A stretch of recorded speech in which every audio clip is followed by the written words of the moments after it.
Chapter 446.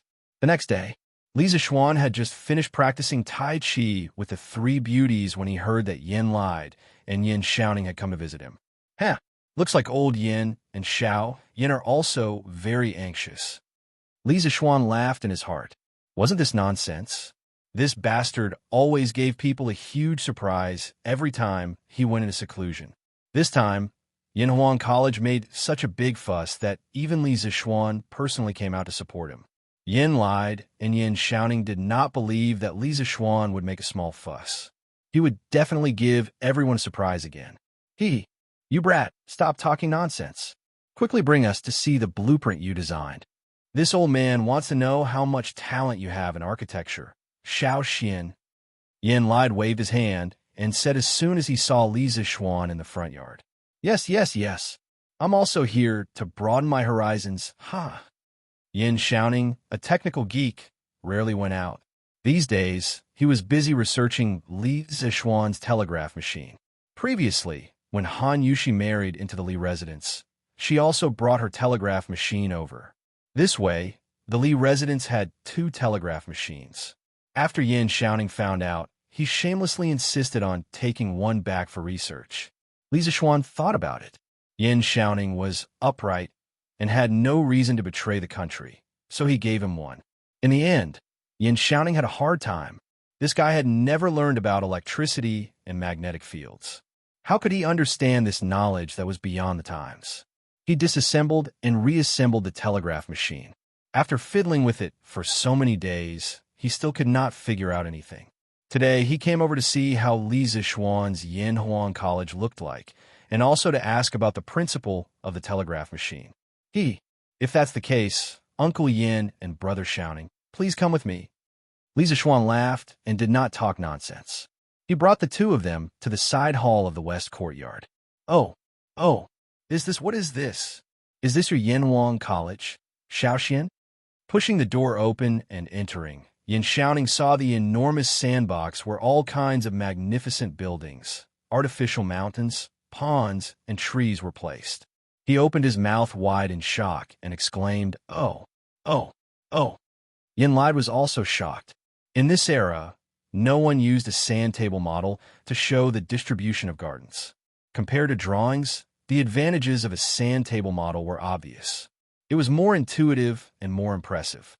Not to mention the architectural design of Li Zixuan's academy. This creativity alone made Yin Lied have a whole new level of respect for Li Zixuan. That's right, this is what Yinhuang College will look like after it's completed. Based on the corresponding proportions, I've shrunk these academy buildings to this size. Doesn't it look more beautiful? As for the blueprint, I also have it here. Uncle Yin, you and Brother Xiaoning can take a look. The size parameters above are more detailed. Li Zixuan said as he carried the half-foot-thick blueprint over. Yin Xiaoning's eyes were wide open. He pointed at the stack of blueprints and said with trembling lips, This many. Xiaoxian, you don't tell me that you drew all these blueprints in the past 2 days? Yin Lied also turned his gaze over. He still remembered what Li Zixuan said to him in the carriage 2 days ago. Yes. That's not right. To be precise, I spent half a day drawing these blueprints the day before yesterday. As for the model of the academy on the table, I spent a whole day making it yesterday. Li Zixuan said, as if it was a matter of course. Oh, my God, Xiaoxian, you're really a F***king pervert. Yin Xiaoning pointed at Li Zixuan with his trembling right hand and said as he vomited blood. Yin Lied was so shocked that he almost pulled his beard off. He said with a speechless face, Xiaoxian, how can you draw so fast? This old man has never heard of such a thing. Li Zixuan didn't know how to explain. He could only wave his hand and said with a smile, It's natural. It's all natural. **T. How can this be natural? Yin Xiaoning probably learned this catchphrase from Cheng Chimo. He looked at Li Zixuan with jealousy and hatred. Uncle Yin, what do you think of the academy that I designed?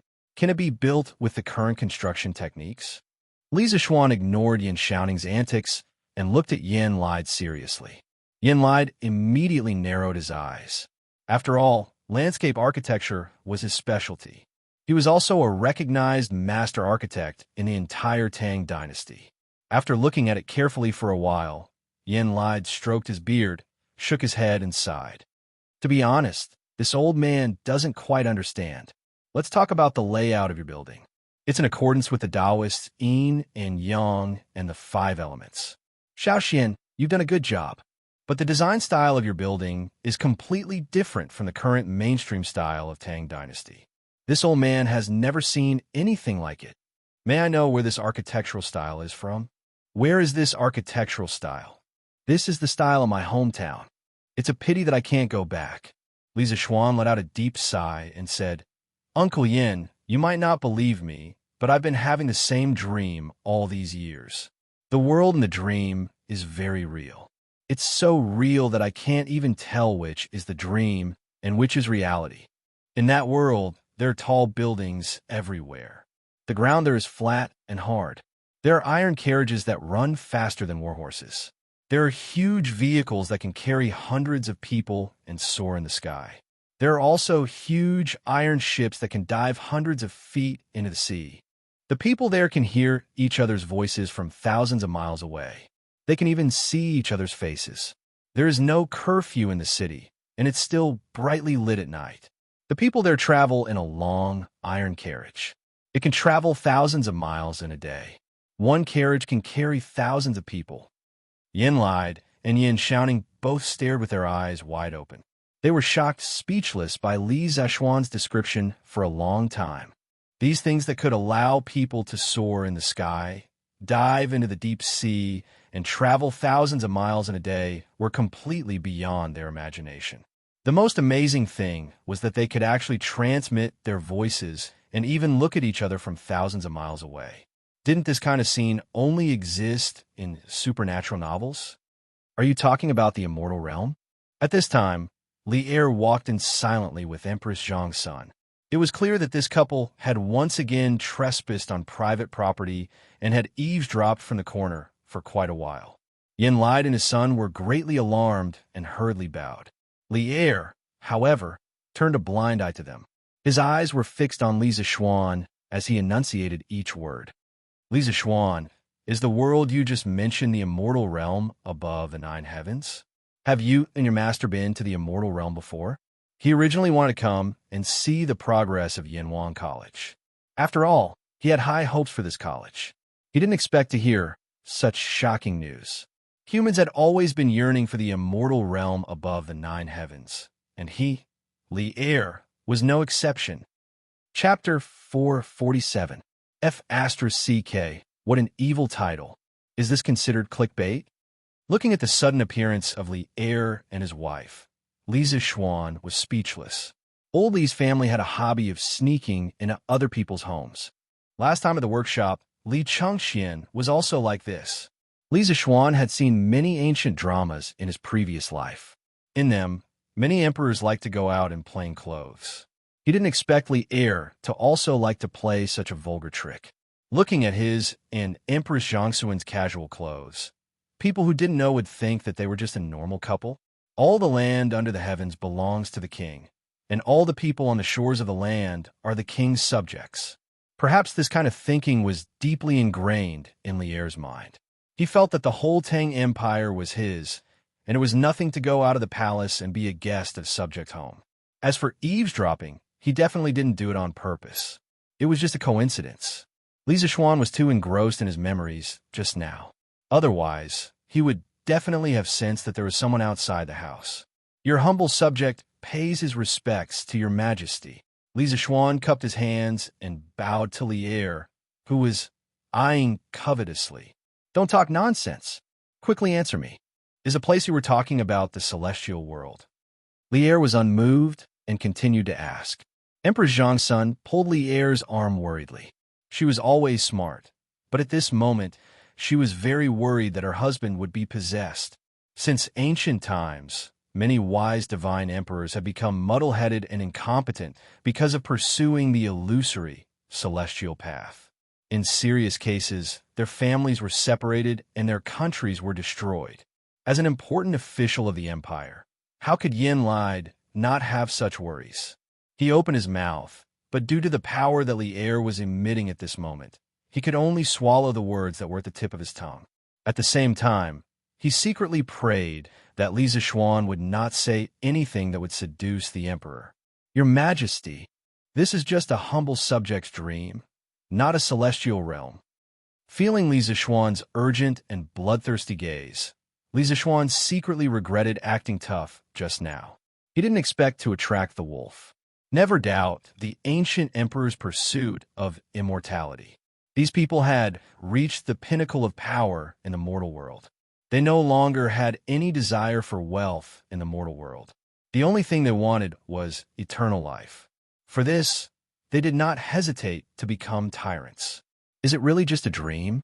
Lier asked unwillingly. "It's absolutely true, but you just said that you can't tell which world is a dream and which world is reality. In the past, there was Xianxia who dreamt of butterflies. He couldn't distinguish between dreams and reality and eventually became one of the two Taoist sages. Now, you dream of such a real and bizarre world of immortals. Therefore, I want to know if the world of immortals really exists." Xianxia was the first to propose the idea of inner sage and outer king, which had a profound impact on the Confucian school. His three sounds thought was compatible with the three talents of the Book of Changes, so he and Laozi were called Laozi and Zhuangzhuang. The two were regarded as the two Taoist sages. Lier stared at Li Zishuan's eyes and asked word by word. As long as Li Zishuan said half a lie, Lier was confident that with his ability to read people, he would be able to see through it. "Your Majesty, even if the world in my dream really exists, I dare to conclude that it is definitely not the world of immortals." Li Zishuan directly cut off Lier's thoughts and said with certainty, "Why? Because the people in that world are no different from us. They're all mortal. They can get sick, hungry, thirsty, injured, and die of old age. Although the average lifespan of the people there is 20 to 30 years higher than the lifespan of the people of the Tang Empire, they are definitely not immortal. How can a world without immortals be the world of immortals?" Li Zishuan did not back down. He looked straight at Lier and said in a deep voice, "But you just said that the people in the other world can soar above the 9 heavens, dive hundreds of feet into the deep sea, transmit messages from 1,000 miles away, and even look at each other from 1,000 miles away. How can mortals do such a thing?" Lier was still unwilling to believe it and retorted, "Your Majesty, don't think that the other world is too mysterious. In my opinion, the reason why they can do that is nothing more than borrowing some tools. Their engineering has been developed to the extreme, 100 times more advanced than the Tang Empire. That is why they can create those magical tools." "You're saying that those tools were created based on engineering?" Lier said in disbelief. Li Zishuan pretended to let out a deep sigh and said, "Now that things have come to this, I will tell you the truth. The engineering that I mentioned earlier included new mathematics, electricity, magnetic field, and electromagnetism. My master only taught me a small part of these knowledge. The rest was learned in my dream. In other words, my engineering belongs to the knowledge of the world in my dream." "Learned in your dream?" Lier's eyes widened and his breathing quickened. He muttered, "No wonder I always felt that your knowledge did not belong to this world. You can even create things like lightning. Now it seems that it is indeed so." "Your Majesty, in that world, people call the ability to create new things science and technology. Engineering is the most important branch of science and technology.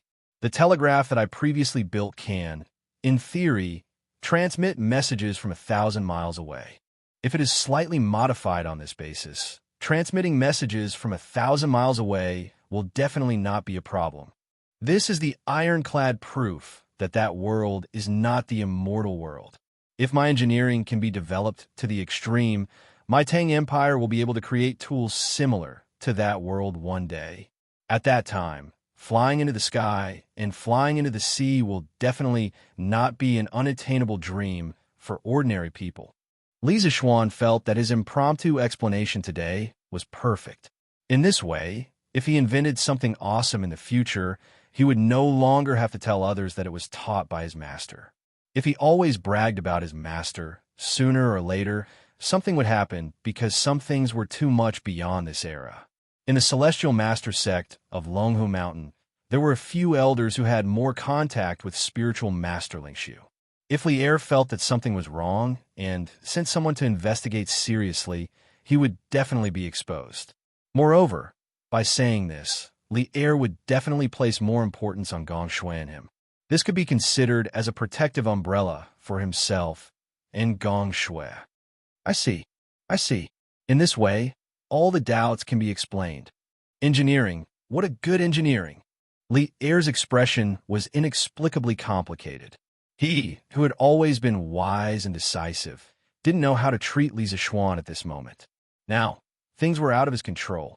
After a long time, he said to Li Zishuan seriously, "Yinhuan College, you brat, do a good job. I hope that in my lifetime, I can ascend to the sky tens of thousands of feet high to see if there are immortals. I want the kind of long carriage that can travel 1,000 miles in a day and carry 1,000 people. I also want the kind of tool that can transmit messages from 1,000 miles away. In this way, in the world, who can be my opponent?" Li Zishuan sweated profusely. He really wanted to say, "Old Li, aren't you King asking for a little too much?" Chapter 448. "Yes, Your Majesty." Li Zishuan smiled but cursed in his heart. He resisted the urge to complain and bowed to accept the order. Li Er nodded with satisfaction. Perhaps other kings would try their best to kill off unknown new things indiscriminately, but Li Er was a pioneering holy lord. His first thought was not to kill, but to develop Li Zishuan's new knowledge to the extreme. As for whether or not Li Zishuan would threaten his rule, Li Er wasn't worried about that at all. He had confidence in himself, and he also had confidence in his subjects and generals. The only thing that disappointed him was that the magical world that Li Zishuan mentioned was not the celestial realm. Then, were there immortals? Li Zishuan thought for a while and said, "Your Majesty, there is one thing that Your Majesty can be sure of. There are absolutely no immortals in the 9 heavens. Above the sky is the vast and boundless space. In the space, there are countless planets like Earth. In the world in the dream, their technology can reach a place hundreds of thousands of miles away from the ground. Therefore, Your Majesty is very sure that there are no true immortals in the sky." Li Er's face turned ugly. "Is that so?" "It is indeed so."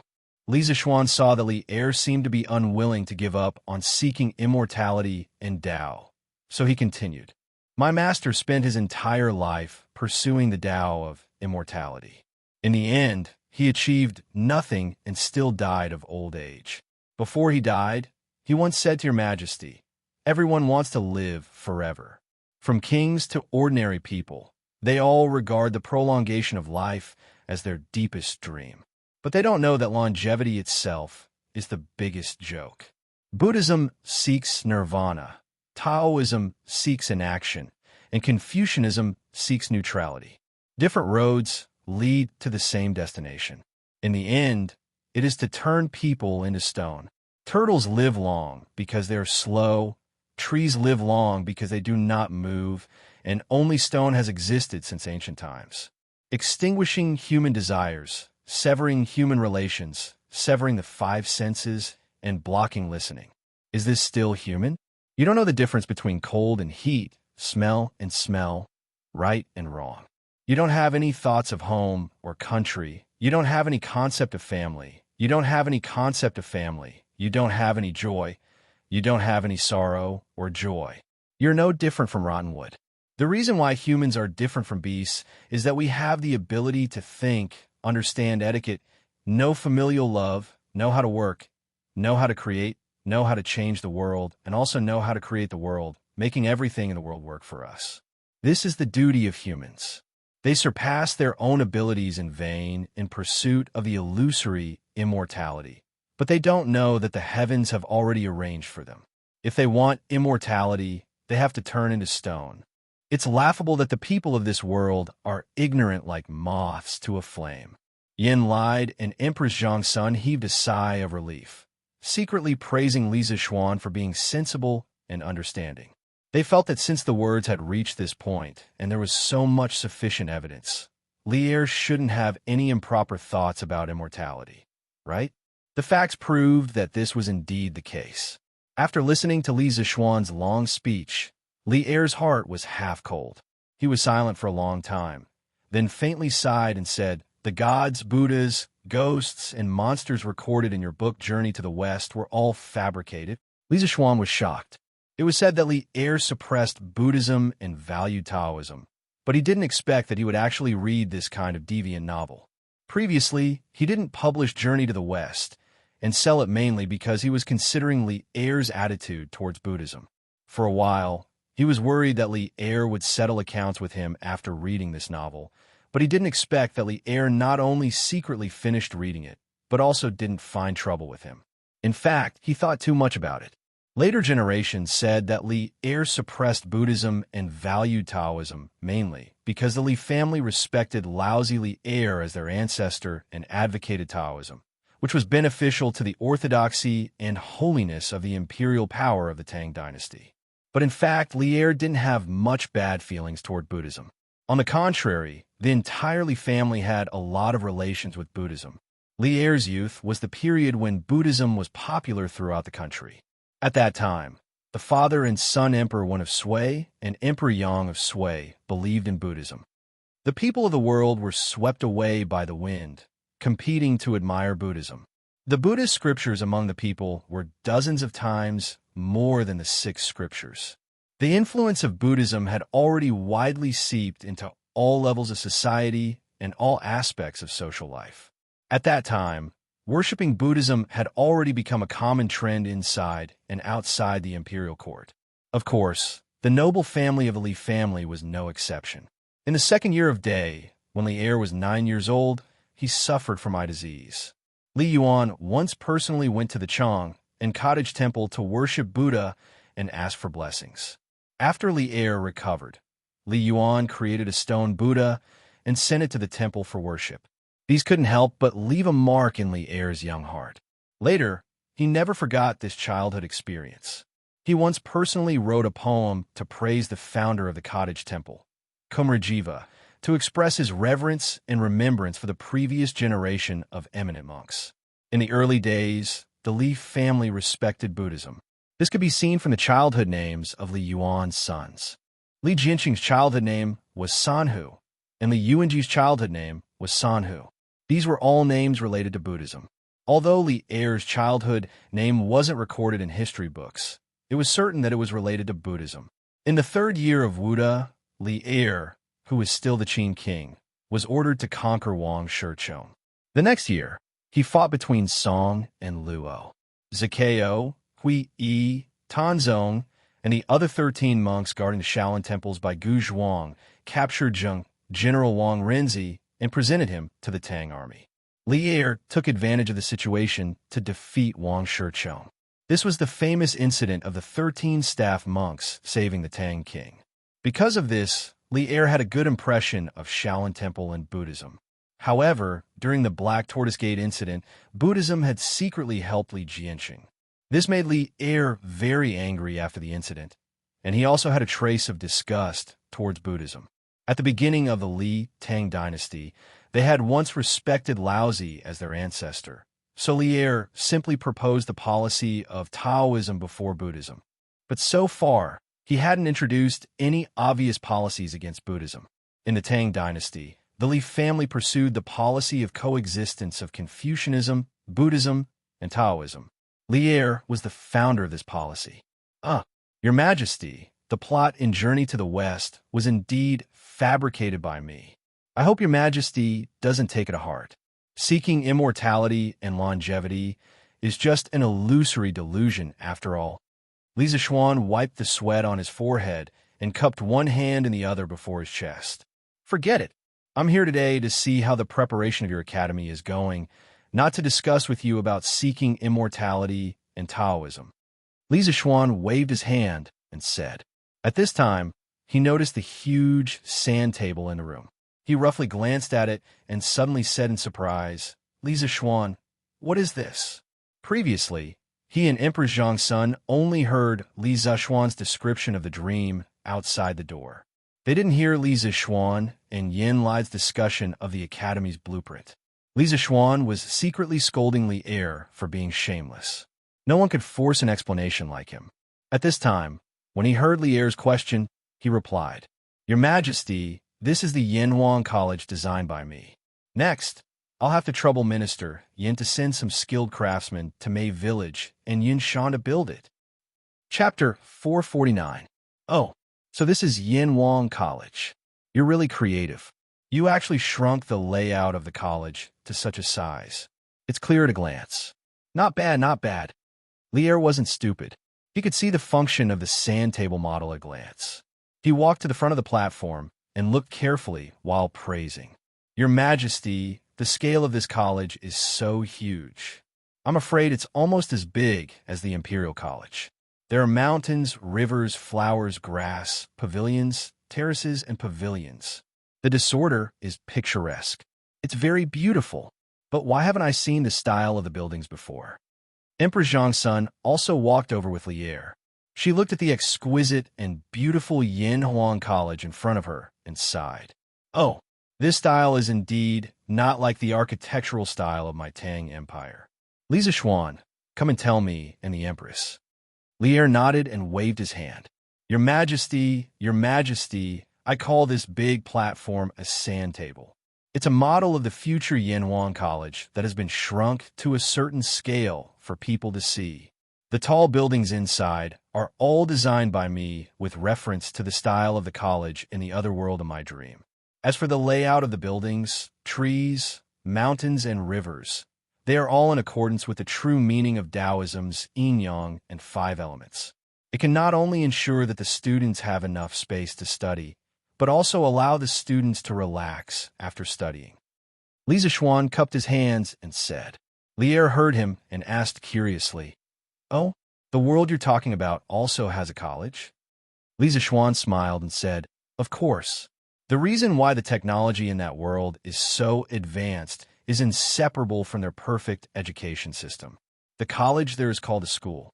If a person wants to become a talent, he or she must receive at least 16 years of systematic education. 16 years. There must be a cause for every effect." Li Er nodded thoughtfully and said, "Let's build it like this. Although these tall buildings look weird, I think they're quite magnificent. They're quite compatible with your engineering." Yin lied. Transfer a group of skilled craftsmen from the Ministry of Works to help build Yinhuang College. This old official obeys. Yin lied stepped forward and cupped his hands. Li Er nodded with satisfaction and turned back to look at the sand table model. This time, he wasn't looking at the buildings, but the mountains, rivers, and trees. At this moment, a flash of inspiration suddenly flashed through his mind, and he suddenly froze in place. "Your Majesty?" Seeing that Li Er did not speak for a long time and just stared at the sand table, Empress Xianxia called out softly, "Li Zixuan, can your sand table simulate the topography of mountains and rivers?"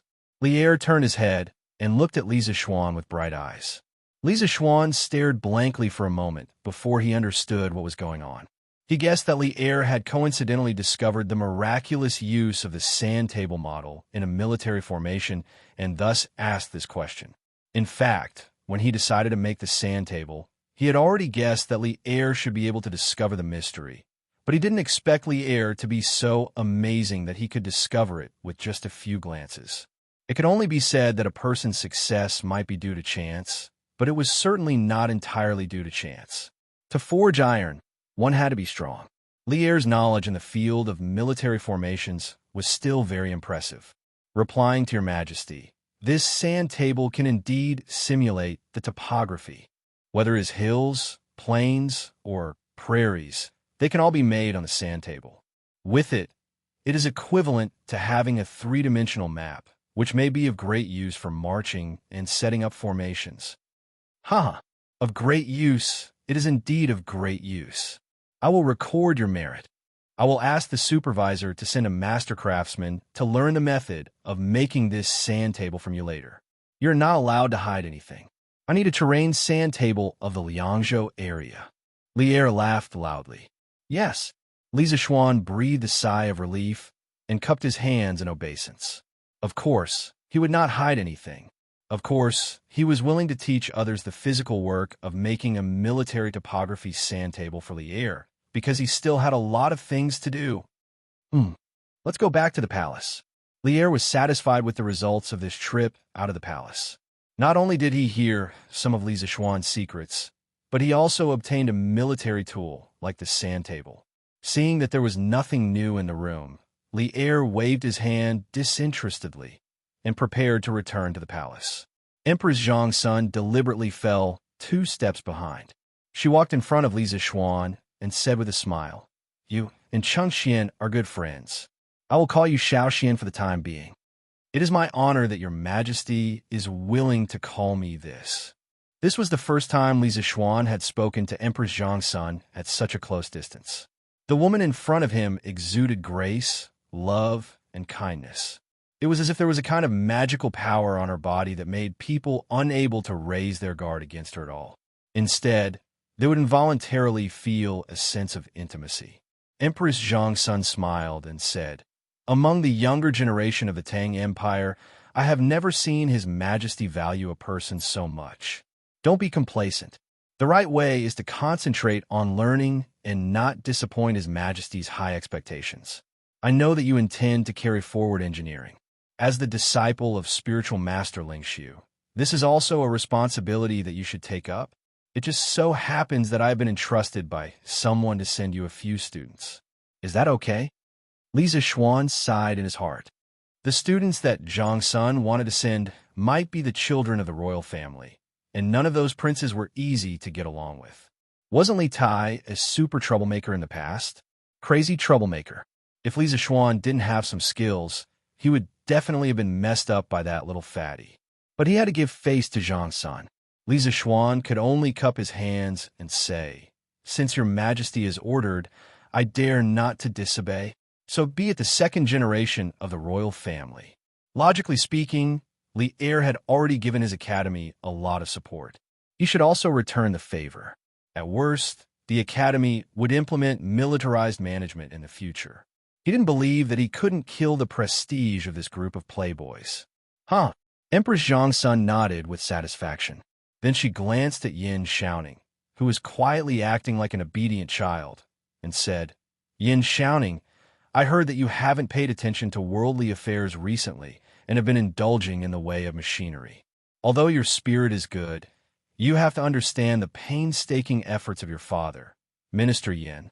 You are 3 years older than little Xian, but you haven't settled down yet. How about I see which minister's daughter is suitable in the future and arrange a marriage for you? How about it?" What the hell? Xianxia didn't like Yin Xiaoning, this technical geek, and wanted to introduce him to a wife. Yin Xiaoning hadn't expected that Empress Xianxia would make such a move at the last moment. He had been silent all this time in order to reduce his presence. Flabbergasted, he said, "Your Majesty, isn't this? Thank you for your kindness, Your Majesty. I will remember it in my heart." Unfilial son, quickly thank her. Just when Yin Xiaoning was about to refuse, Yin Lide hurriedly interrupted him and thanked Empress Xianxia with cupped hands. Chapter 450. Empress Xianxia finally left, but she left with a mysterious smile. She left quietly, but she left behind a bomb that could explode at any time for Yin Xiaoning. "Dad, why did you agree to it? I'm only 18 this year. Why are you in such a hurry?" Yin Xiaoning only mustered up his courage and said pitifully after Xianxia left, "Bastard, Her Majesty Hong Yin. Are you going to reject her? Besides, what the Empress said is exactly what I'm thinking. Look, Xiao Xian is 3 years younger than you, but he's already married. What about you?" Yin Lide glared at him and said angrily. Yin Xiaoning shrunk his neck, wiped the spittle on his face, and looked at Li Zishuan bitterly. His eyes were clearly saying, "Damn it, it's all your fault. Sometimes it's a pain to have a friend who's too outstanding." Li Zishuan rolled his eyes helplessly, which meant, "Brother, I'm just that outstanding. There's nothing I can do about it." Yin Xiaoning almost vomited blood. If it weren't for the wrong occasion, he would have fought Li Zishuan to the death. "Ahem, Uncle Yin, I'll leave the construction of Yanhuan College to you." After exchanging glances with Yin Xiaoning, Li Zishuan felt a little uncomfortable because he felt that this kind of exchange was a little gay, so he looked at Yin Lied and said seriously, no problem. His Majesty has personally instructed that the Ministry of Works will fully cooperate with you. Fortunately, the higher-ups haven't given the Ministry of Works any urgent construction tasks recently. So according to my initial estimation, the Ministry of Works should be able to allocate 220 skilled craftsmen for you. A few of them have participated in the construction of Tsui and Yuhua Palace with me, so they're very experienced in building buildings. As for the ordinary workers, you'll have to hire them yourself. The imperial court won't conscript them for free. Yin Lied raised his head and thought for a while, then said while stroking his beard, 220? That should be enough. As for the workers, I will definitely hire them myself. Uncle Yin, you don't have to worry about this. What I want to ask is, with the construction skills of the Ministry of Works, is it possible to build such a tall building? Li Zishuan nodded and asked. He knew in his heart that in the entire imperial court, except for Li Er and a few generals who were close to him who supported Yanhuan College, the rest of the ministers were either watching or objecting in their hearts. After all, this involved the competition between schools of thought. Under such circumstances, it was already very generous of Yin Lied to be willing to transfer so many craftsmen to him. As for the ordinary workers, he had never expected the imperial court to use corvée labor to help him conscript them for free. Since he had made up his mind to build Yanhuan College, he had never thought of saving money. The crux of the problem was whether the Great Tang could build a 10-story building with its current construction techniques. Yin Lied took another careful look at the sand table, then pointed to the future teaching building of Yanhuan College, Guanghua Building, and smiled confidently. Little Xian, you're worried that the building is too tall and the craftsmen can't build it, right? Haha. Actually, you don't have to worry at all. This building only has 10 stories, and the total height is estimated to be no more than 120 feet. It won't be a problem to build it. Little Xian, you've seen the Big Goose Tower in Jinshan Square, right? That tower has a total of 20 stories. Compared to the Big Goose Tower, your building may occupy a larger area, but as long as you put in more effort into the supporting pillars between the floors, it won't be a problem to build it to 10 stories. The Big Goose Tower was located in Jinshan Square in the South Jin dynasty of Chang'an City. It was also known as the Buddha of Mercy Temple. After several renovations, it was 7 meters, about 190 feet tall, which was equivalent to the height of a 20-story building. 1,000 years ago, it could be called a skyscraper in the Tang dynasty. However, the awkward thing was that Li Zishuan rarely went to the south of the city, let alone to the Big Goose Tower. This was worthy of his reputation as a homebody. That's good. Li Zishuan was a little embarrassed, but at the same time, he was relieved. However, he was still a little curious. Such a tall building would definitely not be built with only wood, because it couldn't bear such a large weight. But if it was brick, the problem would arise. There was no cement in the Tang dynasty, so how would the wall be built? Uncle Yin, what kind of materials do you plan to use to build this building? Such a stupid question made Yin Lied speechless. He said, bricks, of course. Such a tall building can't only be built with wood. Li Zishuan's old face did not look too good after being treated as a stupid C** in T. He directly asked the main question, then what kind of material should be used to glue the bricks? Yin Lied's expression became even more strange. He paused for a while before saying, of course it's glutinous rice mortar. Little Xian, you don't even know this? Then why did you design such a tall building? I really don't know. This kid wants to design it first and see if it can be built. If it can't be built, this kid will think of other ways. Uncle Yin, are the walls made with glutinous rice mortar reliable? Yin Lied was speechless. He was still praising Li Zishuan for his proficiency in architectural design. Now it seemed that this guy was a complete novice in some aspects. He shook his head and said, of course it's reliable. The walls of Chang'an City are made with glutinous rice mortar. Don't you think it's reliable? In fact, the ancient construction technology was far from as low as Li Zishuan imagined. Although there was no cement at that time, there were many substitutes. The West initially used clay as a cementing material. The ancient Egyptians used the mud of the Nile River to build uncalcined clay bricks. Around 3000 BC to 2000 BC, the ancient Egyptians began to use calcined gypsum as a building cementing material. In 146 BC, the Roman Empire annexed Greece and inherited the Greek tradition of producing and using lime. The way the Romans used lime was to first dissolve the lime saliva and mix it with sand to form mortar. Then, they used this mortar to build buildings. Some of the ancient Roman buildings that used lime mortar were very strong and had even been preserved until now. Later, the ancient Romans improved the use of lime. Not only did they add sand to the lime, but they also added ground volcanic ash. In areas without volcanic ash, they added ground bricks that had the same effect as volcanic ash. Some people called the lime volcanic ash sand three-component mortar Roman mortar. In the history of European architecture, the Roman mortar had been used for a long time. Its performance was basically close to modern cement. However, in the 9th, 10th, and 11th centuries AD, the mortar technology was almost lost. In ancient China, although there was no Roman mortar or cement, the hard-working and intelligent ancient working people still invented other alternatives. The most widely used and the longest circulated was glutinous rice mortar.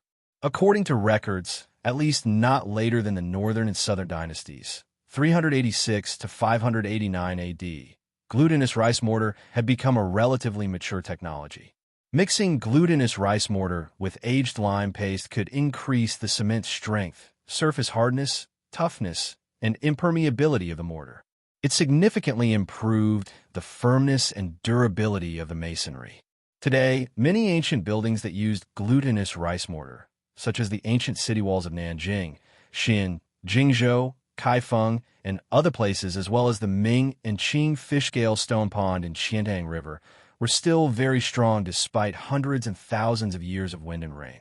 Facts proved that glutinous rice mortar was an outstanding building cementing material.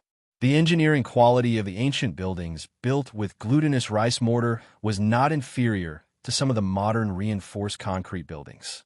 Therefore, the wisdom of the ancient people was not to be underestimated. The technology of the ancient people was not useless. There were still many shining points. Chapter 451. In the afternoon, Li Zishuan thought for a while, then took the carriage to the workshop.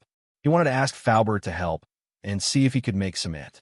In the morning, Yin Lide said that glutinous rice mortar could be used as a binder between bricks and stones, but the cost was very expensive.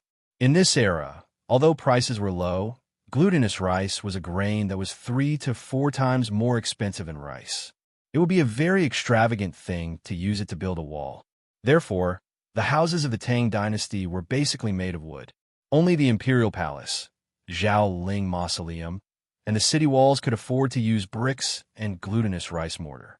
How could ordinary people afford to use such things? Yin Lide and his son also gave Li Zishuan a rough cost estimate in the morning.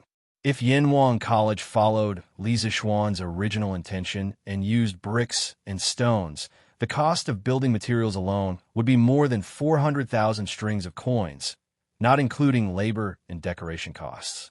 This number had far exceeded Li Zishuan's budget. The reason was that Li Zishuan did not have a fresh understanding of the current construction technology and construction costs. Now, with such a huge capital hole, it would be harder to fill it in a short period of time than to reach the sky. However, Li Zishuan would definitely not give up on Yinhuang College. After thinking about it, Li Zishuan decided to gather everyone's wisdom and see if they could make cement with better effect and lower cost. There were so many protagonists in time travel novels. Didn't they like to make cement, perfume, and mirrors when they time traveled to ancient times?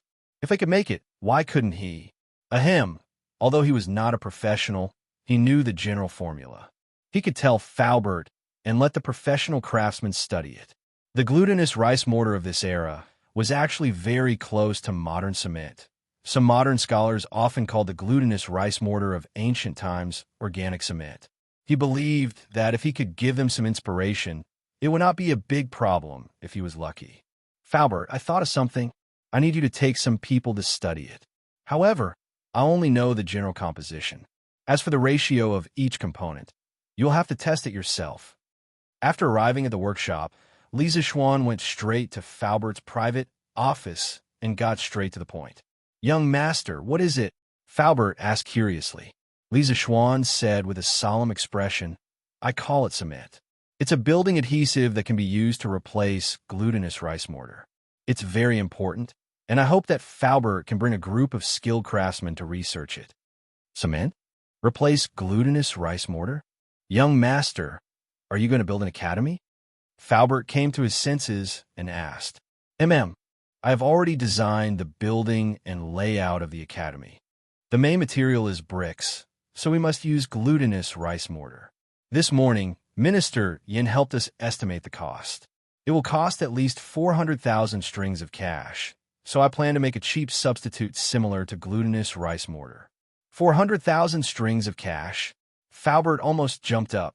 Just from this budget, he could imagine how huge the Yanhuan College Lisa Xuan wanted to build would be.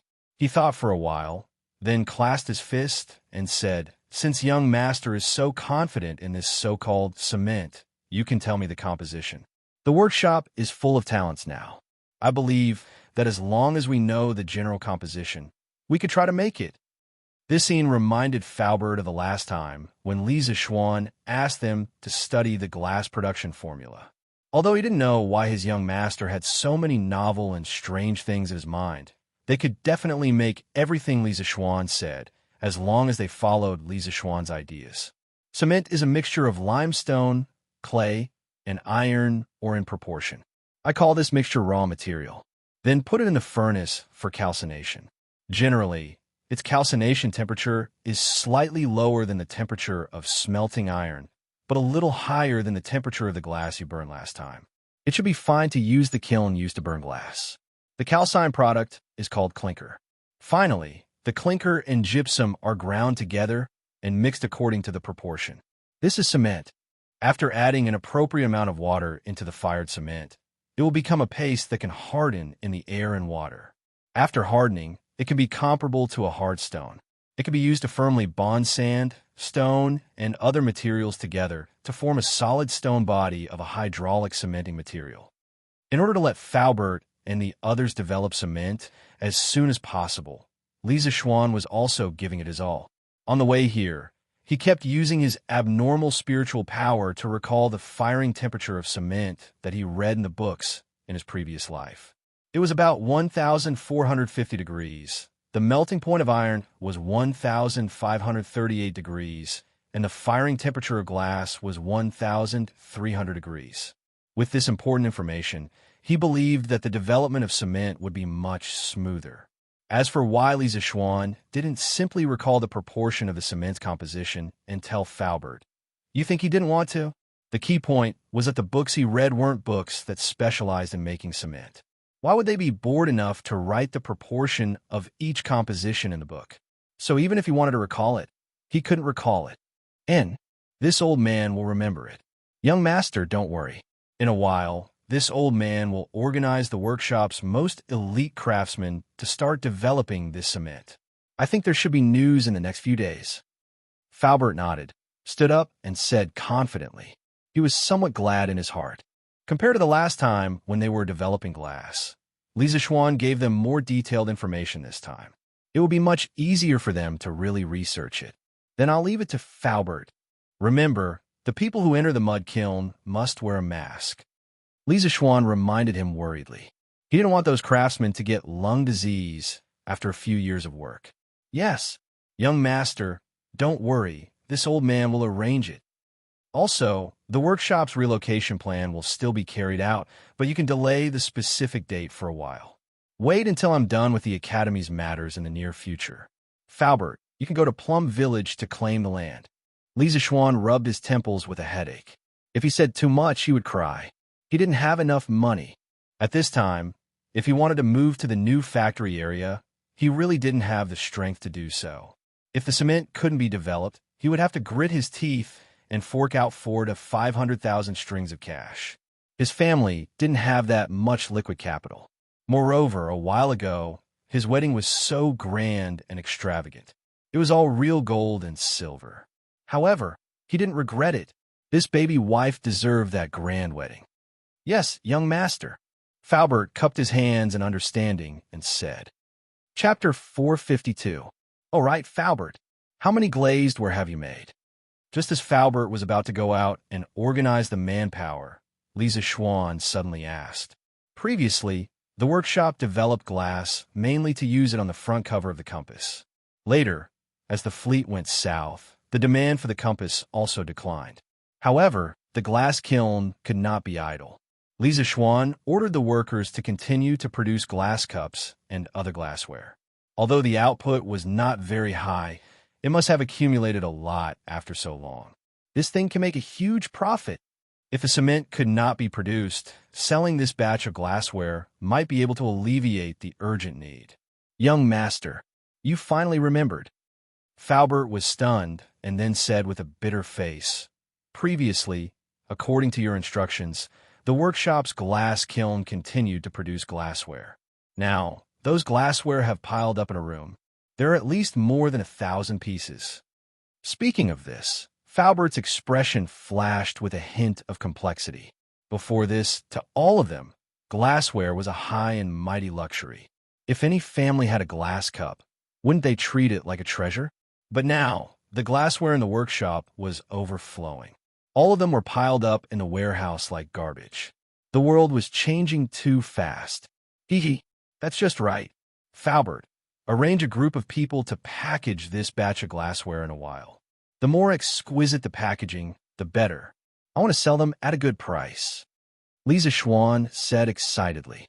He knew that the rarer something was, the more valuable it was. Taking out so much glassware at once, the average price would definitely be lower. However, he could not wait any longer. He needed a lot of money. Yes, young master. Faubert also heaved a sigh of relief and cupped his hands. This is not enough. Faubert, I still have a way to make glass mirrors. The process is very simple. Get someone to make 50 of them first. Lisa Schwann did a rough calculation. These 1,000 pieces of glassware, in the most ideal situation, could only be sold for 50 to 60,000 strings of cash. So, he thought of a very important derivative of glass, mirrors. He believed that as long as it was a rich lady, she would not be able to resist its charm. Naturally, it would be more profitable. Oh, young master, please tell me. This old man will remember. Faubert's eyes lit up and quickly said, this is very simple. Faubert, get someone to stick the tin foil on one side of the glass and then pour mercury. The tin foil will dissolve in mercury and become a silver-white liquid. Then will become a glass mirror that is 100 times clearer than a bronze mirror. Lisa Schwann said confidently. Speaking of mirrors, it has a history of more than 3,000 years. In the beginning, people used bronze mirrors. It was a round plate made of bronze that had been polished until it was smooth and clean. The reflection of the human figure in this bronze mirror was not bright. It would also rust and had to be polished often. Around 1700 AD, the glass mirror was born. In the beginning, people made glass mirrors by sticking a piece of tin foil tightly on the glass and then pouring mercury. Because mercury was able to dissolve tin, it became a viscous silver-white liquid called tin amalgam, which was tightly attached to the glass plate. Glass mirrors were a big step forward from bronze mirrors and were very popular. For a time, it became a treasure that kings and nobles competed to buy. At that time, only the factories in Venice could make this new glass mirror. European countries went to buy it, and wealth flooded to Venice like a tide. The mirror factories were concentrated on Murano Island, surrounded by sentries and tightly sealed off. Later, the French government used a lot of money to bribe for Venetian mirror craftsmen and secretly smuggled them out of the country. Since then, the secret of the mercury glass mirror was made public, and its value was not so noble. However, the reflection ability of the mercury-coated mirror was not very strong. It was time-consuming to make, and mercury was poisonous, so it was later eliminated. Modern mirrors had a thin layer of silver on the back. This layer of silver was not painted on, nor did it need to be electroplated. It was painted on by a chemical silver mirror reaction. Glucose water was added to the ammonia solution of silver nitrate. The glucose reduced the silver ions into silver particles and deposited them on the glass to make a silver mirror. Finally, a layer of paint was applied.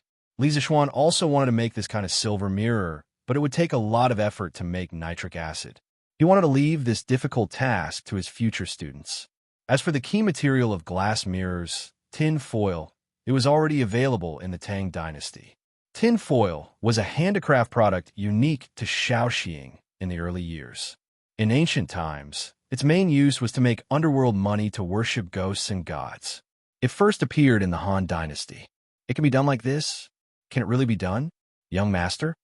Faubert was excited when he heard Li Zixuan say, 100 times clearer than a bronze mirror, and quickly asked, "Of course, I don't have time to explain the principles of this to you, Faubert, but as long as you do as I say, you will definitely be able to make this kind of high-quality glass mirror." Huh, good. I'll arrange it now. Faubert couldn't wait and wanted to go out and take people to do the experiment. Li Zixuan quickly stopped him and said, "Faubert, wait. What's wrong?" Li Zixuan said seriously, "Mercury is very volatile. Once it is inhaled into the lungs, it will definitely cause poisoning. If the workshop wants to use this method to make glass mirrors, it must first solve this safety problem. Let's do it this way. You can ask people to sew a batch of special masks. Add a few layers of carbon powder inside the masks, and then use coarse cloth to separate them. The thicker the better. The people who participate in the manufacture of glass mirrors must wear this special mask." Faubert felt strange and said, "Young master, can't we just use the previous masks? Why do you need to do something superfluous?" "Of course not. We must use this mask." "Faubert, listen to me," Li Zixuan said decisively. "Ordinary masks are only used to prevent particulate matter, which is commonly known as dust. However, mercury vapor is poisonous and harmful gas, so they must wear that kind of protective equipment that includes a filter device. If it weren't for the lack of conditions, Li Zixuan would have asked people to make gas masks." "Yes, young master. Then this old man will go and arrange these matters now." Faubert had no choice but to do as he was told. Faubert, you go and do your work. I'll go to the editorial department at the back office."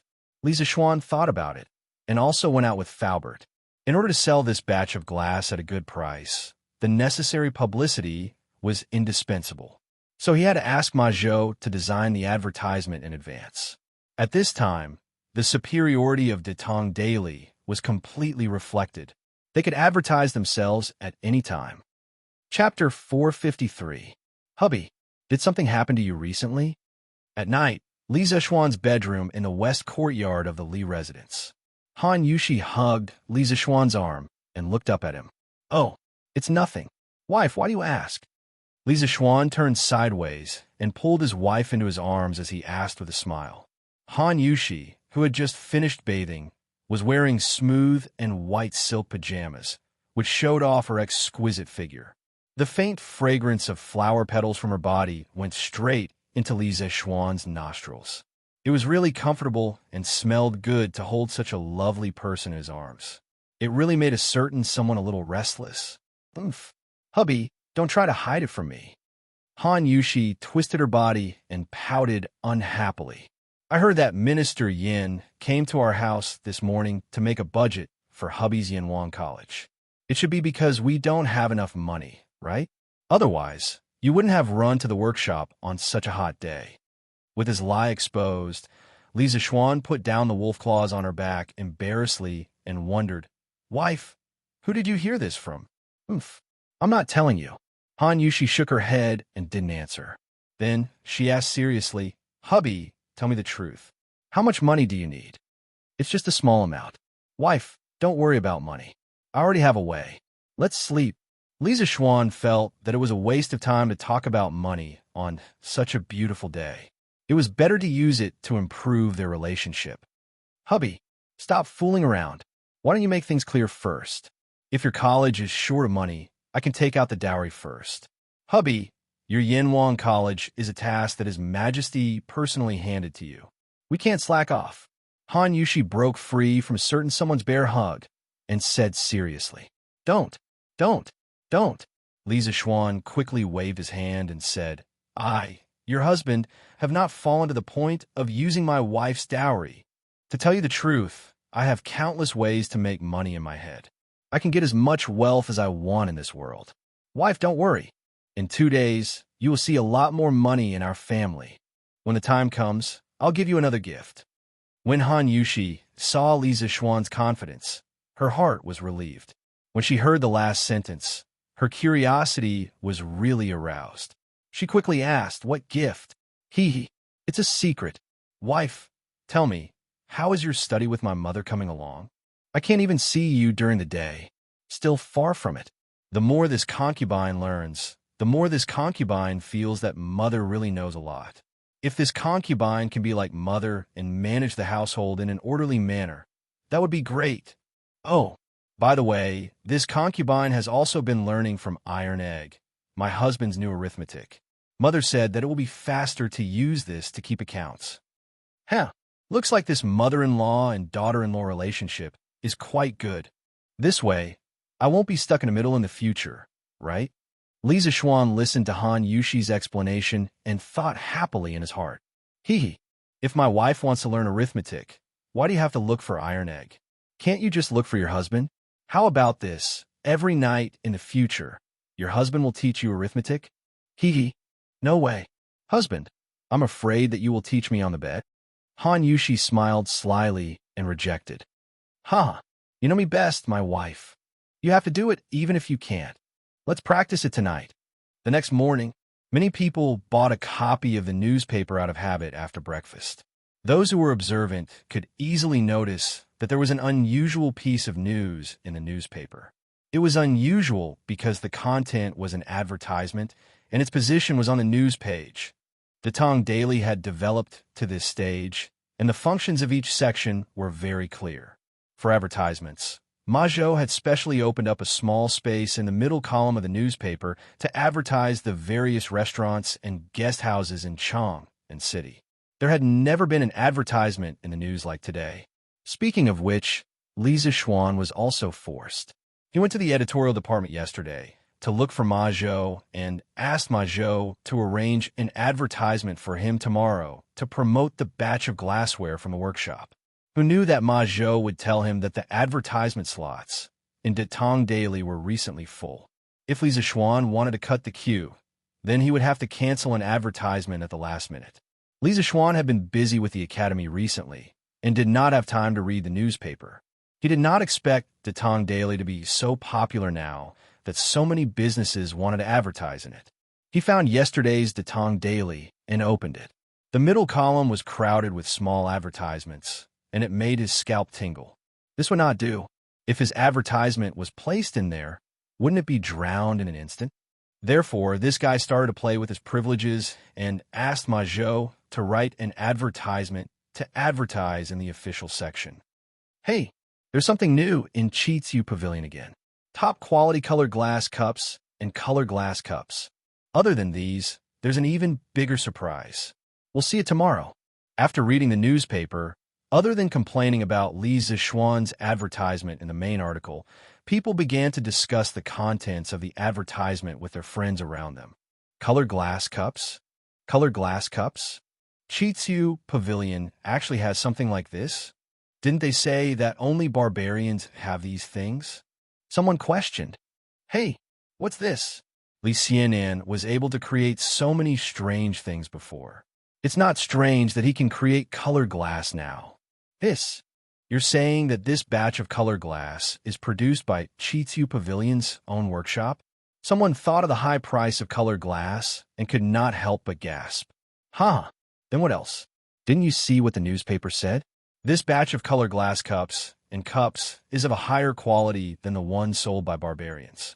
Doesn't this mean that it was made by Li Xianxia's own workshop? Li Xianxia is really capable. I'll go and see for myself tomorrow. I wonder how much it will cost. After all, the newspaper said that this batch of colored glass is of better quality. I wonder how much more expensive it will be compared to the ones sold by barbarians. Someone frowned and said worriedly, "Hey, I believe that it won't be too expensive. Weren't Tang Dynasty's books very expensive in the past? Ever since Lord Li's Chitu culture came out, ordinary people could afford to buy books. That's hard to say. Books are books. Lord Li sold them at such a low price because he wanted to benefit the poor scholars. Why is he selling the colored glass at such a low price now? Besides, who knows if the cost of the colored glass in Chitu Pavilion is high or not? They won't sell at a loss, right? Huh. I'm curious about what the bigger surprise is. Li Xiannan's Chitu Pavilion has never disappointed me. Chapter 454. Bastard. I was actually tricked by this brat. He even dares to take my money. How preposterous. After the morning court, Li Er came to the Li Zheng Hall and saw a Detong Daily on the table. He casually flipped through it, but something happened. What's wrong, Your Majesty?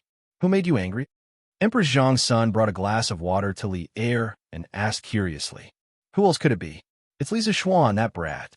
Li Er rolled his eyes angrily, then pointed at the advertisement in the newspaper and said, "Look, Guanyin maid, this brat can already make his own glaze. He even deceived me last time. This is outrageous."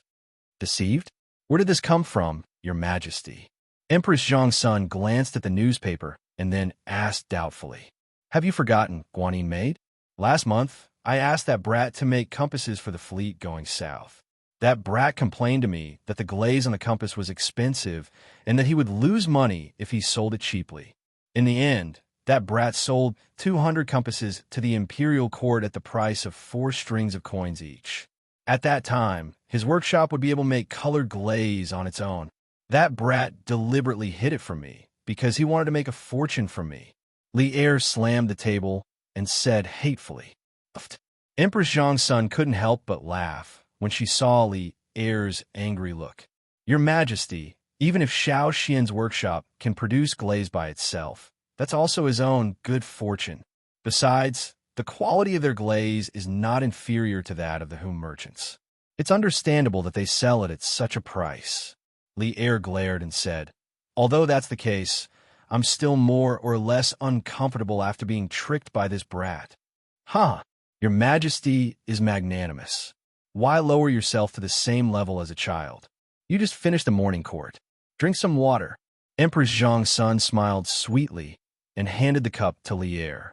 Li Er took it and thought for a moment. "Okay, forget it. I'll let this brat off on account of Guanyin maid." Empress Zhang's son joined in the fun and said, "Then I thank Your Majesty for giving me face." "Ha ha ha. Maid Guanyin, you don't need to be so courteous." Oh, right, Your Majesty. Xiao Xian suddenly took out so much glass to sell. Was he short of money? But this concubine doesn't think that child is short of money. Empress Zhang's son had clearly seen the contents of the newspaper before. Now that Li Er had specially brought it up, she had some doubts. "Oh, he must be short of money. Didn't maid Guanyin follow me there yesterday? The Yanhuan College designed by that brat is almost as big as my palace. Although there are not as many buildings as the palace, I'm afraid that it will cost a lot to build it. I don't know where that brat got the confidence to build such a big college." Li Er took 2 sips of water and muttered to himself, So that's how it is. I only saw the magnificent design of the academy yesterday, but I really didn't think about money. Your Majesty, how much do you think it will cost to build this academy?" Empress Zhang's son said in surprise. According to my estimation, if it is built according to the scale on the blueprint, this brat will have to fork out at least 500,000 strings of cash. Otherwise, he won't be able to build the same effect as the sand table model." Li Er's knowledge was quite broad.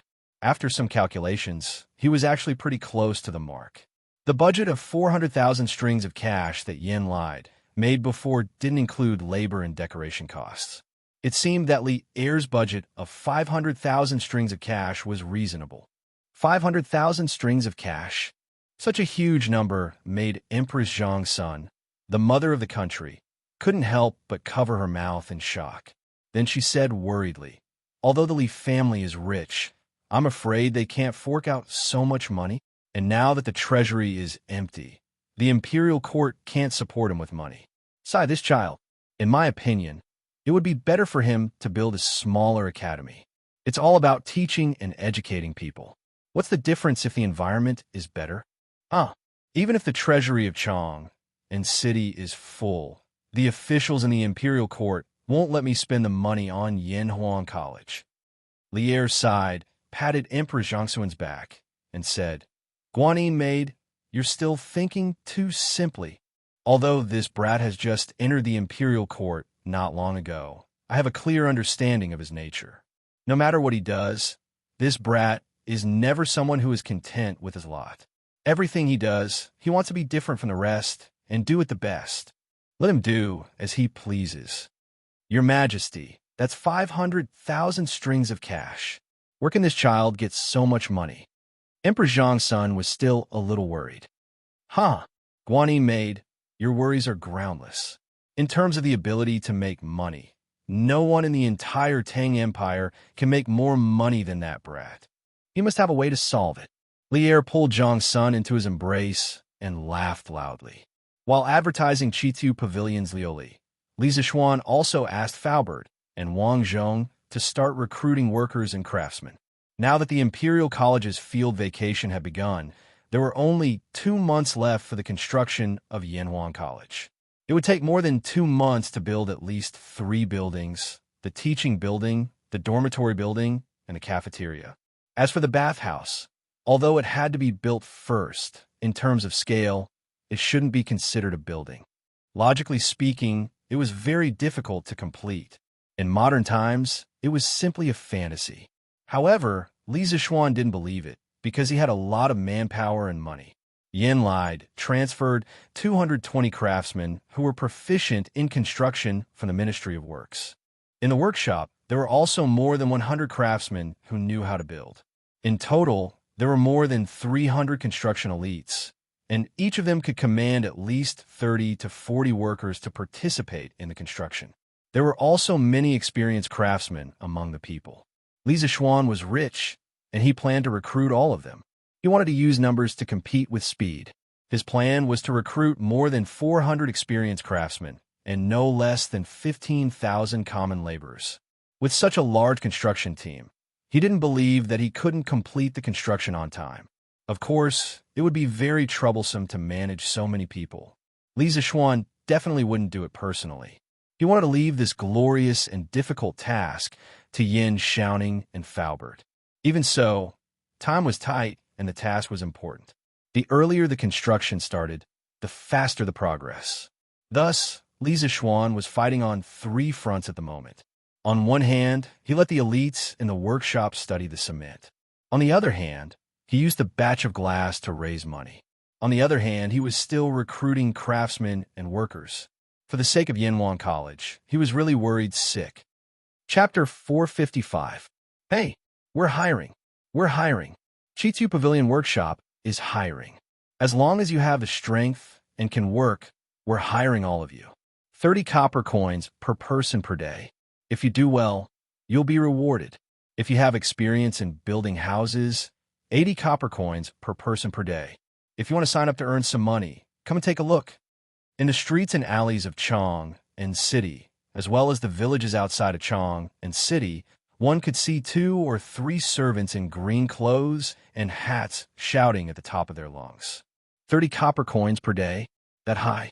You're not lying, are you? In the first year of Jingguan, prices were very low. Correspondingly, wages were not very high either. Ordinary people would only earn 10 copper coins per day if they worked tirelessly at the docks to carry sacks. Those who helped people build houses also earned about the same price per day. If you met a boss with a conscience, they would give you a raise. However, 20 copper coins per day was already the limit. Now, Li Zishuan was offering 30 copper coins per day, which was very attractive. The onlookers were all eager to make a move. The only thing they were worried about was the authenticity of this recruitment advertisement. Oh, brother, isn't it wrong for you to say that? Do you see the clothes I'm wearing? This is something only the people from Chitu Pavilion can wear. Do you know Chitu Pavilion? That's our young master's business. Do you know our young master? He's a baron personally conferred by the emperor, the recently promoted crown Prince Xianxia. Let me tell you, If the workshop manager didn't say that I didn't have enough strength, I would have done it myself. Otherwise, I wouldn't have come all the way to Lu village to recruit people.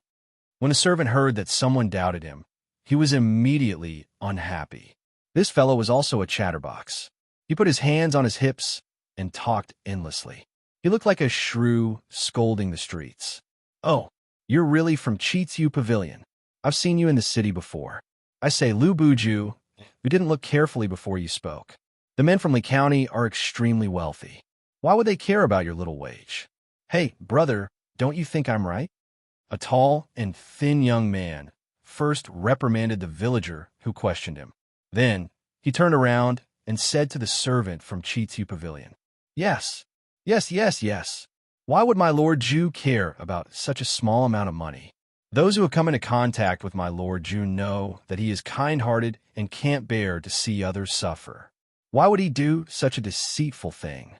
The servant of the strange interest pavilion nodded in satisfaction, then proudly raised his head and said, "Yeah, Lu Buju, you really are an ungrateful brat.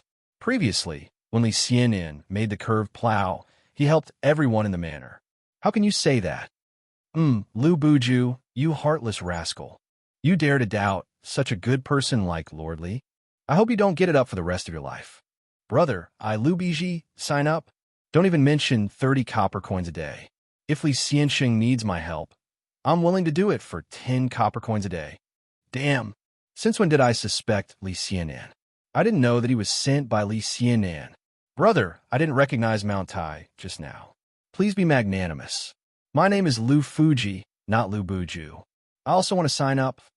The man in gray didn't expect that a casual question would put him in a situation where he was surrounded by enemies. He quickly went forward to explain. Seeing that everyone's attitude had changed and they were all polite, the servant of the strange interest pavilion suddenly felt a sense of superiority.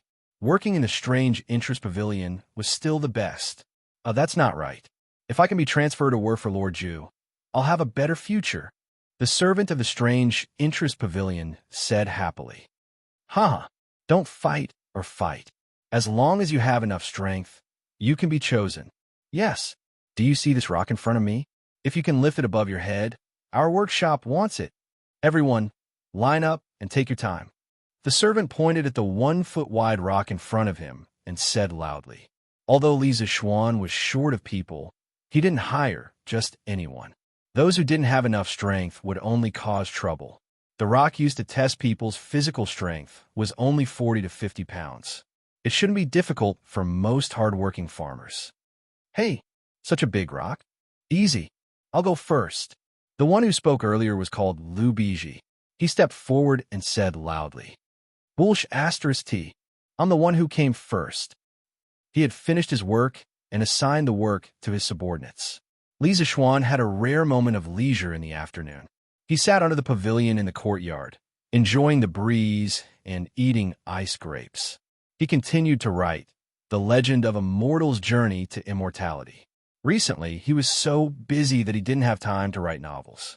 If it wasn't for a batch of manuscripts, The Legend of a Mortal's Journey to Immortality would probably stop updating in the next few days. The fans of the Mortal would definitely go crazy. While he was writing happily, Li Zishuan suddenly felt someone beside him. He looked up and saw that it was the little fatty Li Tai. He couldn't help but stop writing and asked curiously, Qingke, why are you here? Nothing much. I'm just bored in the prince's mansion, so I came out for a walk. Li Tai looked at the manuscripts on the stone table and answered absent-mindedly. Ever since Li Zishuan deliberately practiced writing for a period of time, the matter of ghostwriting for The Legend of a Mortal's Journey to Immortality was no longer his turn.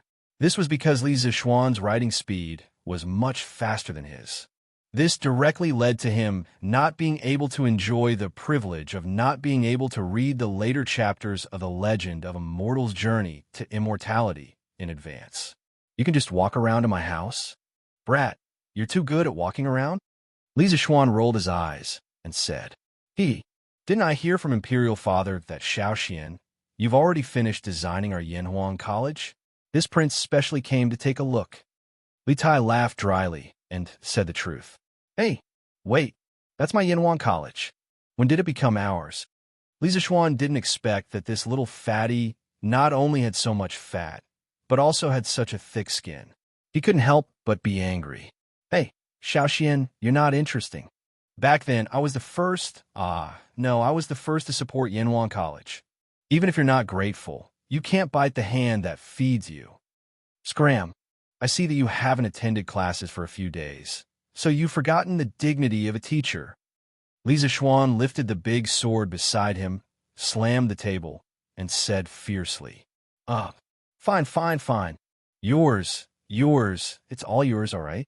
This prince is only here to take a look at your sand table. Is there a need for this? The little fatty immediately dodged and kept a relatively complete distance from Li Zishuan. He knew that even if there were 10 of him, he wouldn't be able to defeat Li Zishuan. Hell, the sand table is in the side hall, if you want to take a look. Li Zishuan waved his hand and sat down to continue writing his novel. Chapter 456. Oh, this house looks so stylish. What the hell? How many levels are there? 1, 2, 3, 4, 8, 9, 10, 10 floors. So stylish. Little Xian, your design is great.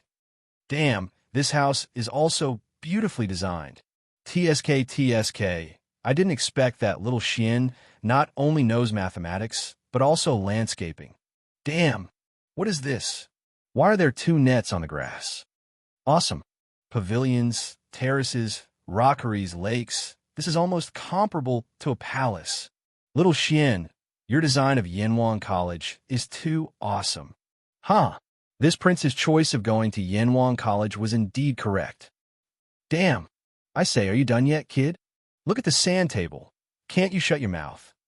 Ever since Li Tai had entered the side hall, the little fatty's screams had been continuously heard. Li Zishuan, who was in the pavilion, could hear it from far away. Even when he was writing a novel, he couldn't calm down or write. He couldn't help but shout angrily. Li Tai, who was feeling smug, was suddenly awakened by the roar. He shrunk his neck and thought that he was too excited and forgot where he was. Li Tai calmed down and carefully looked at the sand table model of Yinhuang College from beginning to end. The more he looked, the more shocked he was. The more he looked, the more fortunate he was that he chose Yinhuang College in the first place. Little Xian, this Yinhuang College's design is amazing. Although many of the buildings are different from the architectural styles of Tang Dynasty. I don't know why, but I still like this style. Yinhuang College must be built, no matter how much it costs. Little Xian, if you don't have enough money, I'll pay for it. The little fatty looked at it for a long time and walked out of the house. It was the first time he saw a modern reinforced concrete-style building, and he immediately fell in love with it. This guy's crazy look was very similar to a modern fanatic, but he was bragging a little too much. Oh, just right. I'm short of money recently. Li Zishuan put down his pen and glanced at the spendthrift in front of him. He smiled and said, if you want to build the academy according to the sand table, you still need 350,000 strings of cash. Since you are so generous, you can pay for the rest of the money. In a while, I will ask my men to drive dozens of ox carts to the Prince of Wei's mansion to get the money. How much? Li Tai widened his eyes as his voice rose an octave. He said in disbelief, 350,000 strings of cash? How could there be so many? Little Xian, are you trying to scare me? At this moment, little Fatty's knees went soft, and he nearly knelt down. 350,000 strings of cash.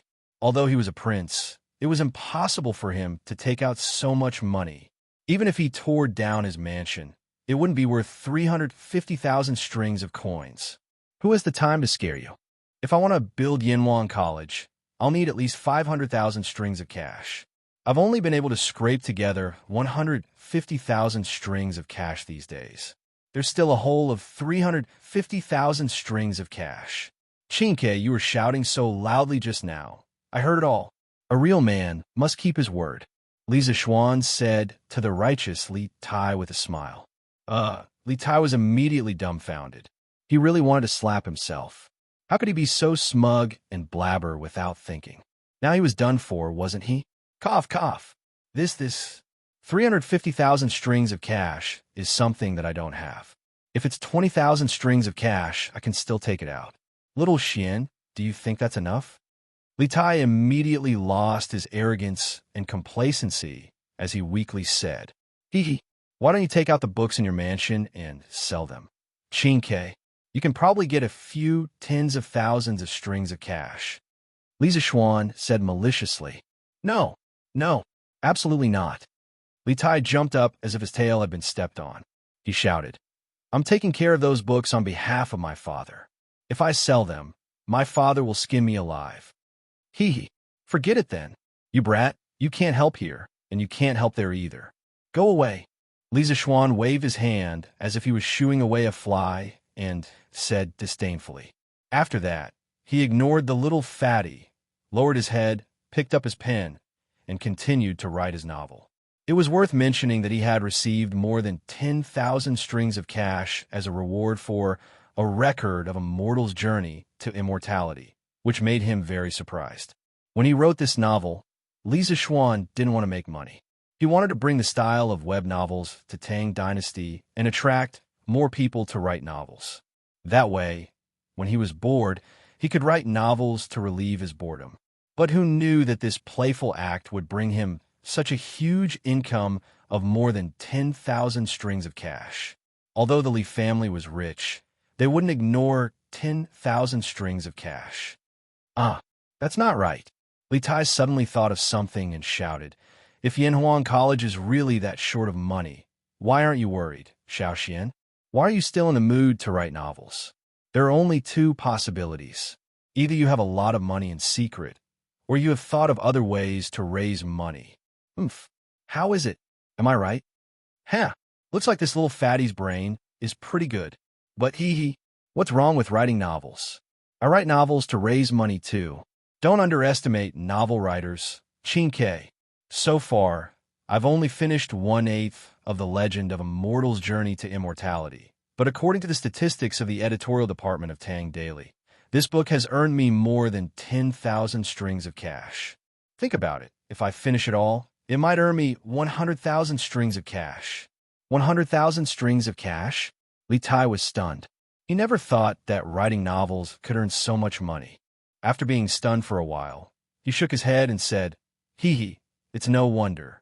In the whole of Chang, and from 6-year-old children to middle-aged uncles, how many people don't know about a record of a mortal's journey to immortality?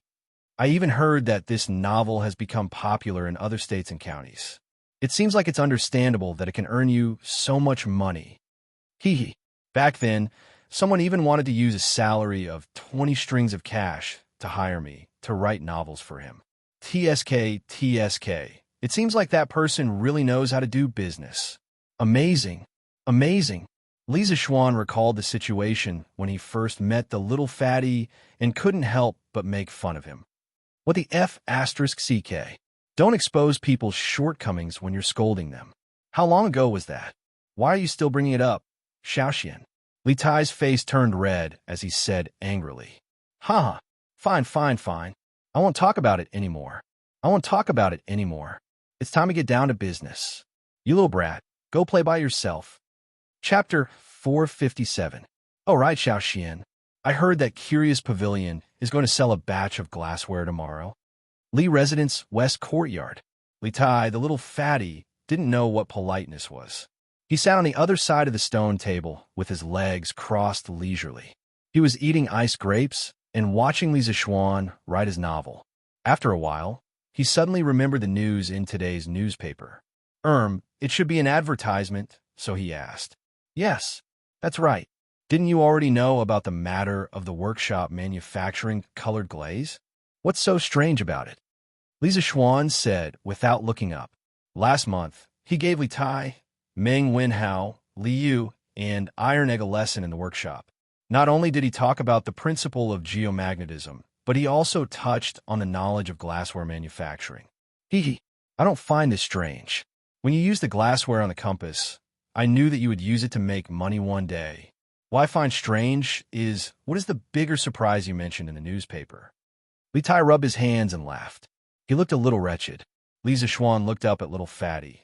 curled his lips, and said, "This thing might be a surprise to others, but to you, Xianxia, what is it?" Li Tai rolled his eyes. He suddenly had a very bad feeling. "It's a surprise to others, but to you it's a shock, haha." Li Zishuan laughed. What he said was not without reason. The glass mirrors and strange interest pavilion were mainly for the beauties and rich ladies. Li Tai was a fatty with a face full of fat. Even if he bought a mirror back, he would not be willing to look at himself. F***CK, get lost. Why the F***CK? Is it a shock to me? I want to see what it is. Li Tai said angrily. Hee hee, you'll see it tomorrow. Xianxia, you'll see if I'm right. Ha! Umph, I'll be waiting. Little fatty slapped the table and left in a huff. Ah, greetings, your highness. When Li Tai walked to the gate of the west courtyard, Han Yushi happened to come back from Madame Li of the east courtyard with two little servant girls. Seeing that it was Li Tai, Han Yushi subconsciously curtsied. Li Tai was so scared that his legs trembled. He hurriedly helped her up and said, "Sister-in-law, Shermu, please don't be so courteous. You've killed Tai. A few months ago, Li Zishuan had single-handedly challenged the mountain stronghold for Han Yushi. Li Tai had heard about it. Usually, he could play and joke with Li Zishuan, but that was just romance between men. Now, facing Han Yushi, he didn't dare to be too cheeky. Otherwise, it was hard to guarantee that Li Zishuan wouldn't kill him with a sword. Han Yushi hesitated for a moment. Only then did she remember that the prince in front of her was her husband's student.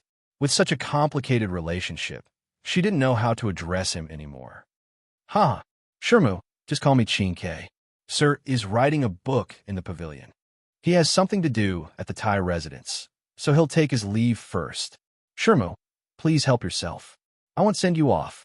Li Tai waved his hand and fled. He didn't dare to hear Han Yushi call him his highness anymore. If Li Zishuan heard it, he might make things difficult for him in the future. Are you still busy, husband? I just saw Prince Wei. Why are you so flustered? Han Yushi came to Li Zishuan's side and couldn't help but ask. Why? You met that guy just now? Yes. I happened to meet him at the door. Did that guy use his identity to show off in front of you? No, he didn't. Instead, I felt that he was a little afraid of me. Husband, what were you talking about just now? Nothing. Wife, sit here for a while. Let's go eat together after I finish writing this chapter. The next day, when the East Market opened in the morning, a small group of people headed straight to Curious Pavilion with a clear goal in mind. Previously, the new carriage Don't Touch Me had brought many purple and even red members to Curious Pavilion. These people enjoyed huge discounts and priority in queuing. Whenever Curious Pavilion released a new product, they would be the first to arrive. To them, it was a profit if they could buy it. One had to admit that although Curious Pavilion's products were expensive, Curious Pavilion had already proven that everything here was worth the price with their high-quality products. Therefore, those who could enjoy the discounts always liked to shop at Strange Interest Pavilion. Curious Pavilion had already prepared for today. When the first batch of customers arrived at Curious Pavilion, they saw dozens of shelves in the open space. There were even red cloths on the shelves. Clearly, the shelves were filled with glass cups and glasses that were going to be sold today. Other than that, there were two huge signboards that were as tall as a person at the entrance of Curious Pavilion. They were still covered with red cloths, so no one could see what was inside.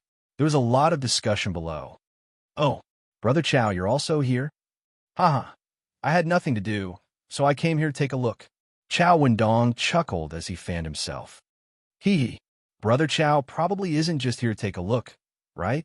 In a little while, I hope that Brother Chow can leave some soup for us to drink. Those who had come a line up so early were not idiots.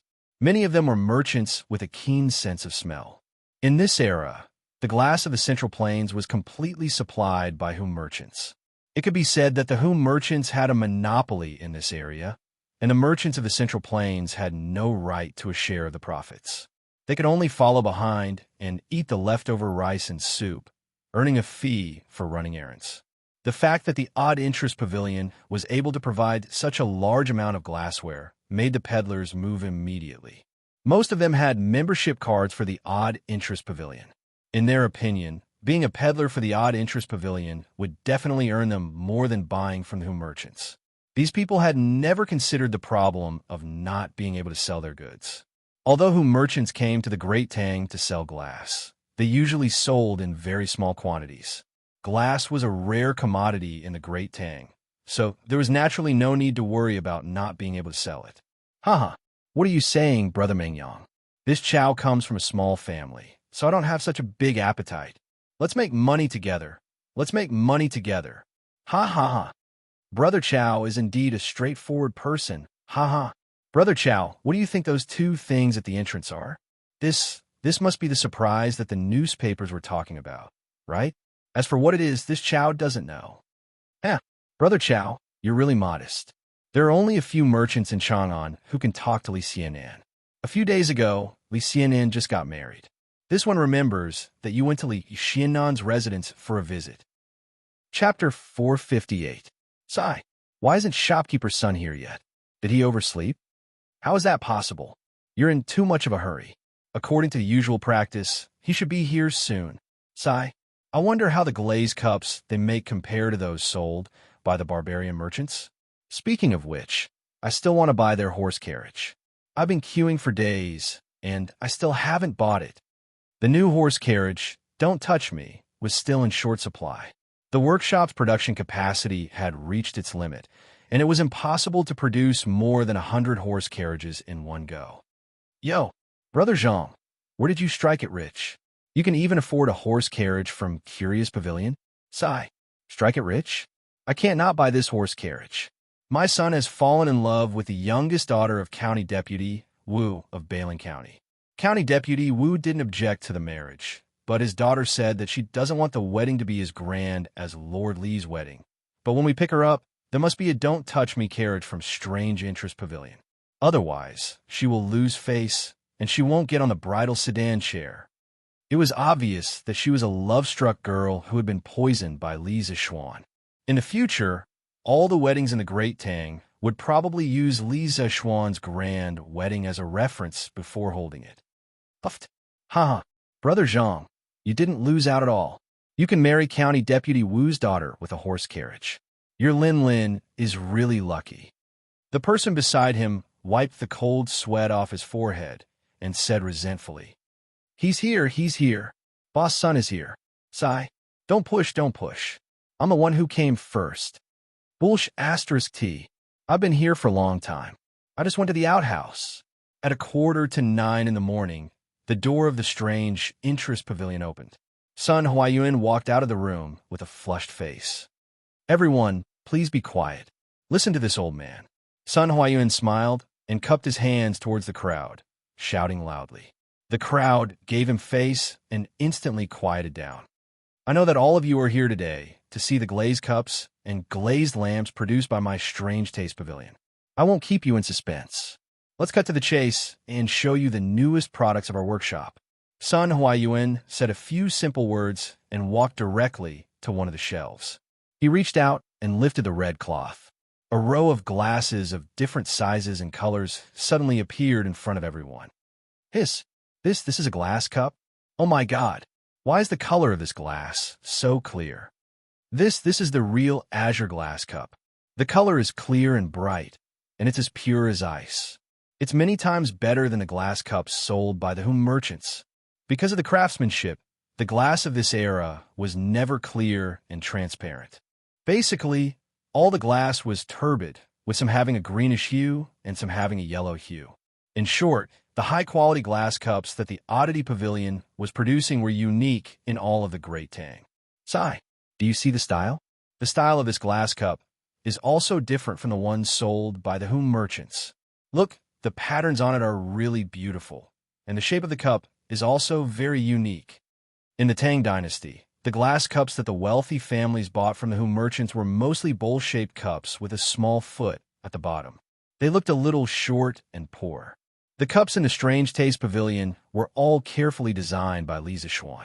The modern, thick whiskey glasses, the tall, slender champagne glasses, the round and elegant red wine glasses, and the stylish cocktail glasses were all borrowed by him. Thus, Many people were almost instantly attracted by the elegant appearance of these wine cups. Perfect, perfect. This is simply the work of nature. Shopkeeper's son, how much are these glass cups? Hurry and name a price.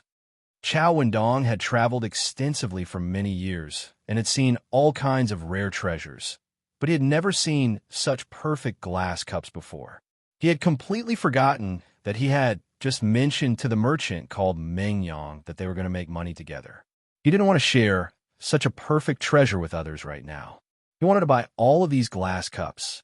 There were two reasons. First, in his opinion, if he sold such high-quality cups to other provinces and counties, no matter how expensive they were, there would still be people willing to buy them.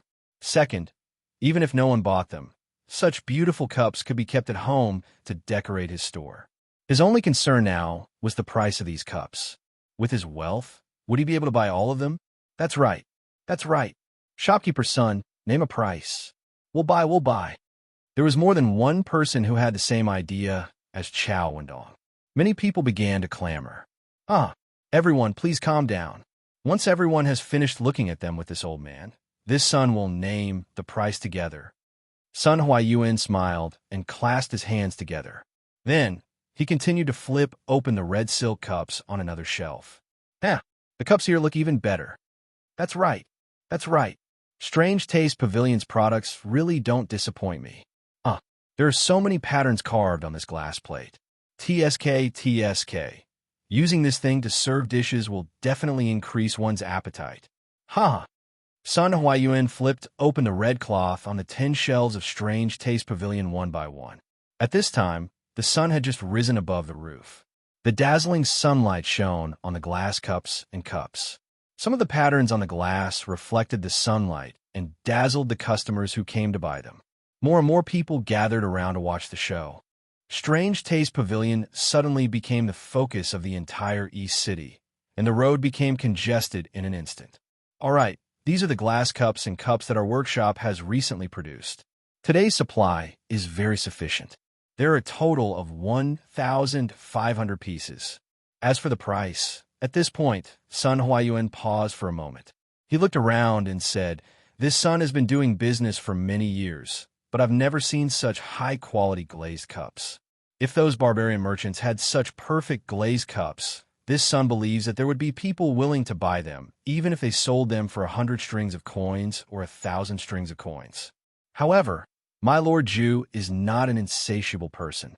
Today we are only selling these glazed cups and cups for 80 strings of coins each. If you want to buy them, please line up later." 80 strings of coins? So expensive? Those glass cups that the barbarian merchants sell are mostly only 60 or 70 strings of coins. Idiot! How can those glass cups that the barbarian merchants sell compare to these from Strange Taste Pavilion? If you don't want to buy them, I'll buy them. 80 strings of coins is already too cheap. That's right. The 60 or 70 strings of coins you mentioned are just some of the inferior goods sold by the Hu merchants. The high-quality glazed cups they have can sell for 400 to 500 strings of coins each. But even their best glazed cups can't compare to the ones from Strange Taste Pavilion. Hey, shopkeeper's son, there are still 2 more cups that haven't been flipped open. Chapter 459. Yes. Mr. Sun, there are still 2 things that haven't been revealed yet. The attentive crowd noticed that the red cloth covering the 2 big guys at the entrance of the curious pavilion had not been removed yet. Thus, they began to make a ruckus. Don't be impatient. Now, I will reveal today's grand finale, the Immortal Mirror. Sita, take off the red cloth. Sun Huayuan's spirit shook as he said in a clear voice. Yes, Mr. Sun. The servant of the curious pavilion cupped his hands and walked towards the door. The crowd below heard Sun Huayuan's words, and all sorts of questions arose in their minds. What is this immortal mirror? Immortal mirror? Is the curious pavilion making mirrors now? No way. They have carriages and color glass. How can they have the energy to make mirrors? How many people do they have in the workshop? Who knows? Hey. Look. Oh my God. What is this? Is this a mirror? Holy sh*t. At this moment, The red cloth covering the two huge signboards at the entrance of the curious pavilion slowly fell down. Two 5-foot-tall colored glass mirrors made of red sandalwood were suddenly exposed to everyone's eyes. Everyone and everything in the open space in front of the curious pavilion could be seen clearly in the mirrors. Clear and bright. These were the most prominent characteristics of the colored glass mirrors compared to the traditional bronze mirrors. The images it produced were more realistic than the bronze mirrors. Shocking. The Tang Empire's citizens who had never seen a colored glass mirror before were only shocked. Perhaps only the gods were worthy of such a clear and realistic mirror, right? This was the thought that surged in everyone's mind. Surprise. Now, those who had read yesterday's newspaper finally knew what kind of surprise the curious pavilion was going to give them. It was just that this surprise was simply too big. The people in front of the curious pavilion looked up at the two large colored glass mirrors and were speechless for a long time. Only the sound of people gasping could be heard. "Mr. Sun, just say it. How much do these two mirrors cost? I will definitely buy them today." The crowd was silent for a moment. Then Xiao Wendong roared. He only took one look at the mirror, and he knew how valuable it was. No matter how much money he spent, it was worth it. Now, he didn't care much about the Azure Glaze Cup and the Azure Glaze Cup. What he wanted to buy the most was the Immortal Mirror. TSK, TSK. Mr. Chow, you're so generous. It seems like we're not fated to have such an immortal treasure. Yeah, this Immortal Mirror is definitely not cheap. Many people who knew their own limits knew that there was no hope when they heard Xiao Wendong's words. They definitely did not have the financial resources to buy these two mirrors, so they could only watch the show quietly from the sidelines. Huh. These two immortal mirrors are made from two huge pieces of colored glass. Then, the most skilled craftsmen in our workshop polished them for half a month before they finally took shape. There were countless failures in the process. It can be said that behind these two immortal mirrors is the culmination of the painstaking efforts of everyone in the wonderful Taste Pavilion. It was not easy to come by. Sun Huaiyuan had also learned how to boast. In order to raise the price of the immortal mirror as a matter of course, he deliberately made the manufacturing process of the immortal mirror sound extremely complicated. However, no one doubted him because the craftsmanship of these two mirrors was indeed at the peak of this era. It was just that the onlookers did not have the patience to listen to old Sun's nonsense. They only wanted to know the price. "Shopkeeper's son, we all know that this immortal mirror was not easy to come by. Just tell us the price." "Huh, that's right. That's right. Shopkeeper's son, just tell us how much it is." "Ha ha." Sun Huaiyuan did not feel embarrassed. After all, business was business. He smiled and cupped his hands, then said, "The price of this immortal mirror is 8,888 strings of coins. Due to the difficulty in manufacturing, the price is higher. Please understand." Buzz. 8,888 strings of coins. Hiss. As expected, this is not something we can afford. Gulp. Holy sh*t. This mirror is worth all of this old man's assets. The price of 8,888 strings of coins shocked everyone. That was more than 8,000 strings of coins, not 800 strings of coins. An ordinary person would probably not be able to accumulate so much wealth in their lifetime. Although the immortal mirror was good, not everyone could enjoy it. "I'll buy it. I'll buy it. I'll take both of these immortal mirrors." Although 99% of the onlookers flinched when they heard the high price, there was still no shortage of rich people. An old man in a gray robe laughed loudly. "Wait a minute. Shopkeeper's son, I'm a first one here today. Besides, I also have the supreme member card of your pavilion. No matter what, you should follow the order of first come, first served, right? I'll take both of these immortal mirrors." Xiao Wendong quickly jumped out and said anxiously. Although 10,000 strings of coins was a lot, the Chow family could still afford it with their financial resources. "Huh, you're right, Mr. Chow. The Curious Pavilion is also a place with rules. I'm sorry, brother. Then these two immortal mirrors will belong to Mr. Chow. I'll ask the staff to send it to your house." Sun Huaiyuan laughed. At this moment, He couldn't help but sigh. This money came too easily. Ha! Thank you for letting me win, everyone. I won't fight with you today. I'll go first. Now that Xiao Wendong had the immortal mirror, he didn't care about anything else. Therefore, he cupped his hands and planned to follow the staff of the Curious Pavilion to move the immortal mirror into his house. As for the 10,000 strings of coins, he definitely didn't have it on him. They were all familiar with each other, so he would ask someone to send the money over later. Mr. Chow, please wait. Mr. Chow, please wait. The old man in a gray robe, who was the first to bid, walked over and stopped Xiao Wendong. I'm Zheng Yinong, and I really like this immortal mirror. I'm willing to pay 20,000 strings of coins. I wonder if Mr. Chow is willing to part with it? Hiss, 20,000 strings of coins? Mr. Chow can earn more than 2,000 strings of coins just by selling it. Who is this person? Why is he so rich? As soon as the old man in a gray robe finished speaking, there was an uproar. Xiao Wendong's eyes flashed, and he hesitated. Zheng Yinhong? Are you Zheng Yinhong from Jiangnan Road's Misty Rain Villa? Zheng Yinhong stroked his beard and laughed. Ha! I didn't expect Mr. Chow to have heard of this old man's name. I'm honored. Ha ha! Brother Zheng, you must be joking. You must be joking. An unnatural look flashed across Xiao Wendong's face. He hesitated for a moment, and then said, If Brother Zheng really wants this immortal mirror, I'll give it to you. The price will be the same as the original price.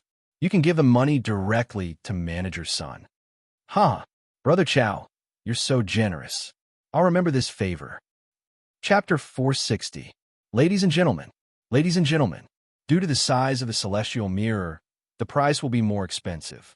Our Strange Taste Pavilion has also considered the needs of many people, so we made some small celestial mirrors, just like the one in my hand. Sun Huayan waved his hand, and a servant immediately brought over a small and exquisite mirror. The mirror was only the size of a palm, and its outer shell was made of peach wood. It looked quite delicate, but in Sun Huayuan's hands, there was an indescribable sense of strangeness. This celestial mirror is just smaller, but the effect is exactly the same as the celestial mirror, and the price is much cheaper. It only costs 100 strings of coins, and you can enjoy the effect of the celestial mirror with 8,888 strings of coins. Ladies and gentlemen, you can take turns to come up and take a look, and then decide if you want to buy it or not. Sun Huayan pointed at the small mirror in his hand and introduced it to everyone. He was trying to compare the price of this small mirror with the celestial mirror because he wanted to show that the celestial mirror was cheaper. 100 strings of coins? That's quite a good deal. And after the discount with the membership card, it's only a few dozen strings of coins. Husband, I really want that celestial mirror. Can you buy it for me? Ha ha ha. Good. Since my wife likes it, I must buy it. Hee hee. Luckily, I came early today, or I would have to wait at the back of the line. My wife, you must reward your husband tonight. Yes. I will listen to you, husband. The glazed mirror's main target audience was women. A young couple was flaunting their love for each other at the side, showing off a wave of public display of affection. There are 50 celestial mirrors available today. Ladies and gentlemen, please hurry up if you want to buy them. All right, I have finished introducing the new products of Strange Taste Pavilion today. Thank you for listening to this old man's nagging for so long. Ladies and gentlemen, please line up if you want to buy a glass cup, a glass lamp, or a celestial mirror. Seeing that he had achieved his goal, Sun Huayuan cupped his hands and stepped aside. When the crowd heard that there were only 50 celestial mirrors, they could not help but feel nervous. Those who were still observing immediately made up their minds to buy it. If they did not buy it, their wives would probably make a fuss when they returned home. Men with multiple wives and concubines were having a hard time. They were worried about how many they should buy later. What if there were only 1 or 2 left when it was their turn? Outside Strange Taste Pavilion, the rich people were buying like crazy, while the poor people were standing outside looking at the Strange Taste Pavilion and chatting.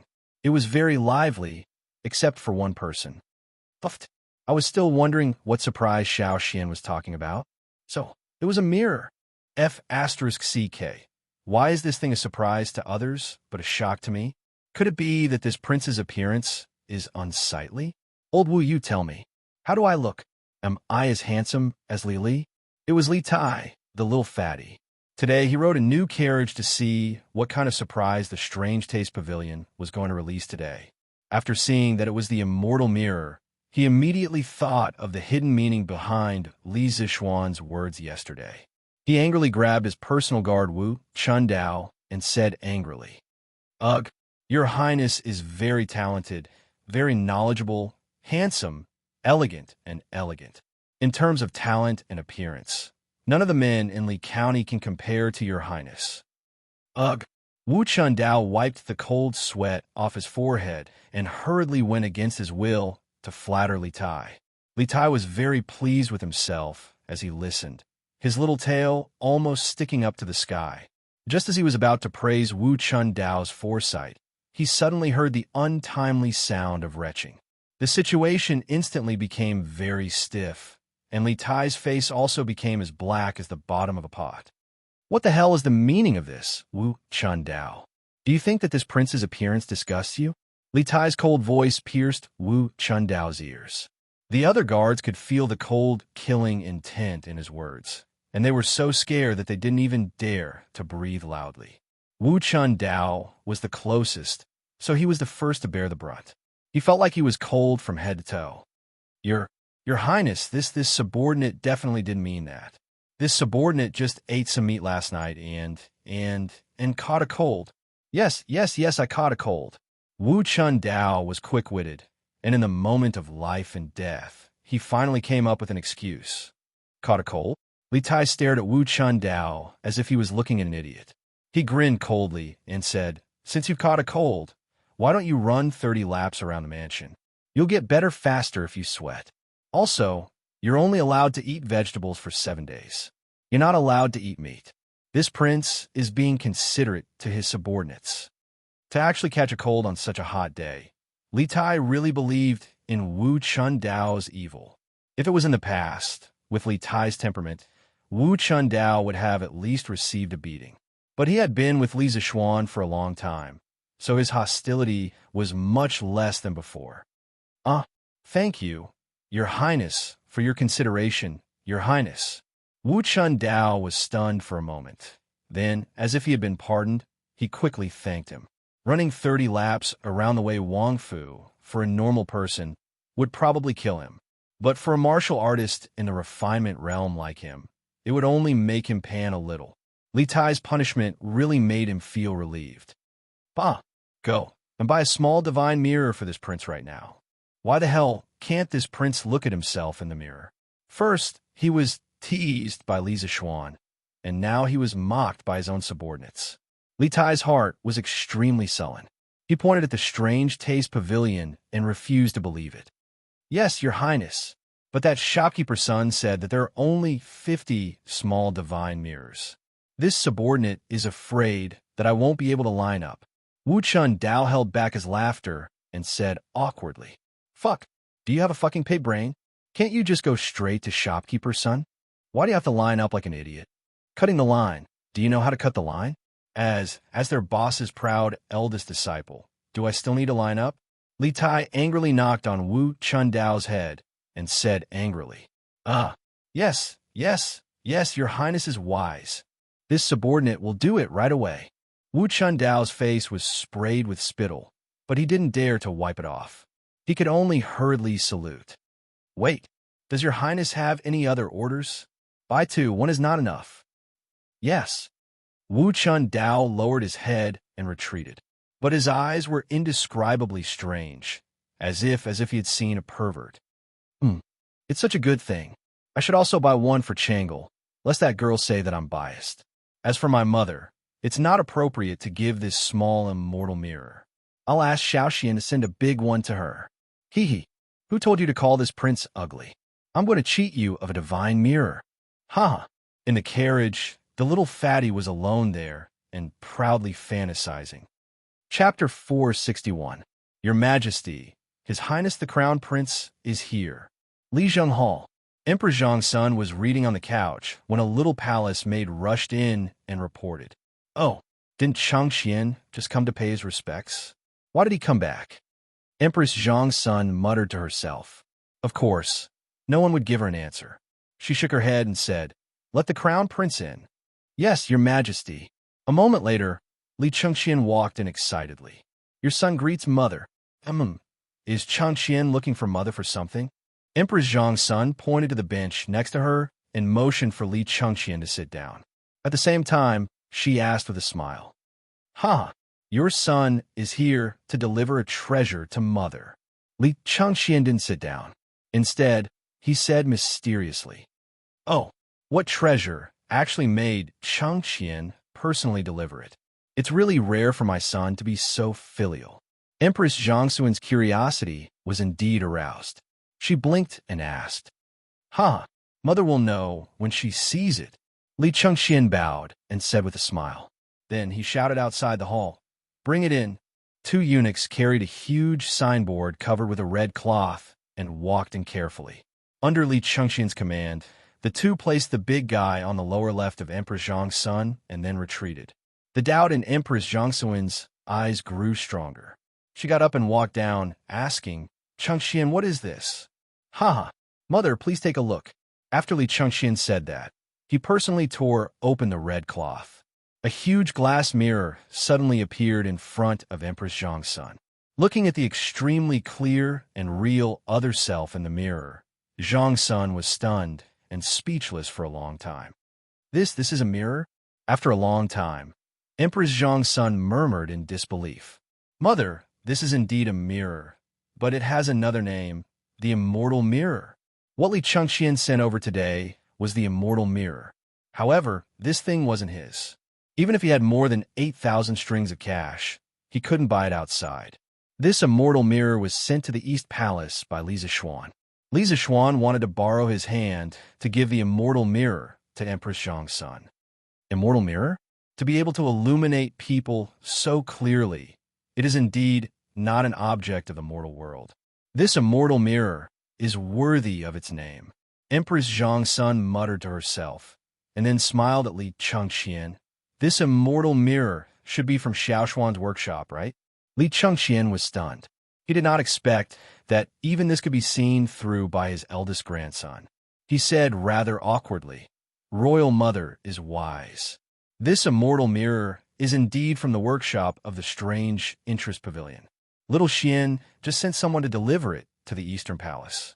Ahem, I'm just presenting it to Buddha with borrowed flowers." "Ha, you two kids." Empress Zhangxuan smiled and then looked at the Immortal Mirror. She couldn't help but sigh. This Immortal Mirror is a rare treasure in the world. Imperial Mother likes it very much. It's just that Imperial Mother is getting old. I'm afraid that Imperial Mother won't dare to use it in a few years." Li Chengxian hurriedly waved his hand and said, "What is Imperial Mother saying? You're in the prime of your life. How are you old?" In terms of appearance, 99% of the women in the Tang Empire are not as good as Imperial Mother. In terms of temperament, Imperial Mother is gentle and dignified. No one in the world can compare. Therefore, this Immortal Mirror will definitely accompany Imperial Mother for at least 80 to 90 years.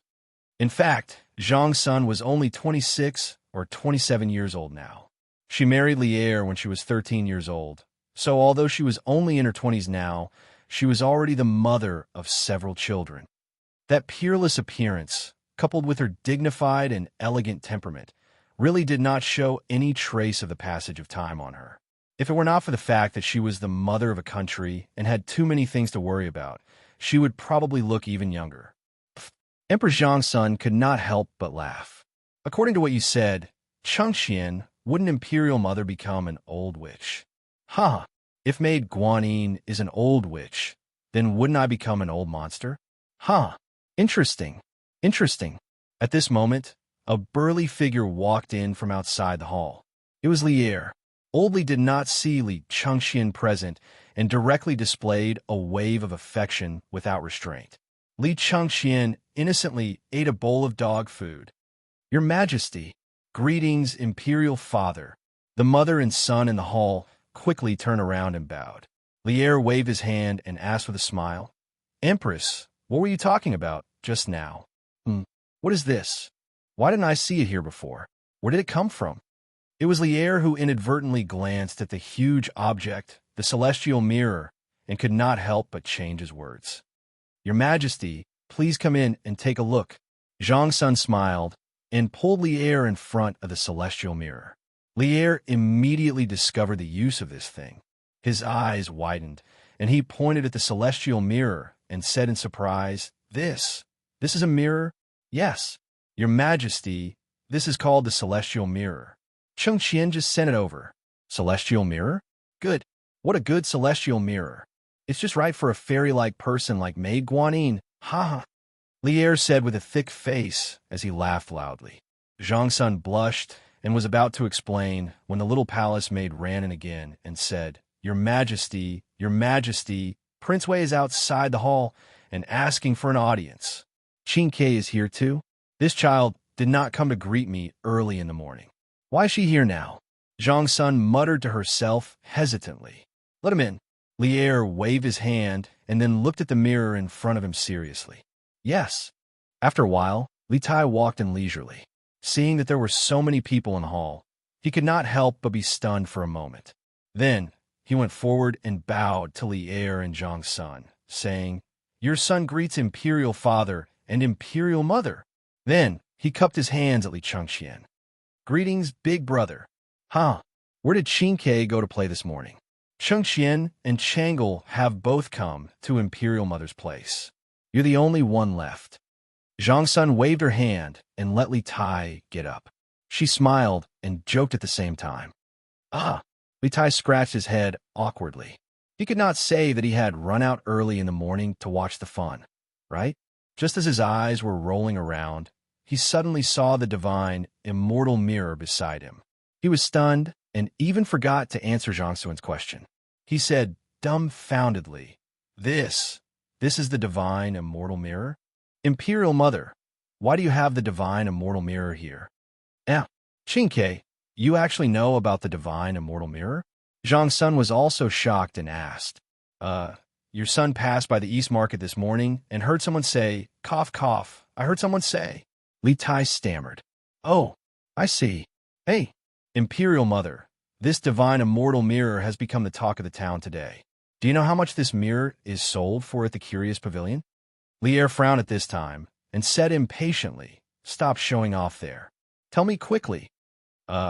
Replying to Imperial Father, they sell this divine, immortal mirror for 8,888 strings of cash. Li Tai hurriedly said. Lier stared and said, How much? 8,888 strings of cash? This kid is really black-hearted.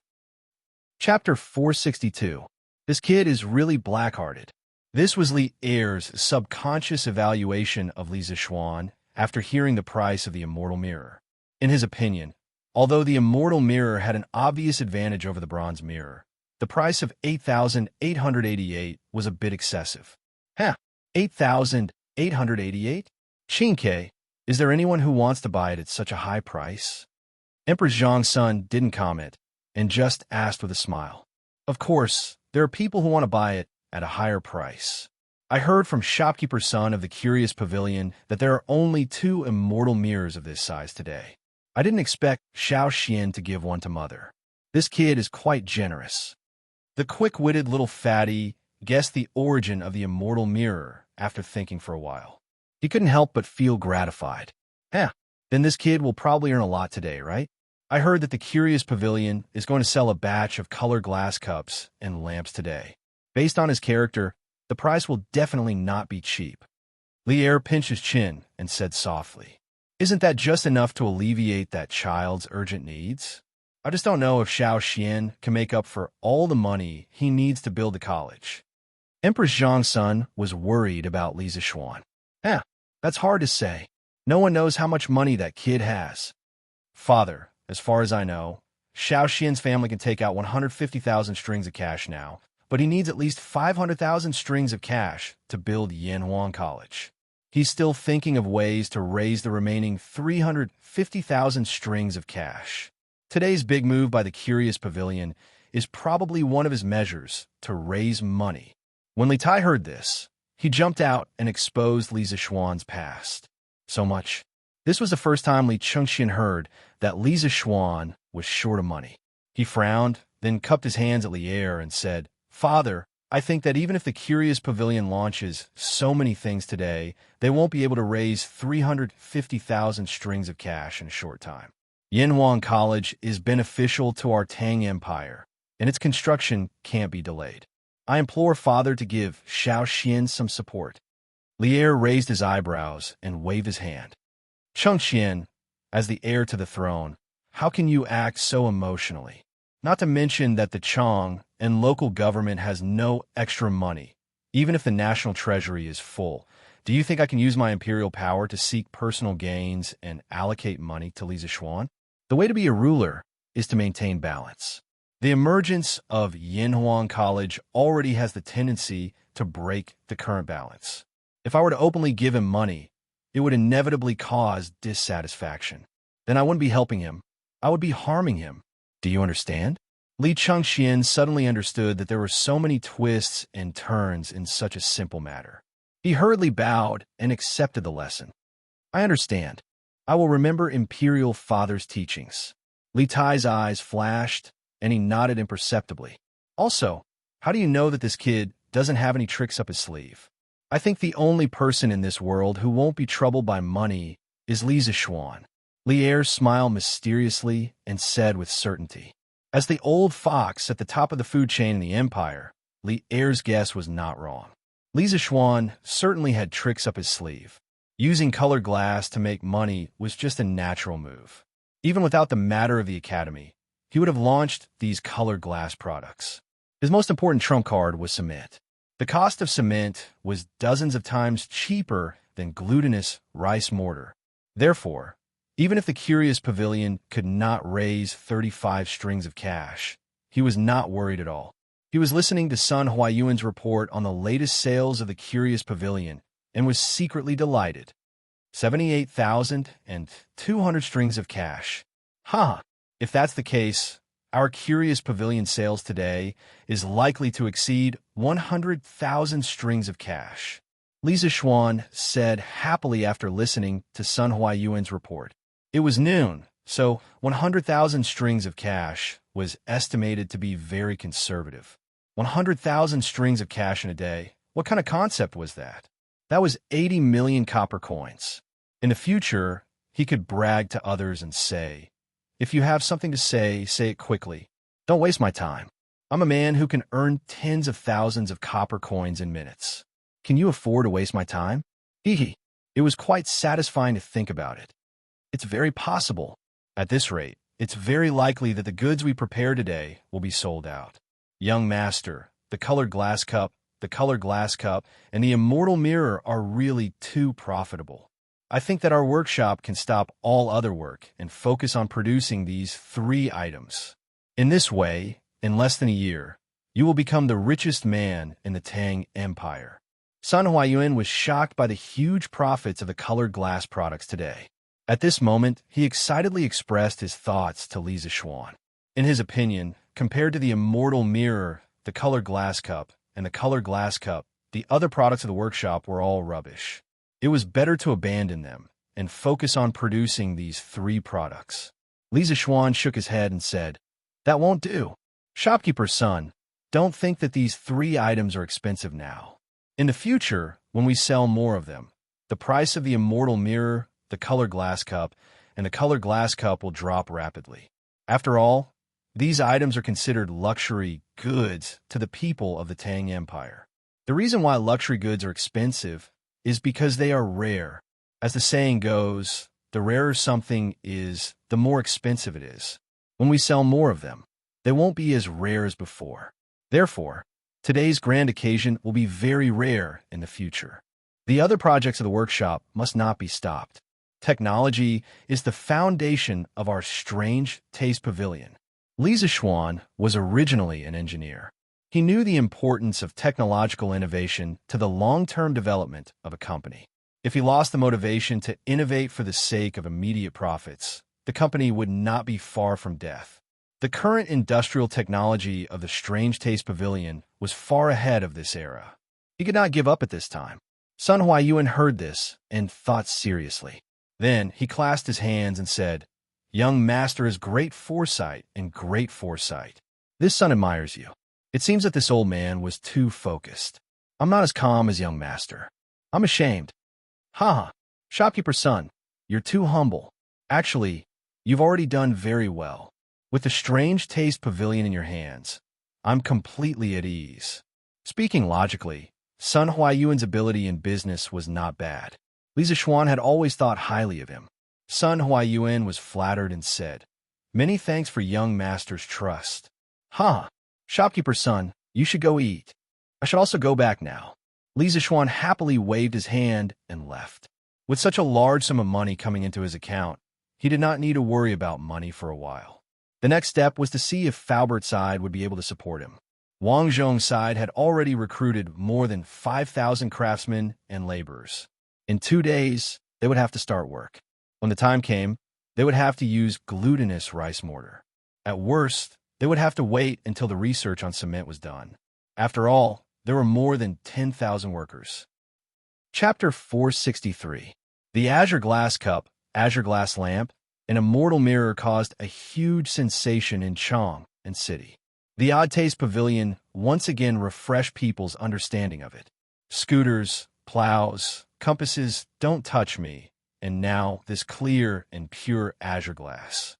It seemed that there was nothing the Odd Taste Pavilion couldn't make, especially the Immortal Mirror, which was 100 times clearer and more realistic than the bronze mirror. It was a real killer of women, and no woman could resist such a thing. In less than 2 hours, the news of the Immortal Mirror of the Odd Taste Pavilion had spread throughout the streets of Chang and City. Even some states and counties near Chang and City could hear some news. Ordinary people heard the news and wanted to go to the Odd Taste Pavilion to see rare things. The young masters and young ladies of the rich families brought a group of servants and waved their money bags, ready to buy an Immortal Mirror. As a result, more and more people came to the Odd Taste Pavilion, and it was full of people. If it weren't for a large number of marquises maintaining order, there might have been another riot. What? No more. I rushed over as soon as I heard the news. How can there be no more? In a private room of a restaurant next to the Odd Taste Pavilion, a sweet-sounding woman's angry words came out. "Miss, there's really no more." Their waiter said that there were only 50 small Immortal Mirrors today, and they were sold out an hour ago.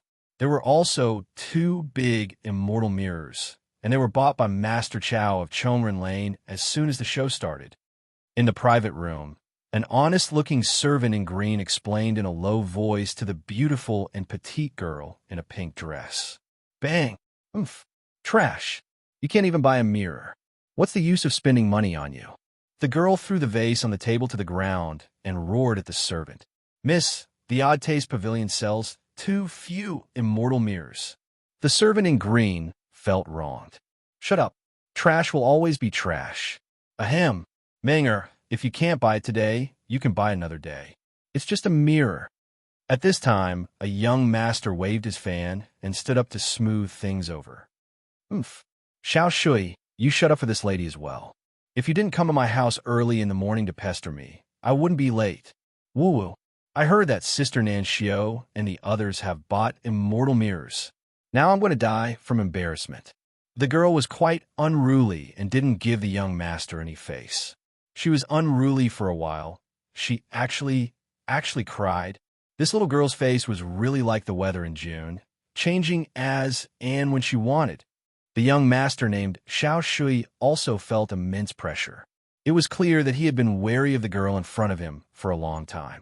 He waved his hand and had the servants and maids around him leave first. Then he crouched down and said gently, "Mengs, Menger, don't worry. Today I will send someone to stay in this restaurant. Tomorrow morning at dawn, he will go to the strange interest pavilion to line up.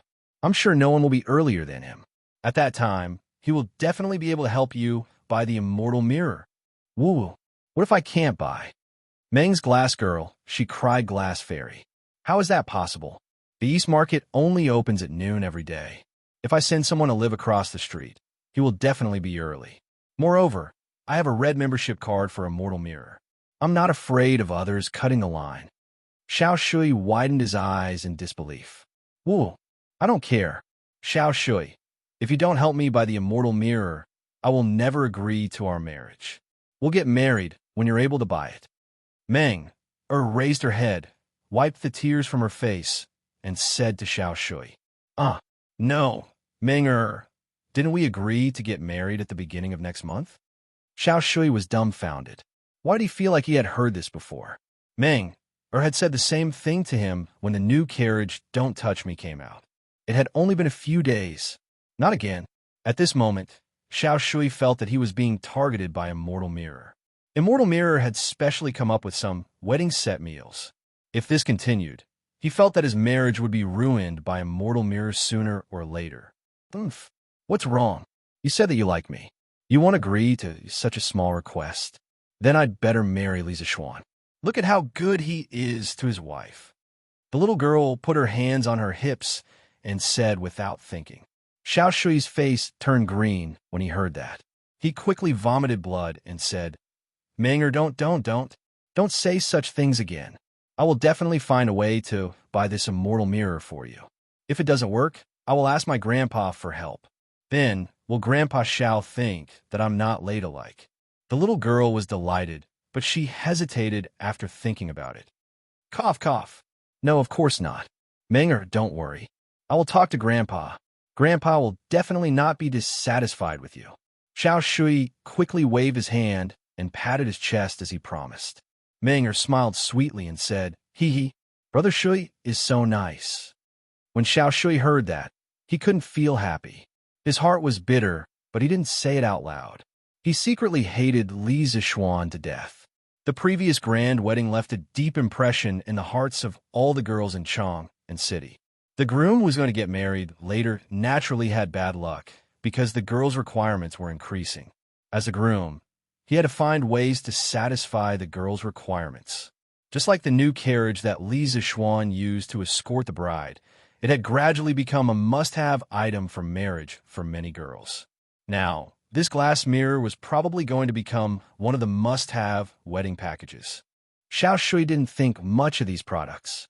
The Xiao family didn't lack a few thousand strings of coins. However, these things from Immortal Mirror were often in short supply. Even if you had money, you might not be able to buy them. This really made Xiao Shui hate it so much that his teeth itched. If he hadn't asked the servant to stay at the East Market in one day in advance and line up in advance the next day, he probably wouldn't have been able to buy the new carriage until now. Xiao Shui wasn't the only one in a similar situation. Once the Immortal Mirror, a product that was extremely popular with women, was launched, Li Zixuan immediately became the public enemy of all men in Chang'an City. Many girls who were about to get married had vaguely expressed their yearning for the Immortal Mirror to their lovers. Of course, this way of expression was tactful and implicit, and some were straightforward like Meng. Anyway, in any case, from today on, there would be one more marriage package in Chang'an City. The Immortal Mirror. Chapter 464. Achoo, achoo, achoo. After waking up from his afternoon nap, Li Zixuan inexplicably sneezed a few times. Han Yushi, who was at the side, quickly came over and grabbed his arm. She asked worriedly, Husband, did you catch a cold? How is that possible? Li Zixuan shook his head. He was a guru expert. How could he catch a cold so easily? How could I catch a cold on such a hot day? Someone must be scolding me. Achoo. Husband, you're talking nonsense. Why would someone scold you when you're fine? Also, who said that you won't get sick when it's hot? You might even catch a cold. I'll get someone to find a doctor to help you take a look. Han Yushi gently pinched Li Zixuan's arm and said angrily, No need, no need. Wife, have you forgotten that I'm also considered half a doctor? I'm definitely fine. By the way, aren't you still going to Mother's place in the afternoon? I almost forgot. Mother must be waiting anxiously, right? Han Yushi exclaimed when she heard that. However, she was still a little worried and said, Husband, are you really fine? I'm really fine. Wife, hurry up and go. Li Zixuan rubbed his nose and waved his hand. Okay, then I'll go. In the afternoon, Li Zixuan went to the workshop to check on the progress of the cement research. Young master, The hardness of the cement we've made so far hasn't reached your previous requirements after solidification. If it's used for construction, it's really not as strong as glutinous rice mortar. Faubert knew the purpose of Li Zexuan's visit today. He directly came over with a lump of cement and said.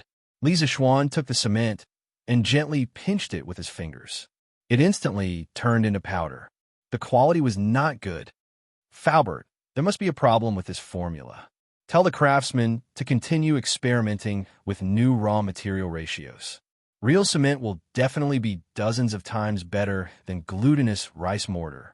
Although he was a little disappointed, Li Zexuan still encouraged Faubert to lead people to overcome this technical difficulty because the use of cement was really great. If they gritted their teeth and researched it, they would benefit endlessly in the future.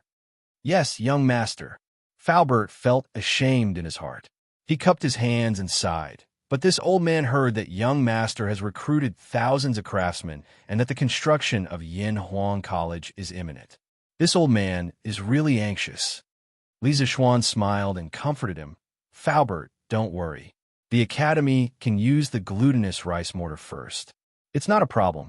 This time, Lily has earned me a lot of money, so tell the people below to not worry. Sometimes, the more anxious you are, the less inspiration you have. Li Zexuan was, of course, anxious in his heart. However, he also majored in engineering in his previous life. Naturally, he knew that in scientific research, when faced with difficulties, the more anxious you are, the more difficult it is to solve the problem. On the contrary, in some inadvertent moments, you can come up with some particularly good ideas. Fortunately, Li Zexuan had prepared for both sides from the very beginning. Whether the cement was made earlier or later, it would not have a big impact on the result. Thank you, young master, for your understanding. The workshop will definitely do our best to research the cement as soon as possible. Faubert heaved a sigh of relief and cupped his hands in respect. Li Zexuan nodded and said, Okay, Faubert, tell the craftsmen in the workshop to prepare. In 2 days, the academy will officially start construction. Time waits for no one. So fast. Faubert was shocked. Although he knew that the academy would start construction soon, he did not expect it to be so fast. Yes, according to Butler Wang's calculations, we should be able to recruit all the craftsmen and laborers in 2 days. The earlier we start construction, the earlier I feel at ease. The reason why Li Zexuan offered such a high salary to the craftsmen and laborers was so that he could recruit all the craftsmen in a short period of time and start construction as soon as possible. Now, it seemed that the effect was quite good. Money makes the world go round. This sentence was not without reason.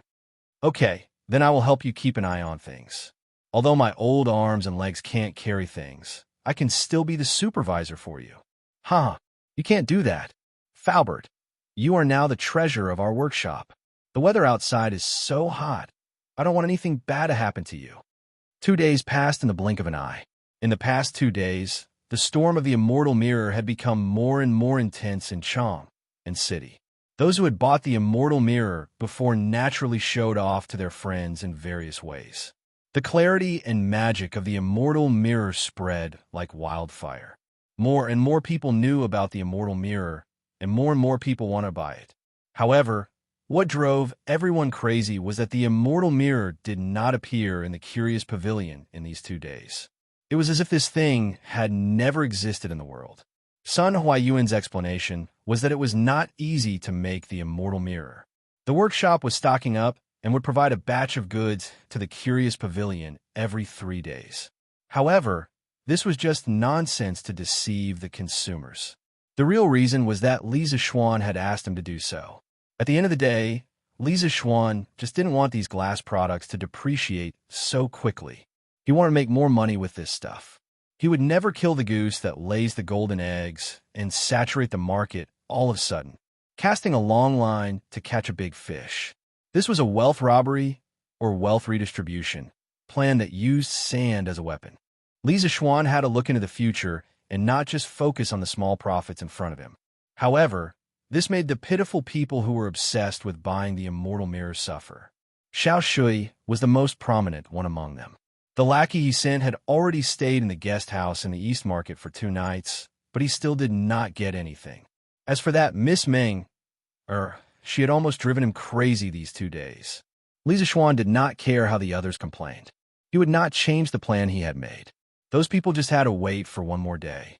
Early in the morning, Li Zixuan, Yin Xiaoning, Yin Lied, and Fauber led more than 200 craftsmen from the Ministry of Works and more than 100 craftsmen from the workshop to Plum Village.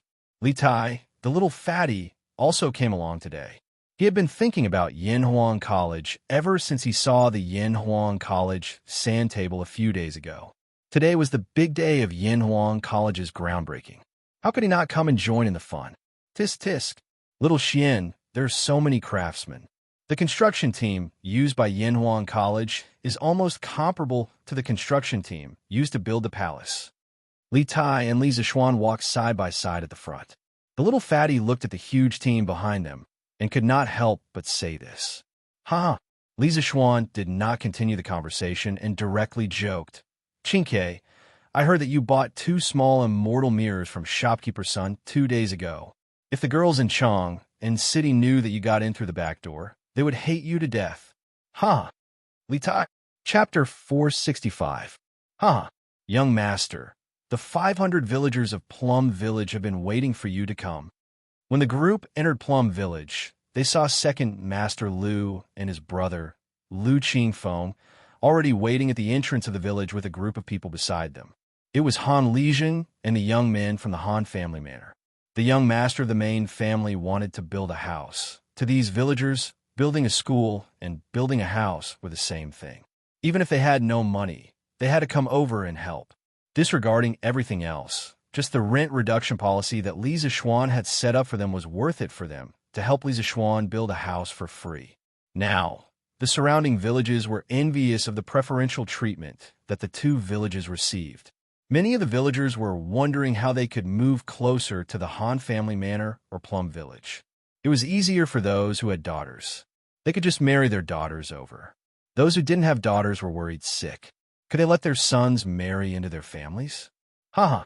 Second Master Lu, you're getting more and more energetic. Li Zixuan jumped off his horse and walked toward Lu Wanshan with a smile. He wasn't just being polite. A few months ago, Second Master Lu's body was strong, but one could see the vicissitudes of a hero in his twilight years. Now, Second Master Lu's vicissitudes of life had all been washed away.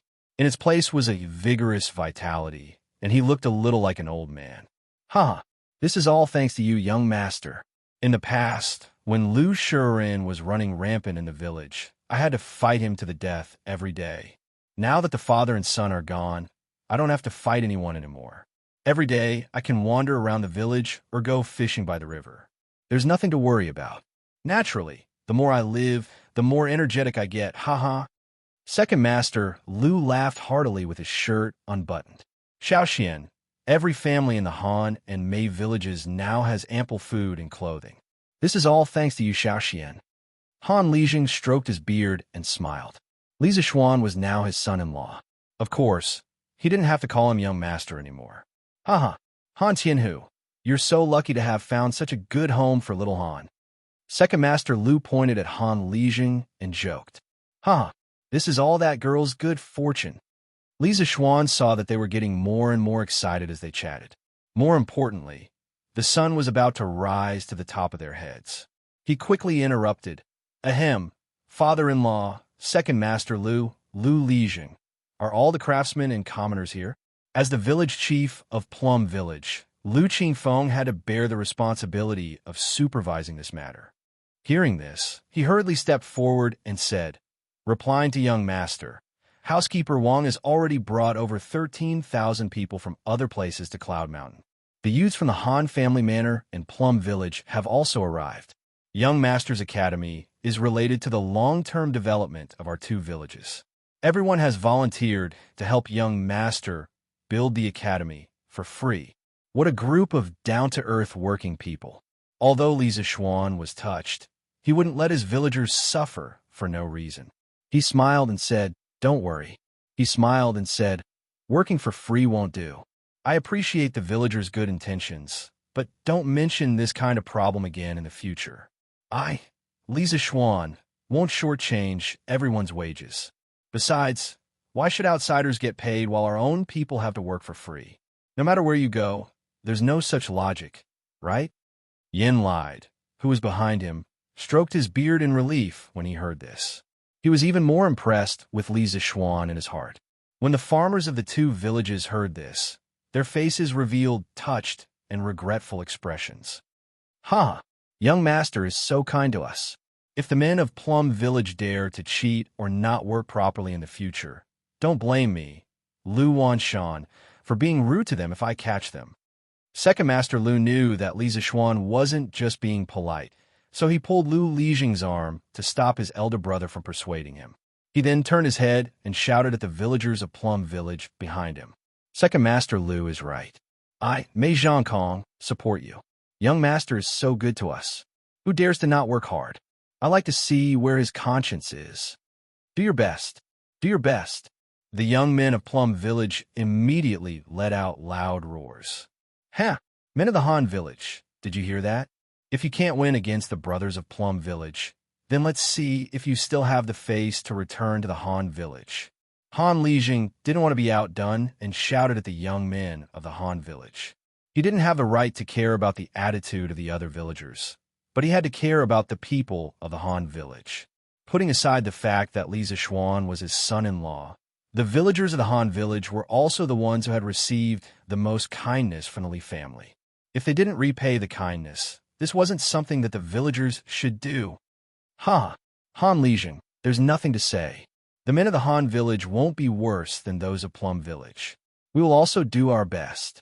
Old Hu laughed out loud and agreed. Yes, do your best. Do your best. Li Tai, Yin Xiaoning, and the others were shocked when they saw this. Lisa Schwan was a little speechless. It was just a ceremony for the opening of the academy. Why did they make it seem like an army was going to war? He waved his hand and comforted everyone with a few words. Then, he led the large group up Cloud Mountain. Plum Village was surrounded by mountains on two sides, water on one side, and Cloud Mountain on the north. It occupied a large area, and the terrain on the mountain was relatively flat. In the early years, there were people who planted crops on a mountain, but because of the poor harvest, they eventually gave up. In the east, there was Fonglin Mountain. The forest was dense, and the terrain was rugged. Some animals often appeared, so it was a good place for the villagers to hunt. In the south, there was Bar River. The irrigation of the Han Village and Plum Village's farmland depended on this Bar River. Following the mountain path, the group headed up the mountain. Halfway up the mountain, Lisa Schwan could hear the hubbub of voices. He guessed that Wang Zhong was leading the group of people to clean up the mountain path. When they arrived at the top of the mountain, they saw a large group of people doing the preliminary cleaning. At this moment, Wang Zhong wished that he had 4 legs. He needed to command everywhere, and it was very difficult for him. Lisa Schwan frowned. Although more people could speed up the progress of the project, more people would make it more difficult for the foreman to command. If he could not reasonably assign an appropriate task to everyone, then these 10,000 people would be nothing more than a motley crew. It would only have the opposite effect. Thinking of this, he called Wang Zhong over and said, "Uncle Wang, get everyone to gather here." Wang Zhong wiped the sweat off his forehead and cupped his hands. "Yes, young master." After a full 15 minutes, all the people had gathered. What was worse was that although these people came to gather, they did not have time to idle their mouths. They were still chatting in groups of 3 to 5. The whole place was noisy. Many of these people came from the same village. Everyone had their own circle, so it was not surprising that they knew each other. If there were only 100 or 200 people here, perhaps no one would dare to talk to each other. However, there were more than 10,000 people here, so the situation was not so easy to control. Seeing this, Lisa Schwan could not help but frown even more. Chapter 466.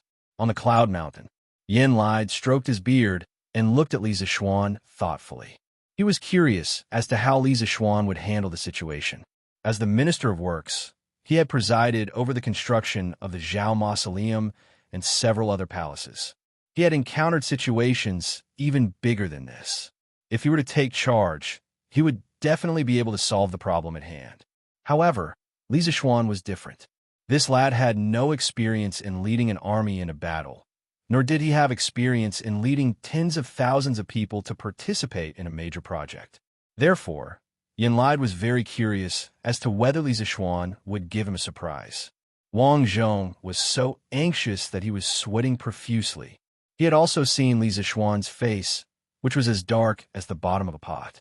However, faced with more than 10,000 people, there was nothing he could do. He could only command a few of his servants to maintain order around him while feeling anxious. At this moment, a cold snort resounded through the peak of the cloud mountain. Everyone felt as if their hearts had been hammered by a metal hammer. Hundreds of birds in the forest were so frightened that they started chirping and flapping their wings together to fly into the distance. The noisy crowd immediately quieted down.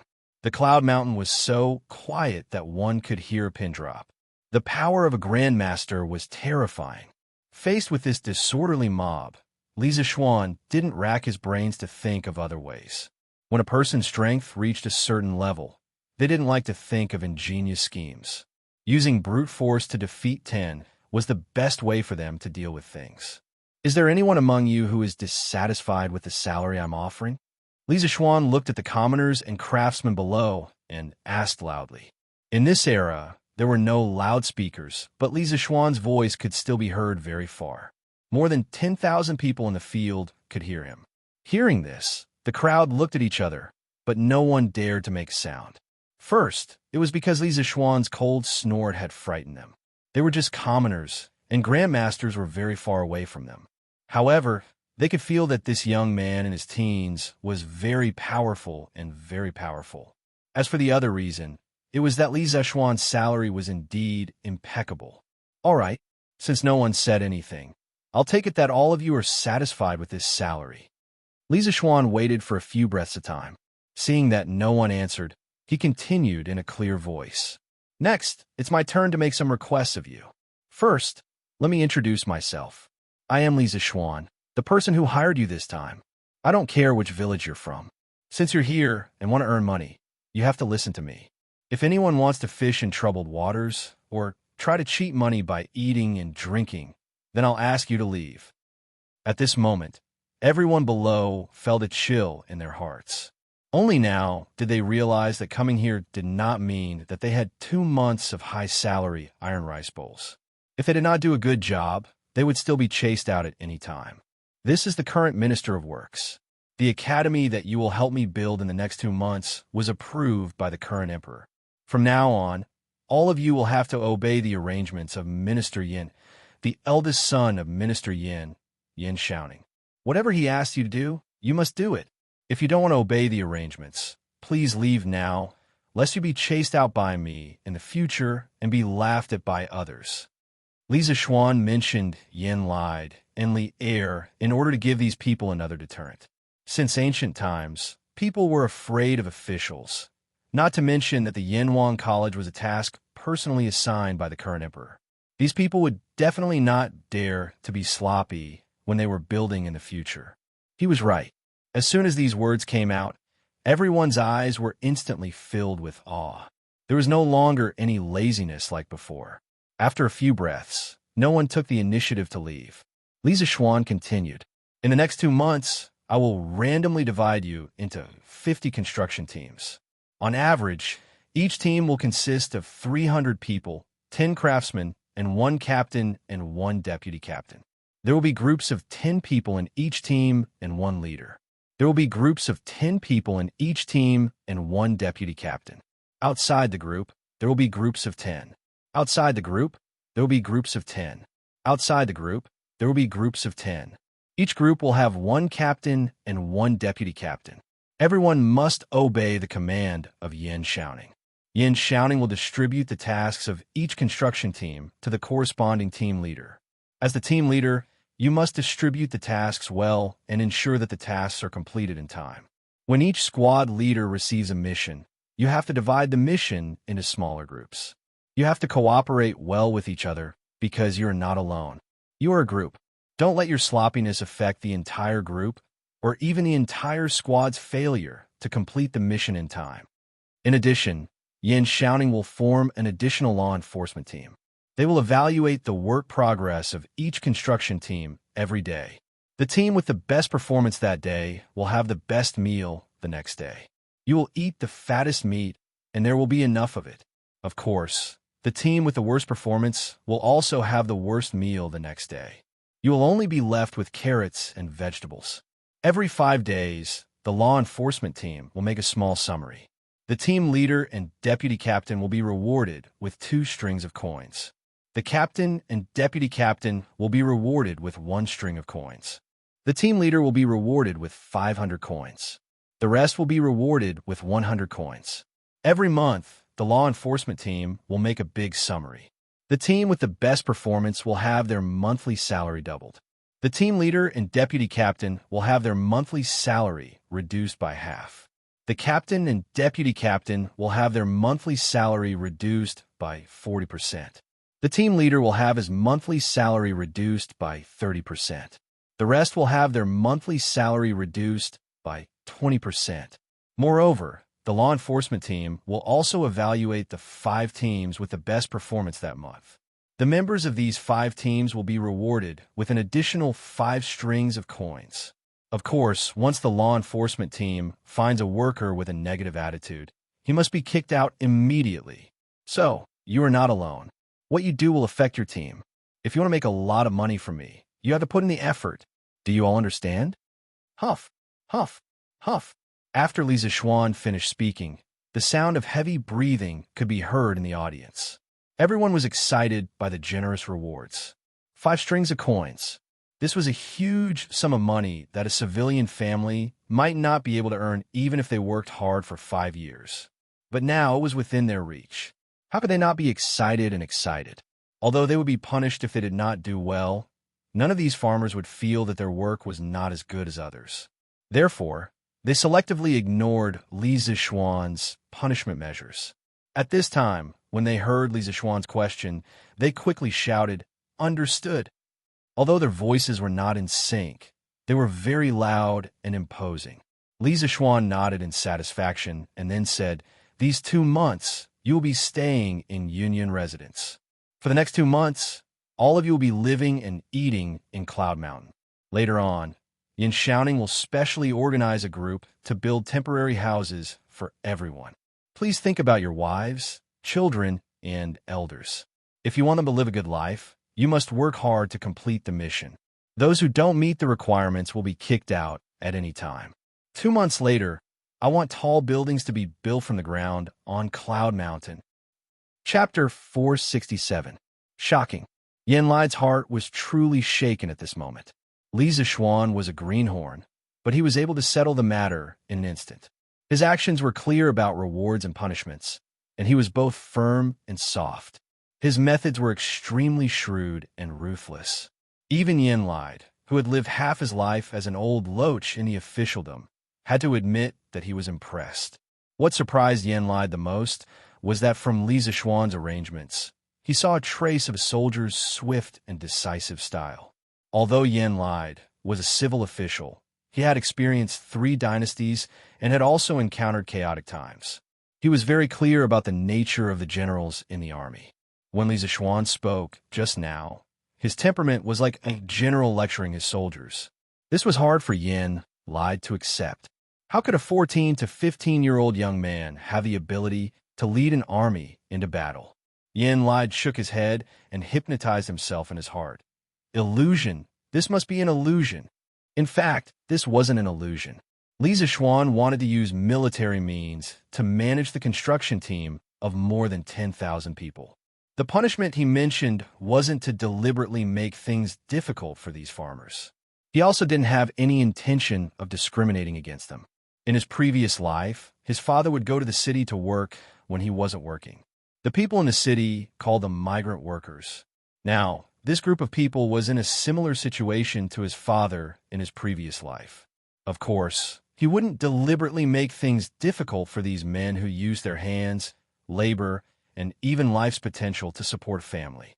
The reason why he proposed these punishment measures was mainly because his father had said in his previous life that there were many crafty people who slacked off and worked for free. Another important reason was that the construction team he recruited was unusually large. If he didn't set up a perfect management system, the construction site would become a mess. Everyone wouldn't know what they were supposed to do or whether they were doing the same work as others.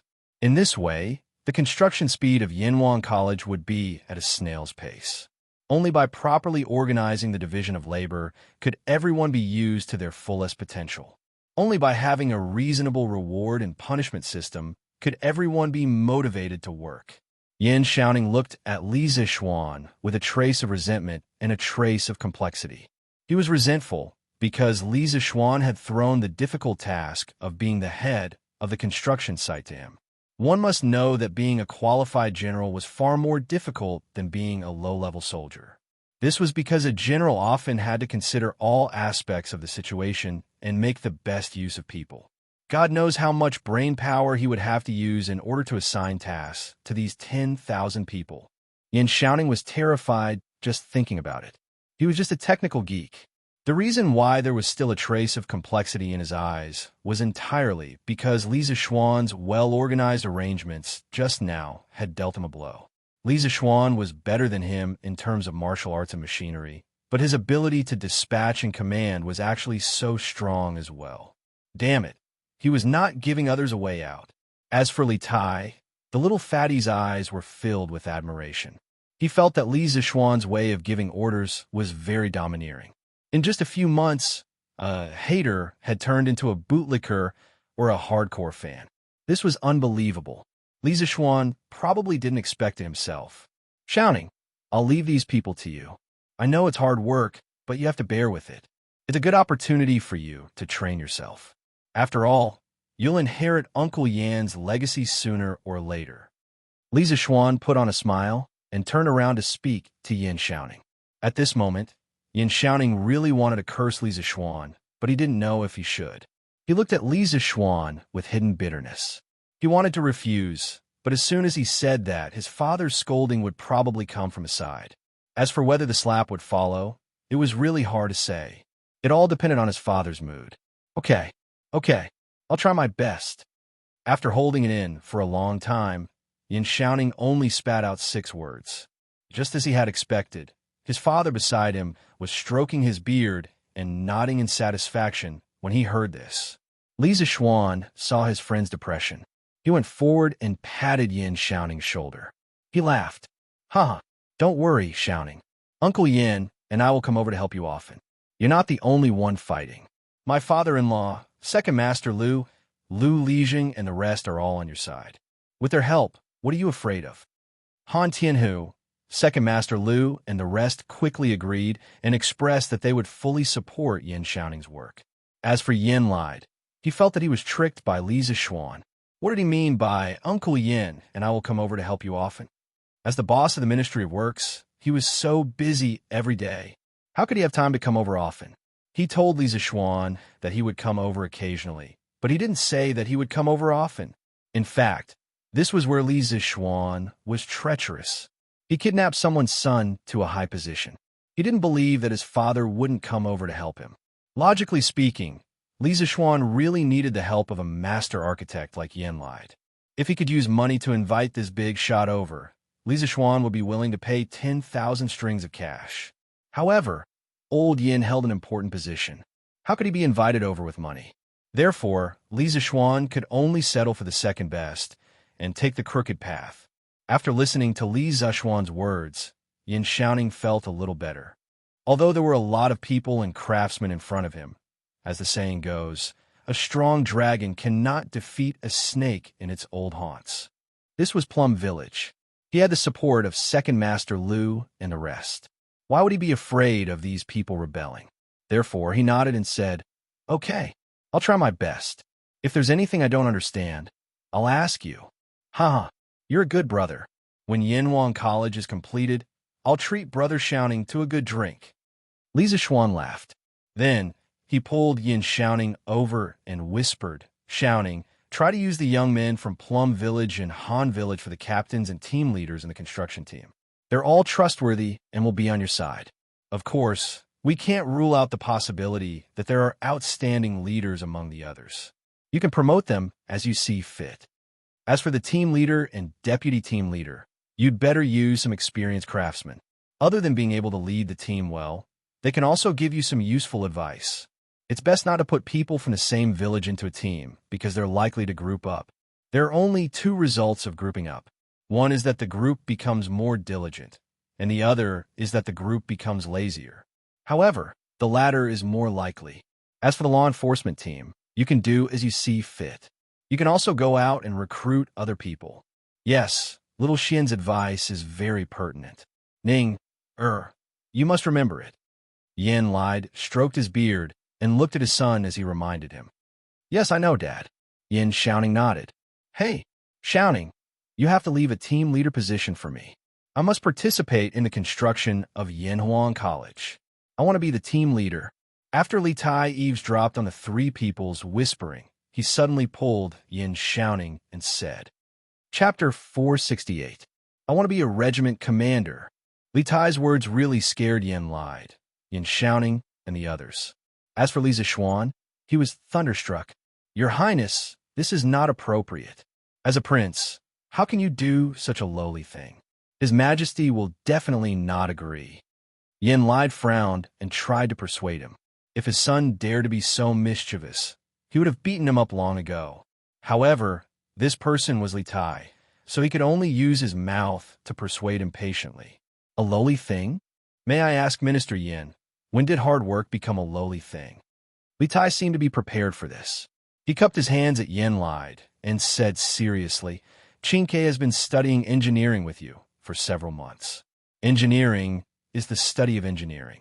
If I don't experience engineering, how can I call myself a disciple of engineering? As for my father, I will personally report to him. Yin Lied was silent. In fact, he regretted what he said just now. If he said that engineering was a lowly thing, wouldn't he be scolding himself?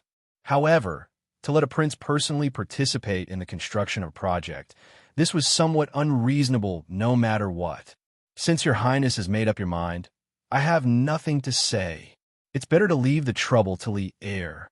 Yin Lied thought in his heart. Li Zishuan raised his eyebrows and looked at Li Tai in surprise. He didn't think that this little fatty would be able to speak such a serious truth. It really made him look at him in a new light.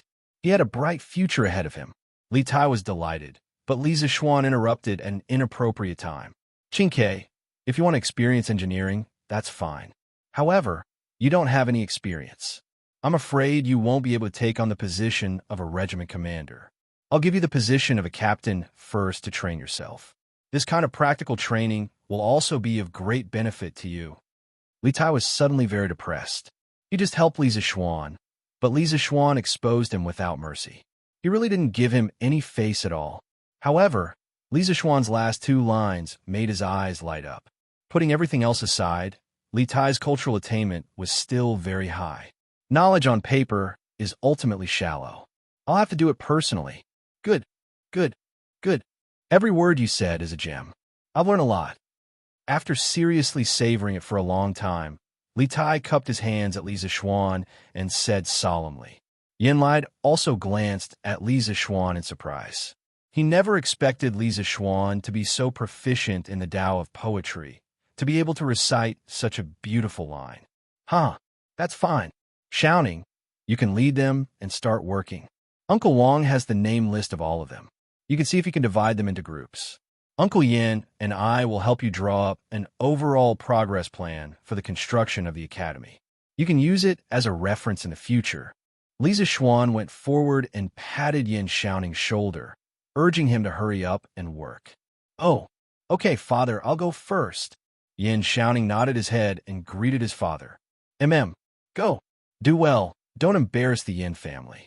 Even if I'm busy with work in the future and can't come often, your second uncle will come often to assist you. Every father had the heart to see his son become a dragon. Yin Lied was no exception. He really hoped that his son could grow up quickly after going through this big project. Although he wouldn't be as monstrous as Li Zishuan, he must be able to take charge of things independently. I understand.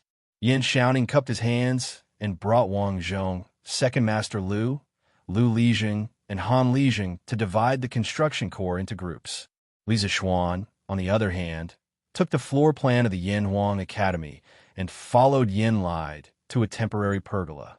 This simple and crude shed became their temporary combat command post. Li Zishuan was very happy when Yin Lide said, "Even if I'm busy with work in the future and can't come often, your second uncle will come often to assist you." Yin Lide's construction skills weren't much worse than Yin Lide's. With the help of the Yin family, the construction of Yin Huang College would be completely stable. It's time to eat. It's time to eat. At noon, a group of hundreds of old, weak women and children carried fragrant dishes to Yinshan Mountain. The workers' first meal at the construction site began. It wasn't easy to cook for more than 10,000 people. Almost all the women in Han Village and Plum Village who knew how to cook were invited to help in the kitchen. Yinshan Mountain didn't even have a stove, so naturally, they couldn't cook here. Therefore, this support group brought the food up from Plum Village at the foot of the mountain. Anyway, it was summer now, so they weren't afraid that the food would get cold on the way. Leaders of each group, get your people to line up properly. Don't look like the reincarnation of a starving ghost who hasn't eaten for years. It wasn't easy to cook for more than 10,000 people. Similarly, it wasn't easy to arrange for more than 10,000 people to eat together. Fortunately, Yin Xiaoning used the whole morning to divide the more than 10,000 people into groups, teams, and groups. Now, it was much more convenient to command. Yes, Commander Yin. The 5 leaders of the construction corps were Hu Hanyun, Second Master Lu, Chao Xiaofu, Gong Minyong, and Ni Taifeng. Needless to say, Hu Hanyun and Second Master Lu had a certain amount of influence in Han Village and Plum Village. Moreover, they had helped others to build houses before. Chao Xiaofu and Gong Minyong were the craftsmen sent by the Ministry of Works this time. They had rich construction experience and had worked on many big projects under Yin Lide. Moreover, they were very familiar with Yin Xiaoning. As for Ni Taifeng, he was the representative of the elite craftsmen in Strange Pavilion Workshop. When the workshop still belonged to the Yin family, Ni Taifeng had worked in the workshop. Of course, Yin Xiaoning knew him. Overall, Yin Xiaoning's arrangement was quite reasonable. After the 50 teams were lined up, the support group started to get food for the workers. The fragrance of the meat could be smelled from afar. Everyone couldn't help but gulp and salivate. Gulp! What a delicious fragrance of meat. Boss is really generous. I, Ma San Xiang, haven't smelled such a wonderful fragrance of meat in a long time. Gulp! Just for such fragrant meat. Our group can't be the last in the future. Otherwise, won't we have no meat to eat? Yes. Yes. We can't be the last in the future. Tisk. Ignorant. Who in Han Village can't afford to eat meat now? We all have a meal every few days. Huh. Same for Plum Village. Amidst the envious and boastful voices of the crowd, the workers took their food one by one. Now, there was no canteen on Yinshan Mountain, let alone tables and chairs. Most of these people were rough people and didn't care about the red tape. They just squatted under the shade of the tree and enjoyed their delicious lunch in groups of 3 to 5. Young master, why are you here to line up too? Please stand in front of me. As the leader, Hu Hanyun didn't have any special privileges. After he arranged everything, he came to line up. However, he realized that Li Zishuan was actually behind him. He quickly turned around and said, Chapter 469. Uncle Hu, you can line up. I'm not in a hurry to eat, so I'll line up slowly. And you guys, don't worry about me. Line up in your own line. Eating is the most important thing in the world. No one is more honorable than anyone else when it comes to eating. Li Zishuan waved to Mr. Hu, and then he saw the people in front of the line looking at him hesitantly. He hurriedly said to those people in a kind manner. At this moment, Li Zishuan could be described as kind and amiable. He was totally different from when he was lecturing the people above. This made the craftsmen feel a little confused, but at the same time, they felt a sense of familiarity. The most direct manifestation was that when the foreigners in the line passed by Li Zishuan after getting their food, They were no longer trembling with fear like before. Instead, they would smile and say, "Hello, sir," or "Hello, boss." This was also the effect that Li Zishuan wanted.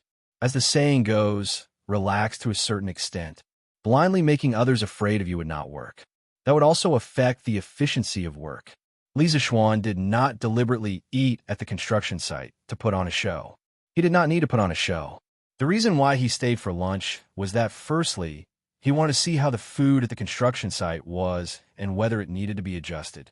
Secondly, he had to continue to discuss the detailed plan of the construction of the academy with Yin Lide in the afternoon. It was not worthwhile to go back in the middle of the day. At this moment, the sun in the sky was the hottest time of the day. Carrying the food, Li Zishuan came to the shed. In the morning, the people below would naturally bring in tables and stools. The shed was now fully equipped. Li Zishuan came to the table and sat down.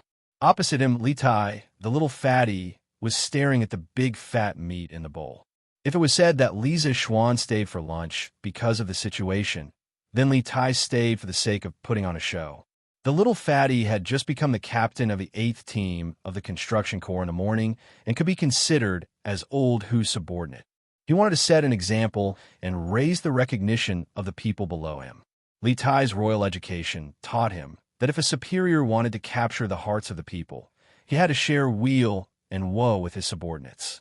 In this aspect, his old man, Li Er, had perfected his military career in the early years. Thus, all the generals of the Great Tang were loyal to Li Er. However, Li Tai was not Li Er. This little fatty was used to living a luxurious life since he was young. He had very strict requirements for food. In this aspect, even Li Zishuan admitted defeat. Otherwise, how could he be so fat? Now, it was his first time eating such a big pot of food. Eating such fat meat, just looking at it made him feel nauseous. How could he eat it? Huh? What? You can't eat it? I told you to go back and eat, but you insisted on staying and asking for trouble. Let's see what you can do now. There are no restaurants in this wilderness, and your first team's mission in the afternoon is very important. Let's see how you can order the people below to work when you're hungry. Li Zishuan glanced at Li Tai, who was in a dilemma, and said sarcastically. Although he himself didn't like to eat fat meat, he was more witty. When he had just finished eating, he gave all the fat meat in the bowl to Old Hu. These fat meat may be inferior food to people like him and Li Tai, but for people like Old Hu, who were at the bottom of the labor force, this was top-quality food. Not only did it taste good, but it also made them hungry. If you used lean meat to exchange with them for fat meat, they wouldn't be too happy. Who said I can't eat it? Ah, F***, little Xian, you actually gave me special treatment. Why is there no fat meat in your food? Li Tai was about to argue, but when he saw that there was no fat meat in Li Zishuan's bowl, only minced meat and vegetables, he immediately called out Li Zishuan for giving special treatment. Bullshit. You brat, there must be something wrong with your eyes. I just don't have fat meat in my bowl. Aren't the other dishes the same as yours? What did I give you special treatment? Li Zishuan couldn't wait to drag this brat over and stuff him into his bowl. He glared at him and said in exasperation, "Oh, you should have said so earlier. Then I'll throw away this fat meat and eat vegetables like you." Li Tai didn't feel embarrassed at all because he misunderstood others. This guy thought that Li Zishuan threw away the fat meat in his bowl. He propped up his fat body and prepared to go out and throw away the meat. Li Zishuan said angrily, "Stop. Which eye of yours saw me throw away the meat? I only gave the meat to Uncle Hu. It's fine if you don't like to eat some dishes, but you can't waste food. The food you don't like to eat is a delicacy in the eyes of many people, but you would rather throw away the meat than share it with others. How hateful. Wine and meat stinks at the Vermilion Gates. Frozen bones lie on the road." This is exactly what a prince in the palace who doesn't understand the suffering of the common people. This was the first time Li Zishuan said such harsh words. It was also the first time Li Tai was reprimanded by someone other than Li Er. Li Tai was so angry that his eyes turned red. If the person in front of him wasn't Li Zishuan, he would have drawn his sword and killed him. At this moment, his heart was filled with anger and grievance. Yes, it was grievance.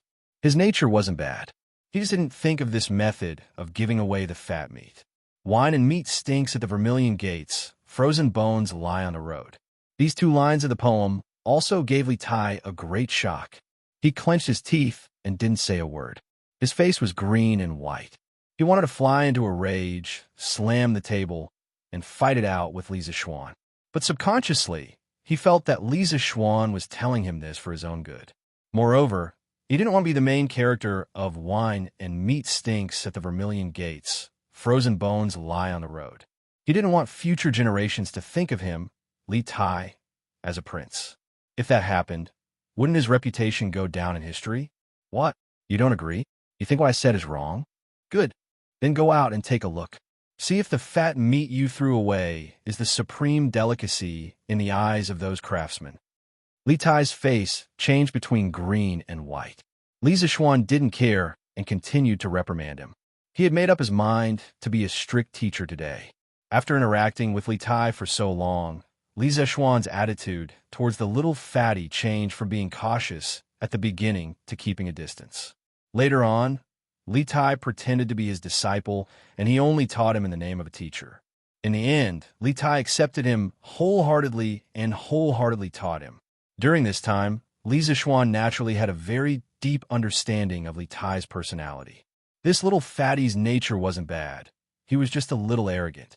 In these few months of interaction, Li Zixuan felt Li Tai's intelligence, Li Tai's craftiness, Li Tai's arrogance, Li Tai's sincerity sometimes, and Li Tai's funny joy sometimes. Li Zixuan felt that Li Tai was just a smart child who hadn't been completely spoiled yet. Chapter 470. Yes, strictly speaking, Li Tai was really just a child who hadn't been completely spoiled. Anyone who was born into a family like Li Tai's, who was talented and intelligent, and who was deeply doted on by the current emperor, would have a heart of pride. It could be said that if they were in Li Tai's shoes, 99% of people wouldn't do better than Li Tai. Moreover, Li Tai was sincere towards the people he approved of. Compared to those who put on a good face to everyone, but secretly schemed and plotted, Li Tai was much better. Li Zixuan's heart had always been tangled and conflicted about Li Tai. According to the trajectory of history, Li Tai was just a failed product in the struggle for imperial power, and so was his brother Li Xianxia. Li Zixuan didn't plan to get too close to Li Er's sons from the start. He didn't want to participate in the complicated struggle for the throne, and he didn't want to become cannon fodder in other people's political struggles. But man proposes, God disposes. Moreover, man wasn't a plant, so how could he be emotionless? Under various coincidences, his relationship with the two brothers, Li Tai and Li Xianxia, became closer and closer. Moreover, after interacting for so long, he found that Li Xianxia wasn't as sinister, ruthless, disloyal, unfilial, or even a homosexual as the history books said. Li Tai also wasn't as arrogant and conceited as the history books said. These two brothers treated him, as a friend, with sincerity and true nature. Li Zixuan's heart gradually wavered. He didn't know if the history books were wrong, or if Li Tai and Li Xianxia's shortcomings were completely reflected in the later stages of their personality changes. If it was the latter, then Li Zixuan didn't know if he should rescue these two brothers. Later on, when Li Zixuan proposed Gong Shui, Li Tai immediately became one of the staunch supporters of Gong Shui. After that, Li Tai's performance was very satisfactory. Only then did he completely treat Li Tai as his true disciple, and planned to train him with all his might in the future. Since he had decided to take in Li Tai as his disciple, Li Zixuan naturally would not allow the little fatty and Li Tai to turn against each other in the future. He wanted to change Li Tai's fate. He wanted to change history. But in order to do this, he had to first change Li Tai's life values and get rid of some of Li Tai's shortcomings, which were also his weaknesses. Therefore, when it was time to criticize severely, he had to stand up and be a strict teacher.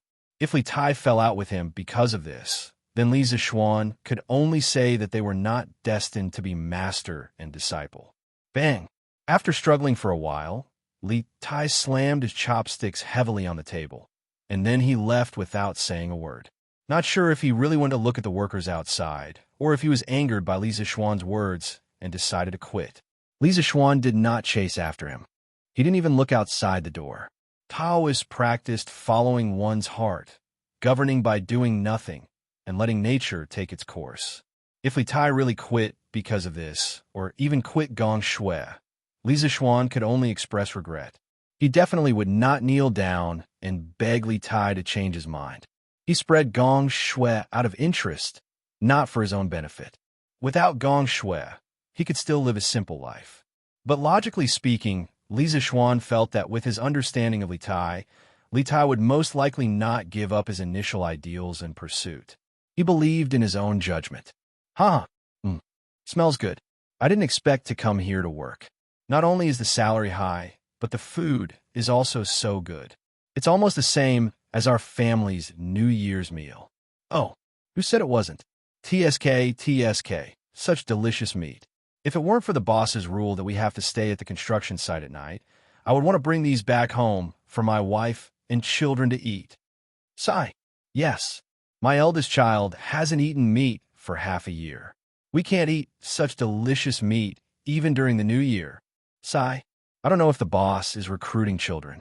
My son is taller than me, and his strength is almost as strong as mine. It's just that he's too skinny. It would be great if the boss could recruit him. Just for every meal with meat, it's worth it even if the salary is reduced by half. Wulauer, you really know how to scheme. Sigh. I heard that the villagers of Plum Village and Han Village can eat meat every few days. I don't know if it's true. Of course it's true. Didn't you see it when we came over this morning? The children here are much fatter than the children in our village. Also, look at their houses. Most of them have been renovated. How can our shabby thatched huts be compared to them? Sigh. Who told them to have such a good boss? Sigh, let's eat quickly. Now that their boss is also our boss, he's not bad to us. We have to work hard later. At the very least, we have to be worthy of this delicious meal at noon. Li Tai walked aimlessly in the forest. He heard the villagers' exclamations and discussions about the food. His heart was suddenly filled with mixed feelings. Was this the arrival of the Golden Age that the ministers in the imperial court talked about? The villagers couldn't even afford to eat fatty meat. What kind of golden age was this? At this moment, Li Tai's heart was filled with anger and sorrow. Li Zishuan was right. He was just a prince who didn't eat the hardships of the world. If Li Zishuan hadn't reminded him and stopped him, he would have thrown away the delicious food in the villagers' mouths. If that happened, how would he be different from the Jinhui emperor who said, if the people don't have rice to satisfy their hunger, why not eat meat?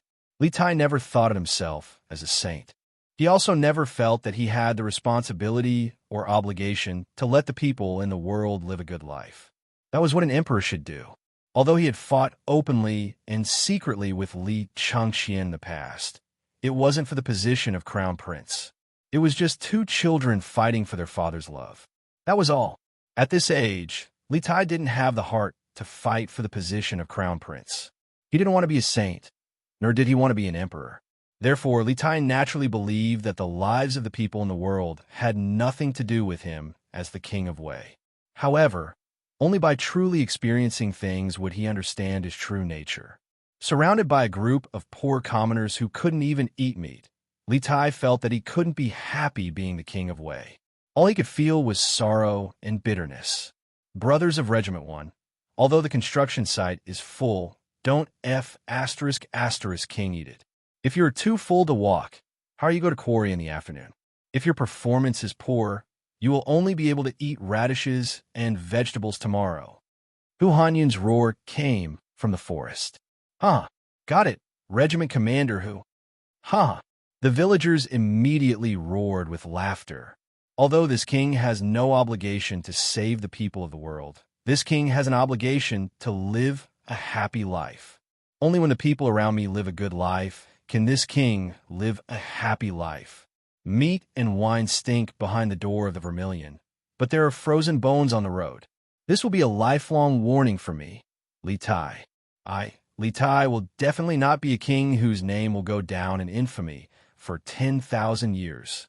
At this moment, Li Tai's eyes emitted a dazzling glow.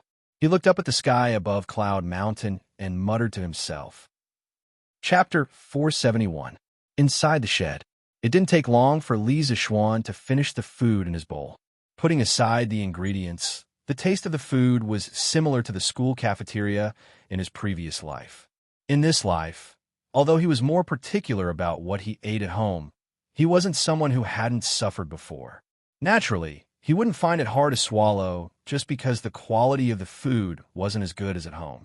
At this moment, he was about to clean up the bowls and chopsticks and take them out. However, he saw Li Tai walking in with a young man. "Hello, boss. I am the vice captain of the 8th team of the 1st Regiment, Gu Xiaomao. I came from Xinfeng County Stone Village." The young man was probably not even 20 years old. He was very young, and his whole body exuded a quick-wittedness. He had been trembling with fear as he followed behind Li Tai. After entering the shed, he discovered that Li Zishuan was also here. He hurriedly came over and bowed to greet him. "Hello."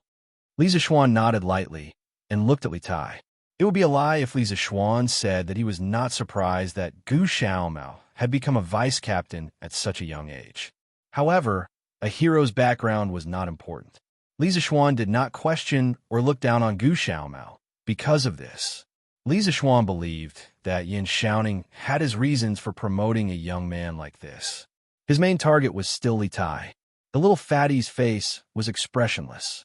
No one could tell what he was thinking. He walked over to the table where he had his meal just now and shouted at Gu Xiaomao, "Gu Xiaomao, come over here." "Hey, coming." Gu Xiaomao responded and hurriedly ran over. "Here, all the meat is for you. Bring your bowl over." Li Tai raised his bowl and pouted his lips as he said, "Ah." Gu Xiaomao was dumbfounded. He never thought that Li Tai would call him over for this. "What's wrong?" "This king. I have never touched this food before. Why are you complaining about it?" Li Tai stared at him and was about to throw a tantrum. No. Gu Xiaomao almost peed his pants when he heard that. He hurriedly explained, "Your Highness, this lowly one wouldn't dare to dislike it. It's just that this lowly one doesn't dare to eat your Highness food." "What is Highness?" "Gu Xiaomao, let me tell you one more time. In these 2 months, there is no Highness on Cloud Mountain, only Captain Li. Please call me Captain Li in the future. Do you hear me?" Li Tai frowned and scolded. Looking at his serious face, Li Zishuan almost burst out laughing. "Please call me Captain Li." This sentence was too F*** out of character. However, this was not the right time. Li Zishuan could only hold back his laughter and watch how Li Tai would play. Yes, Captain Li, Xiaomao understands." Gu Xiaomao touched the beads of sweat on his forehead. This was not sweat from the heat, but cold sweat from fear. Only the heavens knew how painful it was to be the vice captain of a prince. Anyway, Gu Xiaomao was under a lot of pressure. "Then why aren't you bringing your bowl over?" Oh, thank you, Captain Li." Although Gu Xiaomao was very greedy for those fat slices of meat, he still wanted to see who gave them to him. Looking at the pile of fat slices in his bowl, Gu Xiaomao was very anxious. "All right, hurry up and eat outside. You still have work to do in the afternoon." Li Tai put all the fat slices into Gu Xiaomao's bowl and waved his hand to chase him away. "Yes, Captain." Gu Xiaomao felt as if he had been pardoned and quickly ran away with his bowl. In an instant, only Li Zishuan and Li Tai were left in the shed. Li Tai sat down and finished the food in his bowl. He did not even frown. He was a completely different person from the person who was having a hard time eating. Seeing this, Li Zishuan knew that Li Tai had thought things through. The reason why Li Tai was still unwilling to talk to him was probably because he couldn't bring himself to do so. After all, his words just now were indeed a bit harsh.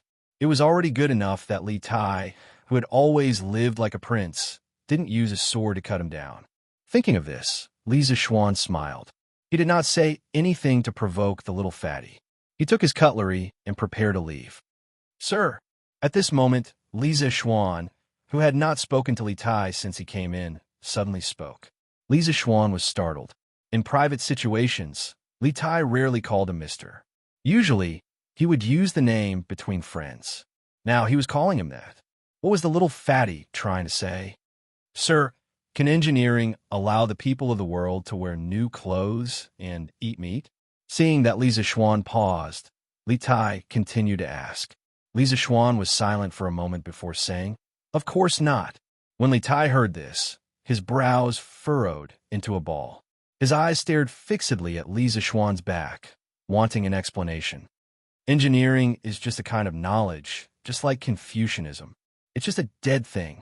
For the people of the world to have enough food and clothing, and for every family to be able to eat meat, the key is how the ruler acts. Although Emperor Qin and Emperor Hanwu were the divine lords of the world, they only managed to pacify the world so that the country would not be bullied by foreigners. The people of the country still did not have enough food and clothing. Compared to Confucianism, engineering has its unique characteristics. It is more like a tool to increase the productivity of the people. As for whether this tool can be fully utilized, it depends on whether the ruler is willing to use it. Fortunately, the current emperor was magnanimous and was willing to give engineering a chance to flourish. Then, the result might be different. So, Xianxia, if the young people of Tang can all wield the sharp blade of engineering, although I don't dare to say that 100% of the people of Tang can have enough food and clothing, I'm sure that 80% to 90% of the people of Tang can have enough food and clothing. At that time, we will truly usher in an unprecedented golden age. Li Zixuan knew that Li Tai would have doubts in his heart. He put his hands behind his back and said in a deep voice, "In the modern era, even a country as great as America still had beggars." Thus, Li Zixuan did not dare to guarantee that 100% of the people of Tang could have enough food and clothing once the industrial production level of Tang improved. However, he could still guarantee that most people would have enough food and clothing. Tai understands. I'm willing to work with Sir to bring engineering to greater heights. Li Tai gave a disciple salute and cupped his fists in a serious manner. Good. I hope that when Yanhuang College leads the people of Tang to have enough food and clothing, there will be a great achievement in it. Li Zixuan waved his hand with a smile and went out the door. Li Zixuan was very happy that Li Tai could walk out of his inner demons and comprehend such principles. In the end, he still valued Li Tai very much. If it were someone else, he would not have put in so much effort. I, Li Tai, don't need great achievements. I just want to live happily. Li Tai looked at the door and mumbled to himself. Chapter 472. Hu Hanyun's first construction corps was mainly responsible for the supply and transportation of construction materials at the construction site. The building materials required by the Yanhuang Academy generally consisted of mud bricks, lime, glutinous rice mortar, stone, and wood. The first three were bought from various places with money. For materials like mud bricks, which require a large quantity, a small team had to be sent to the brick kiln to bring them back.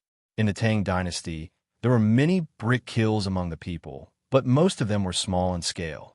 This time, Yanhuang College's construction corps cooperated with an official kiln near Chang. It was more than 30 miles away from Mei Village. The walls of Chang and the construction of the imperial palace were all built with mud bricks from that kiln. Logically speaking, Li Zixuan could build his own brick kiln if he wanted. Moreover, the bricks from his kiln would definitely be stronger than those from other kilns. Building a kiln seemed to be very difficult, but it was not difficult at all to actually start. As long as you mastered the technique, building a brick kiln was even easier than building a house. The only difficult thing to solve was the problem of the chimney. It should be known that the chimney of the brick kiln in modern times was 30 to 40 meters high, which was a bit difficult in the Tang dynasty where there were no tower cranes or scaffolding. However, it was not impossible to solve. Li Zixuan knew of a way to burn bricks without a chimney, the circular kiln. The circular kiln looked like a row of long bunkers. Its height was less than 5 meters, but its length was more than 200 feet. The biggest advantage of the circular kiln was that it could burn bricks in a circular manner. It could build 20 kilns, and each kiln could be lit individually. Compared to the conjoined kilns of this era, which had 8 kilns in each group, the circular kiln was more efficient and more fuel efficient. Although there were many advantages to building his own brick kiln, Li Zixuan did not intend to do so. He could not build all the materials by himself, could he? That would take a lot of effort, and this kind of monopolization was not good. He had to leave some profits for others, right? In the afternoon, Hu Hanyun took more than 3,000 people of the 1st Regiment to hunt in the mountains. To be precise, they were going to cut wood. They had to bring back a batch of wood and hand it over to the other regiments to build temporary housing for the workers. For the entire construction corps, this was the first day of work. Other than the division of formations, there was only the construction of a place to settle down.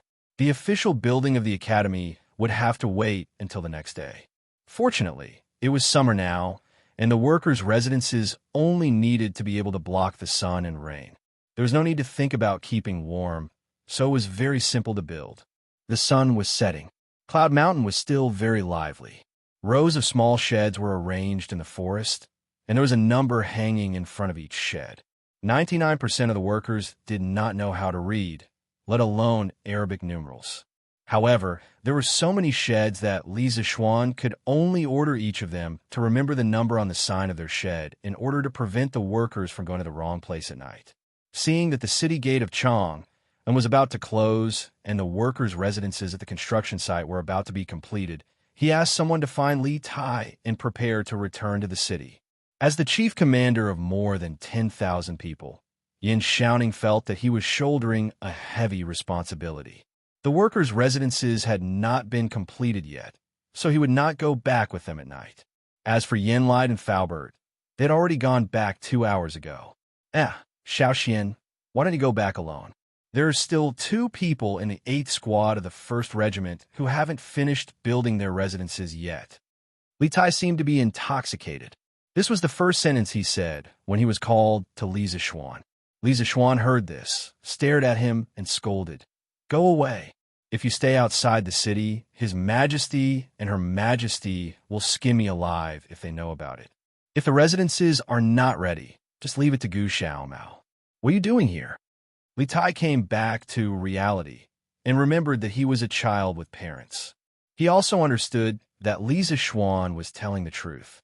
He could not help but touch his nose embarrassedly and silently accept the organization's arrangement.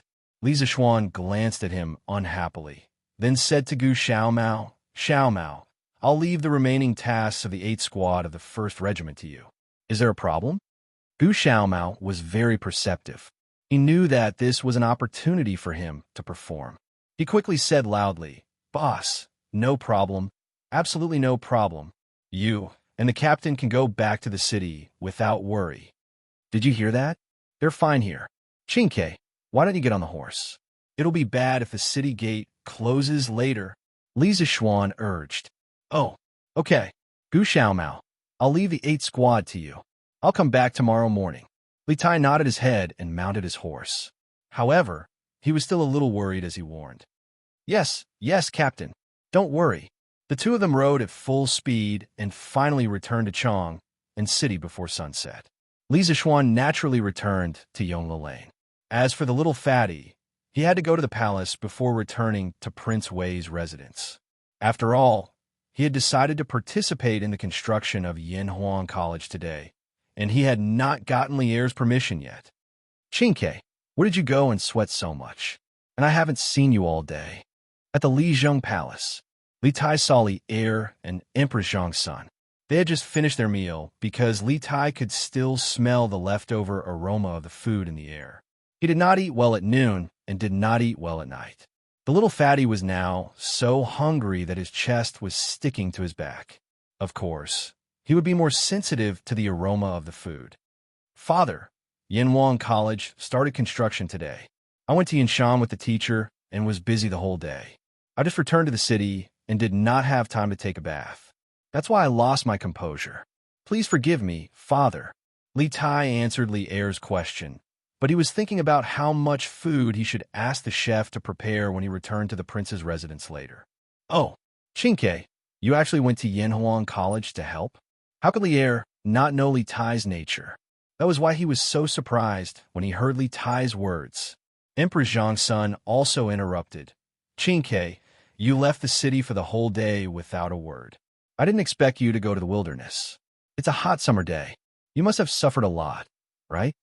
Thinking about what he had experienced today, Li Tai felt that it was hard, but he felt that it was more fulfilling.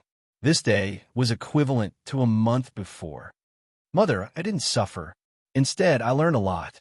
I plan to help the teacher build the college in the next 2 months. I hope father and mother will allow it. What? Lier raised his eyebrows and stared at Li Tai. He asked, You have never experienced construction before. How are you going to help Li Zishuan build the college? Empress Xianxia also frowned and asked, Qingke, as far as mother knows, Xiaoxian has invited more than 10,000 craftsmen and commoners to participate in the construction of the college. The construction progress is naturally not a problem. Qingke, you have lived in the depths of the palace since you were young. How can you go and suffer? Chapter 473. Inside Lijiang Hall, Li Tai cupped his hands to Li Er and Zhang Sun. Imperial Father, Imperial Mother, please allow me to report. It is precisely because this son has never experienced construction that this son wants to personally give it a try. Engineering, engineering, engineering. If this son does not experience construction, how can this son be called a disciple of engineering? What is learned on paper is shallow, and what is learned must be done personally. I believe that personally practicing is far more useful than reading books in the classroom. What is learned on paper is shallow, and what is learned must be done personally. Could these 2 lines be your new work, Qingke? Li Er's eyes lit up. He did not mention whether Li Tai should go to the construction site, but instead, he was concerned about the poems. Li Tai was stunned and replied, Imperial Father, this was written by Mr. Li. Oh, that kid? A few days ago, he wrote 2 love poems. I thought it was a coincidence. Now, it seems that Li Zishuan has some talent in poetry.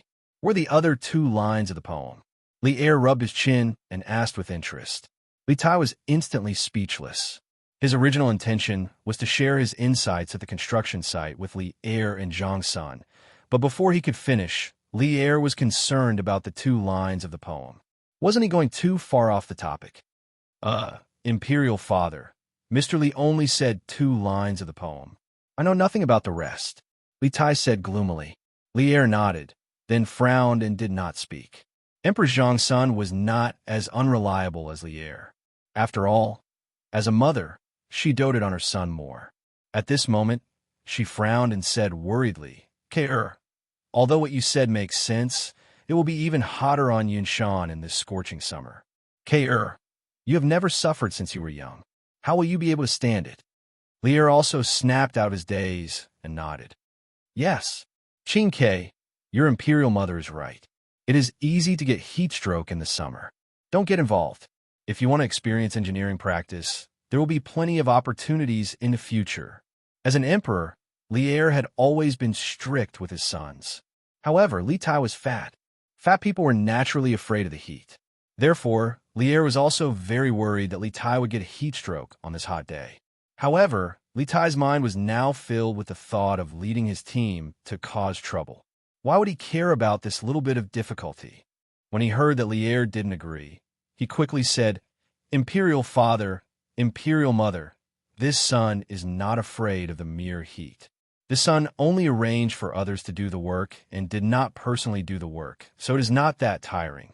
The ones who worked really hard were the commoners. They were also Imperial Father's people. Normally, they couldn't even afford to eat fat meat, but they had to do the hardest and most tiring work at the construction site. Just for a few dozen copper coins a day, they were willing to sweat like rain. If I don't go to Cloud Mountain today, I'm afraid I won't know these things for the rest of my life. This son doesn't want to be a prince who doesn't work hard, doesn't know the 5 grains, and doesn't care about the hardships of the commoners. I implore Imperial Father and Imperial Mother to fulfill my wish. These words were said sincerely by Li Tai. Li Er and Zhang Xuan's expressions also gradually became solemn. The atmosphere in the main hall became very heavy for a moment.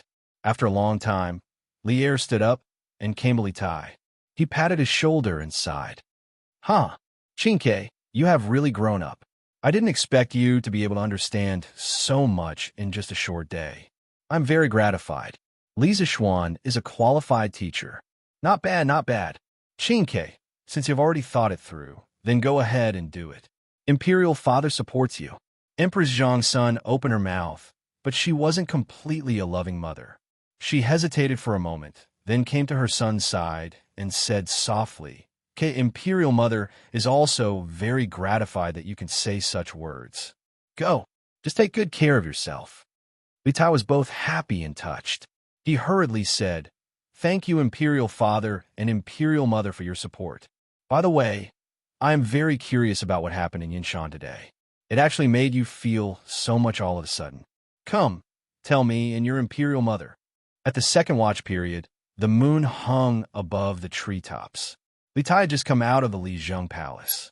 The moment the little fatty came out of the palace, he immediately became a runaway wild horse.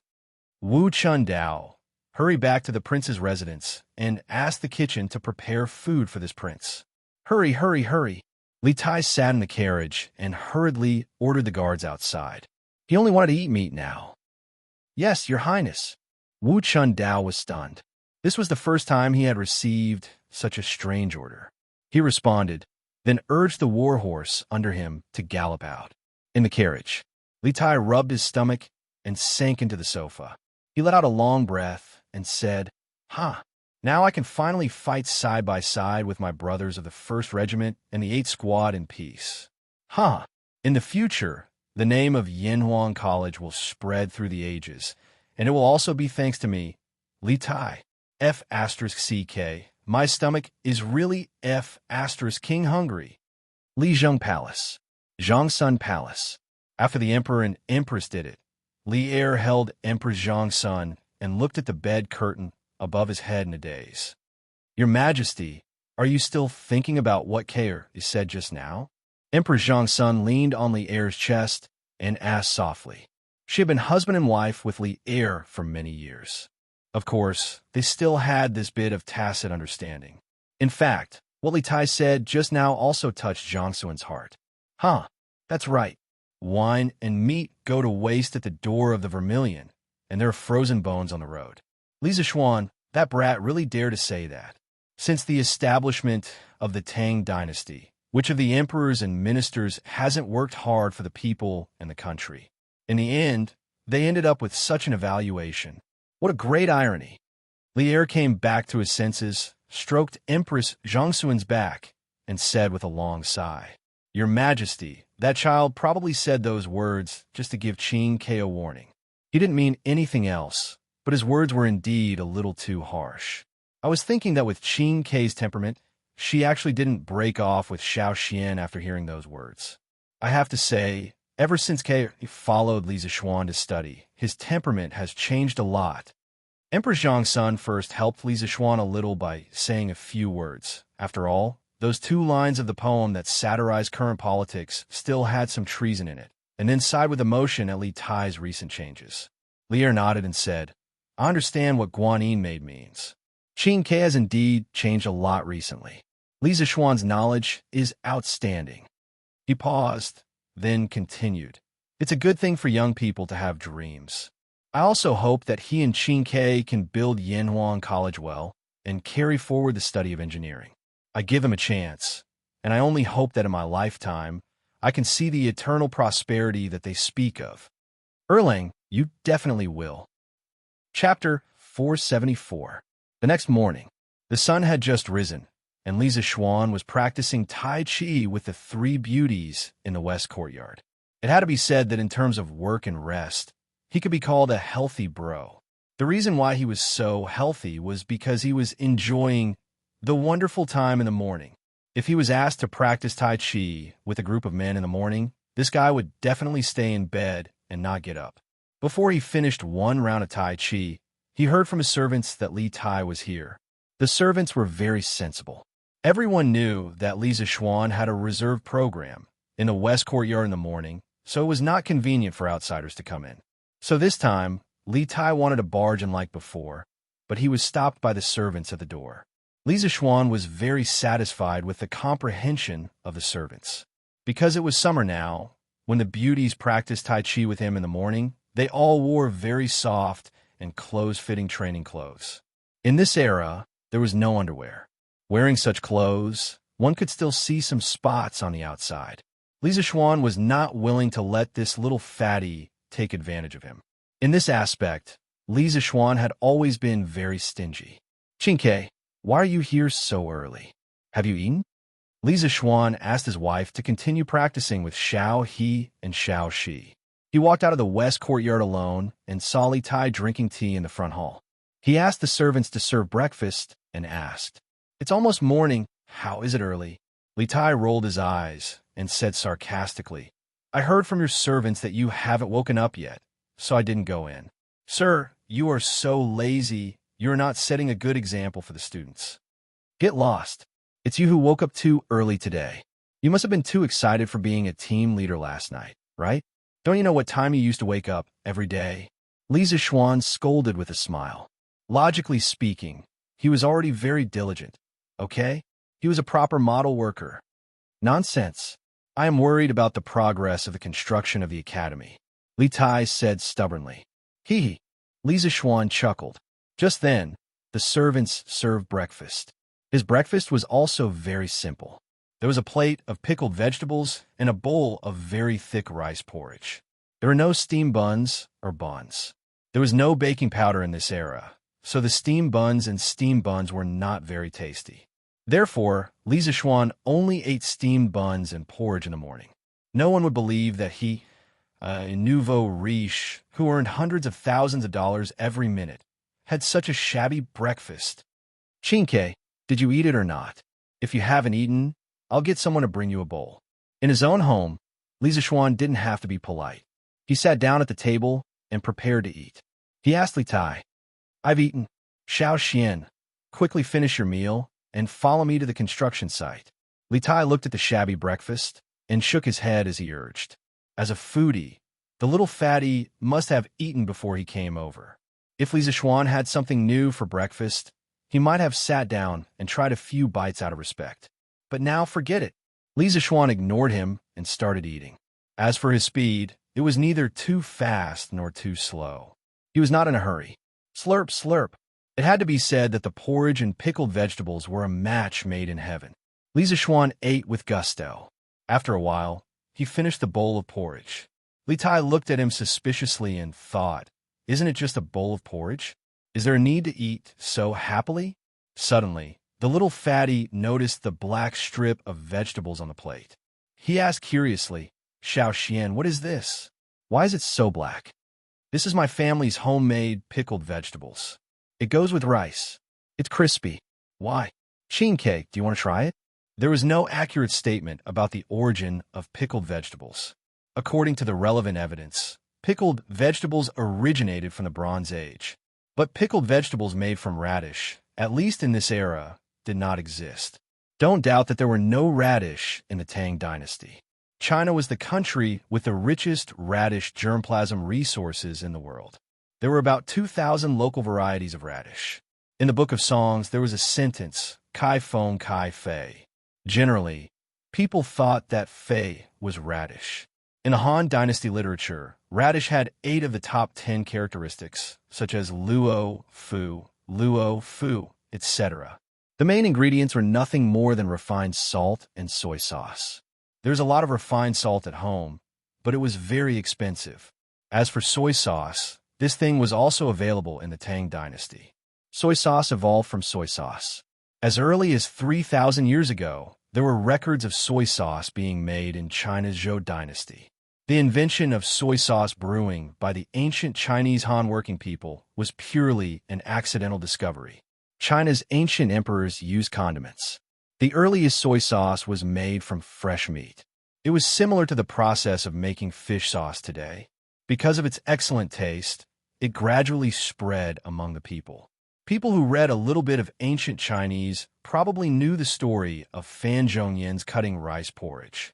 Fan Zhongyan's family was poor when he was young.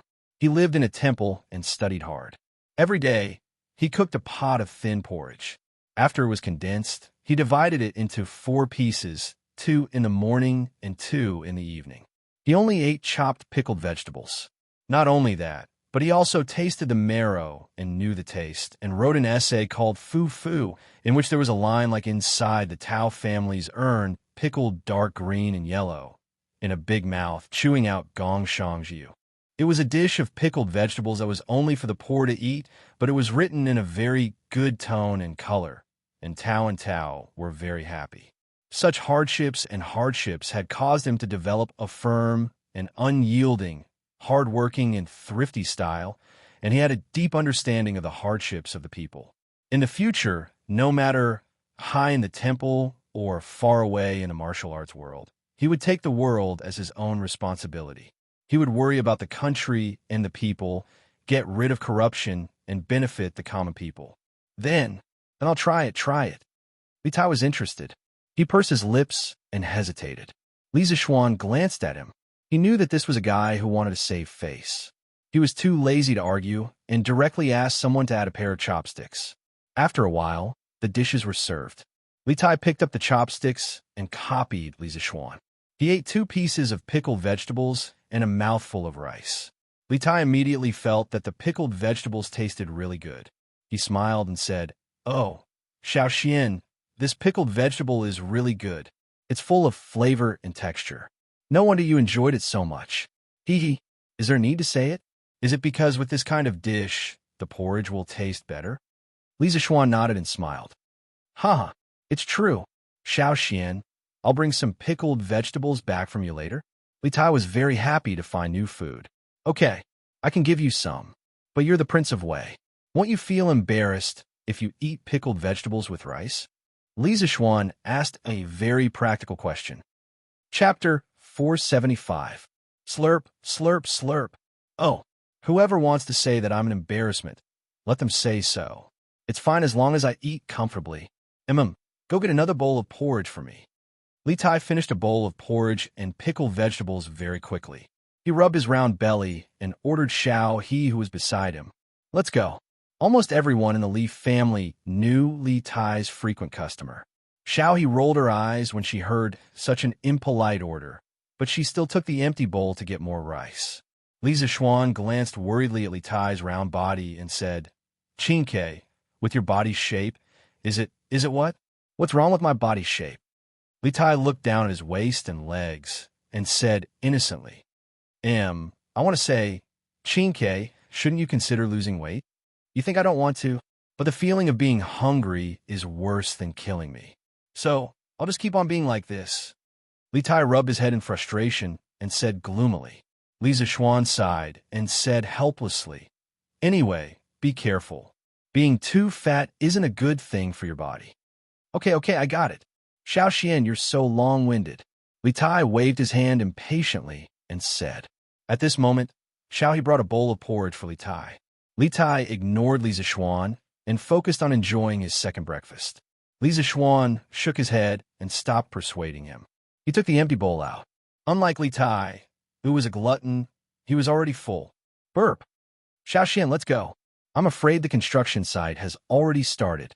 Li Tai had already eaten breakfast in the morning, but he still ate 3 bowls of porridge at Li Zixuan's place. How big his stomach was really dependent on how much food he had. "Oh, Qingke, you go first. I still have to make some arrangements." Li Zixuan raised his head and looked at the rising sun in the east. He thought for a moment and said, "Arrange what?"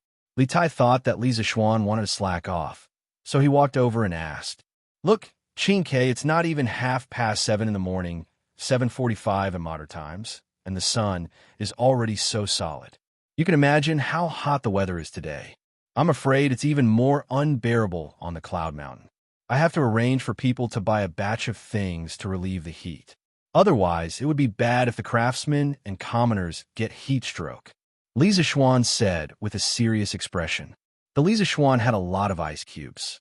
Li Zixuan wasn't afraid of the hot weather, but the 10,000 or so commoners couldn't help but be afraid.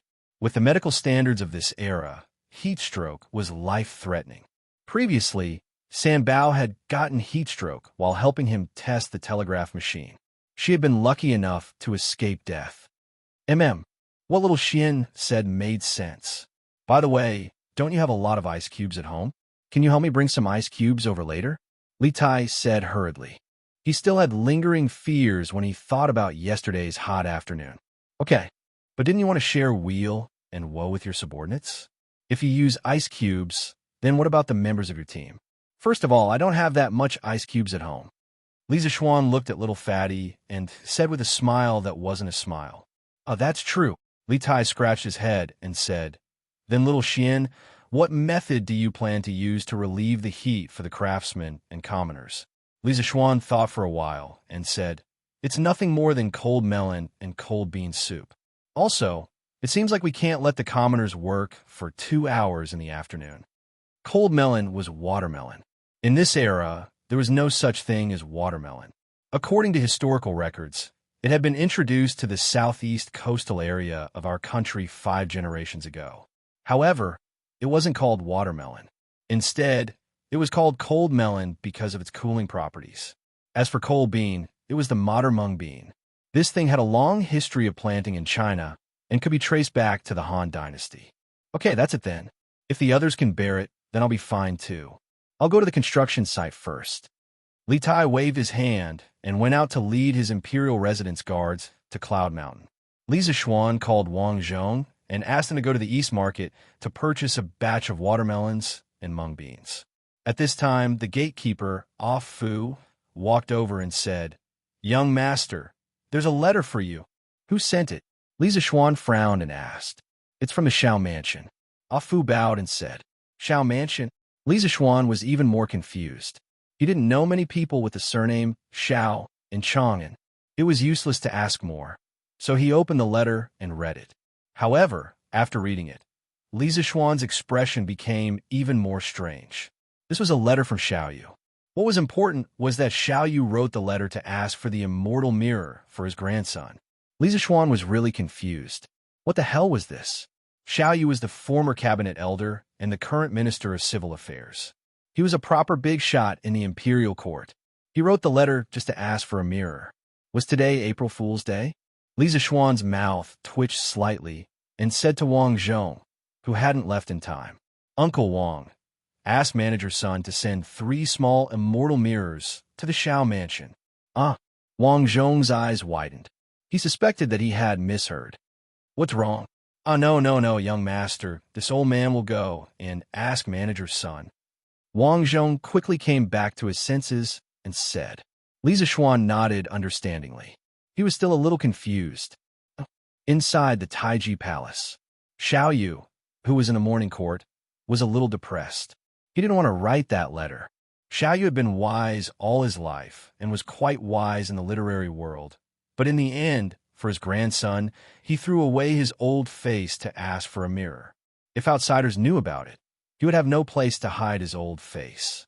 That's right, Xiao Shui was Xiaoyu's eldest grandson. Therefore, he had no choice but to write the letter because his grandson was still relying on this deceiving immortal mirror to marry his wife. However, with his identity, it was definitely not appropriate for him to personally ask for the immortal mirror. After thinking about it, Xiaoyu felt that it was more appropriate to write a letter to Li Zishuan. He thought that Li Zishuan would also give him face. Meng'er, are you relieved now? If Grandpa personally asks, there will be no problem. Xiao Shui smiled fawningly at Meng, in the Xiao Mansion's courtyard. But what if Grandpa, Xiao, doesn't ask? Meng'er frowned and said, Hey, that's impossible. Which minister in the current imperial court will not give my grandpa face? Even the emperor. Even the emperor is very concerned about my grandpa. Xiao Shui wasn't stupid. He knew that there were some things that could be said and some that couldn't. He quickly stopped the second half of the sentence and changed his words.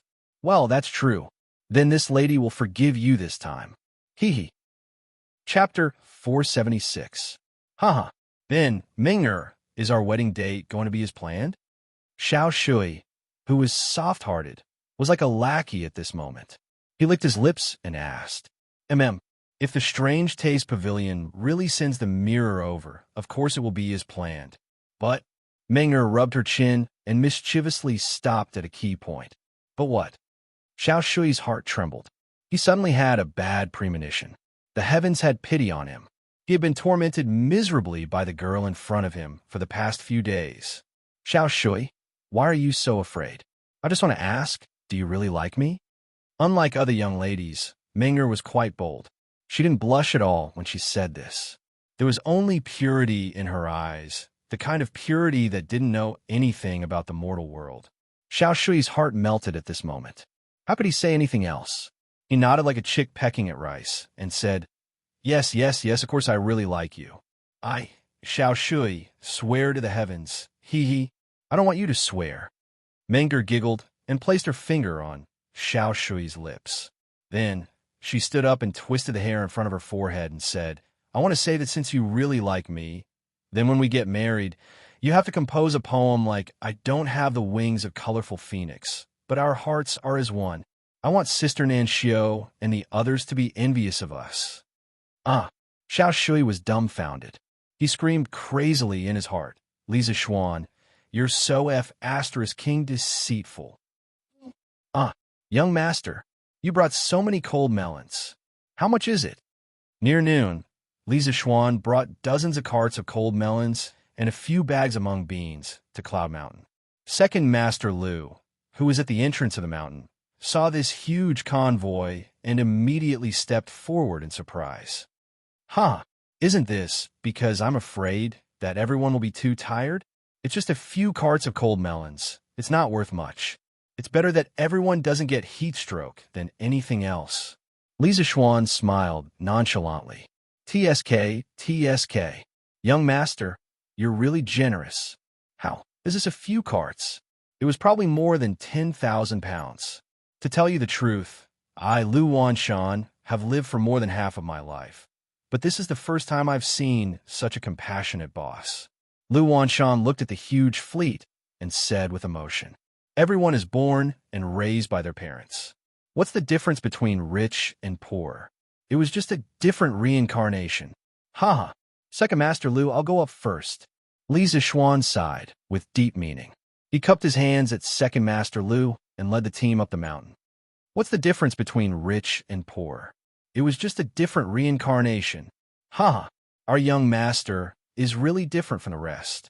Second Master Lu squinted his eyes and looked at Lisa Xuan's back with a complicated expression. "Xianxia, what's wrong with you? Are you pregnant?" When they arrived at the top of the mountain, they saw Li Tai standing at the entrance of the mountain. His cheeks were puffed up, and he was trying to hold back his laughter. His expression was very strange.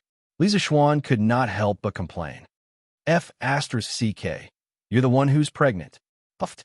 I can't take it anymore. It's over. Let's go to the side. If Xiaoning sees me laughing, he'll kill me." When Li Tai heard this, he jumped 3 feet high. As he spoke, he could not help but hold his stomach and laugh. However, this little fatty could not help but look back as he laughed. In the end, he even pulled Lisa Xuan into the small forest at the side. Lisa Xuan was shocked. Who would be willing to go into the forest with a damn fatty? He did not do gay things. Wait, what exactly happened? What's the meaning of your sneaky look? Lisa Xuan could not stand this gay little fatty and hurriedly said, "Puffed. Forget it. I'll go to the side and laugh for a while more. Little Xian, go to the shed and see for yourself." Li Tai waved his hand and fled in panic. Lisa Xuan was confused. Did this little fatty take the wrong medicine today? He shook his head and walked to the big shed in front of him, which was the temporary command room of the construction site. When he went to take a look, Lisa Xuan immediately knew why Li Tai was laughing. Xiaoning, are you acting in an opera?" Puffed. Yin Xiaoning was originally a handsome gigolo. However, at this moment, he had turned into a young man full of pimples. In just one night, there were dozens of small red spots on his face, and there was a huge red lump in the middle of his forehead. The most awesome thing was that Yin Xiaoning's eyes were like that of a giant panda's. His entire person looked too beautiful to look at. Bang! Little Xian, shut up. What are you laughing at? Didn't I become like this because of your academy? If you keep laughing, I'll quit. Yin Xiaoning, who rarely cursed, didn't care about anything else at this moment. He slammed the table with all his might and roared at Lisa Xuan. "Damn it. Okay. I won't laugh anymore. I really won't laugh anymore. Xiaoning, let me laugh for a while more. As Lisa Xuan spoke, he couldn't help but laugh out loud. Huff. Yin Xiaoning panted heavily. His face was getting darker and darker. He clenched his fists so tightly that they made cracking sounds. He was going to go berserk at any moment. Li Zixuan saw this and quickly held back his laughter. He waved his hand and said, "Cough, cough, I won't laugh anymore." Shouting, "Hurry up and tell me what's wrong with you. Why are there so many bumps on your face?" "Damn, it's all your fault." Yin Xiaoning's face darkened as he yelled, "This is a F***king barren mountain. At night, the mosquitoes are like locusts passing through, and there are no curtains at the construction site. Do you know how hard I slept last night?" Li Zixuan suddenly realized that Yin Xiaoning's head was full of mosquito bites last night. Speaking of mosquitoes, whether it was in Chong, in city, or in the middle of nowhere, there were a lot of them in summer. Li Zixuan did not feel it before. First, the Li family often burned mosquito repellent. Second, the Li family's bed had curtains, similar to modern mosquito nets. Third, Li Zixuan's bedroom would put a lot of ice cubes every day. Usually, it was 30 to 40 degrees outside, but only 15 to 16 degrees inside. It was like turning on the air conditioner. Mosquitoes did not like such a cold environment, so he was not bothered by mosquitoes usually. But at the construction site, it was completely different. Li Zixuan had spent the whole day arranging the accommodation for the workers yesterday. He did not consider the mosquitoes at night at all. Even if he did, he was pressed for time and could not solve it yesterday. More than 10,000 curtains were not a small number. Even if he had money, he could not buy so many curtains in such a short time. Chapter 477. Inside the shed at the peak of Yinshan, Li Zixuan took a few deep breaths and forced himself to calm down. Yin Xiaoning did not have it easy. If he continued to laugh, it would really hurt his heart. "Oh, Xiaoning, did the others not sleep well last night?" Li Zixuan thought about it and asked. If the mosquito problem was too serious, he had to find a way to solve it. Yin Xiaoning glared at him and said unhappily, "What do you think? Don't tell me those mosquitoes specifically caught me and bit me. Everyone basically did not sleep well last night." "Oh, not only mosquitoes, we also heard a tiger's roar last night." "Tiger's roar?" Li Zixuan was shocked. He hurriedly asked, "The world has been peaceful for a long time. Why are there still tigers nearby? No tigers broken last night, right?" Yin Xiaoning replied, "That's not true. The tiger's roar was very far from here. According to Second Master Lu, it came from Fenglin Mountain. The terrain there is steep, dense forest, and few people go there. It is not surprising that there are 1 or 2 wild beasts there. Yinshan is close to Plum Village and Han Village. There are many people here, so those wild beasts would not dare to come here for no reason." Li Zixuan was relieved. He nodded and said, "That's good, but from now on, each team must send 2 people out to keep watch at night in case of any accidents."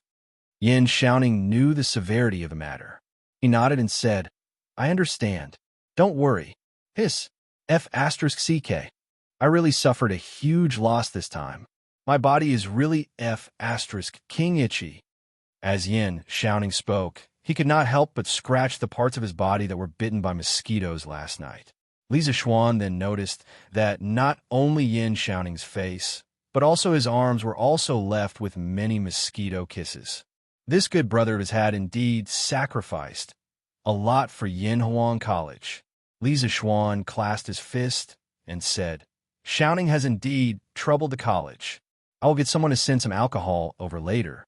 You can apply it on the mosquito bites. It should stop the itch quickly. In the afternoon, get a couple of people to collect some mugwort and wormwood. Smoke it for everyone's residence. It should be much better at night. I'll get someone to send another batch of mosquito repellent sachets over and let everyone hang them on the bedside. With this multi-pronged approach, I'm sure the mosquitoes won't be as rampant as last night." In the Tang Dynasty, there were no mosquito repellents or chemical repellents like dichlorvos, but people still thought of many ways. Wealthy families would have curtains on their beds and mosquito repellent plants in their bedrooms, such as insect-eating grass, patchouli, violets, balsamine, chrysanthemum, and so on. These plants could not only repel mosquitoes, but also purify the air. Carrying a perfume pouch was also one of the habits of the ancient people. Many of the herbs in the perfume pouch were also believed to have the effect of repelling mosquitoes, such as patchouli, peppermint, perilla, calamus, lemongrass, star anise, and so on. This was equivalent to carrying mosquitoes don't bite on one's body. Of course, the most common method was to burn mugwort and wormwood to smoke mosquitoes. The cost was low, the killing area was large, and the effect was good. Well, it was worth mentioning that since the Song dynasty, there were mosquito-repellent incenses. At that time, it was called mosquito smoke or mosquito repellent. The main ingredients were mugwort, realgar, and duckweed. The product was similar to incense, and there was a special workshop. During the Ming and Qing dynasties, the production of mosquito-repellent incense had further development.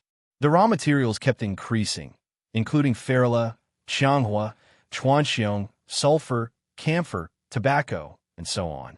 So don't say that mosquito-repellent incense didn't exist in the ancient times, but it definitely didn't exist in the Tang dynasty.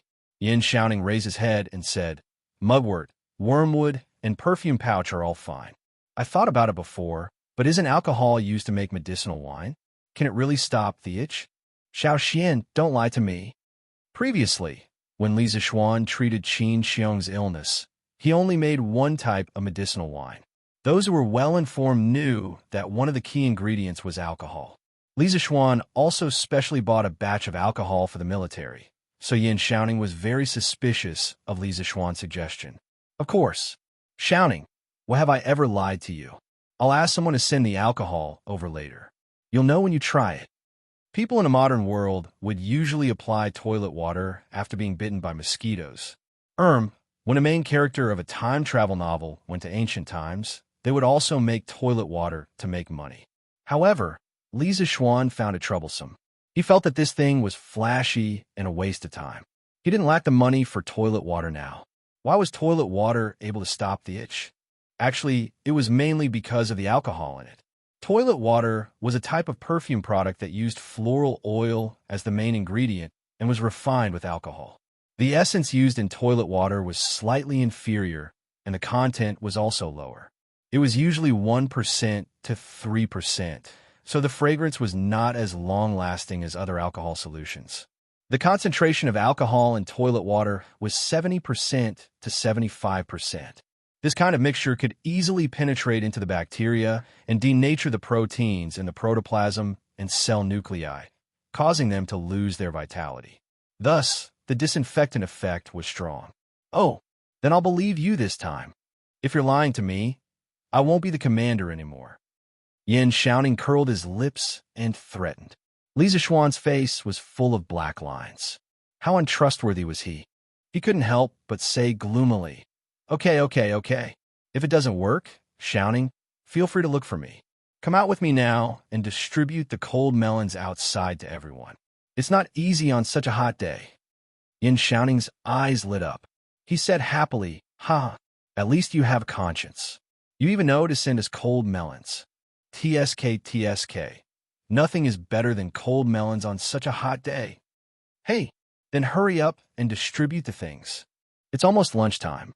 I've already sent a batch of cold beans to my father-in-law at the foot of the mountain. Everyone will have cold bean soup to drink in the future. Li Zishuan patted Yin Xiaoning's shoulder and smiled. Yin Xiaoning nodded. The two of them left the work shed. Yin Xiaoning went to gather the leaders of the various regiments to collect the cold melons. Li Zishuan went to the construction site and wandered around to check on the progress of the project. "Captain, it's almost noon. Why is Captain Hu asking us to go over?" In the forest, Gu Xiaomao led 20 people and followed Li Tai to the 1st Regiment's encampment.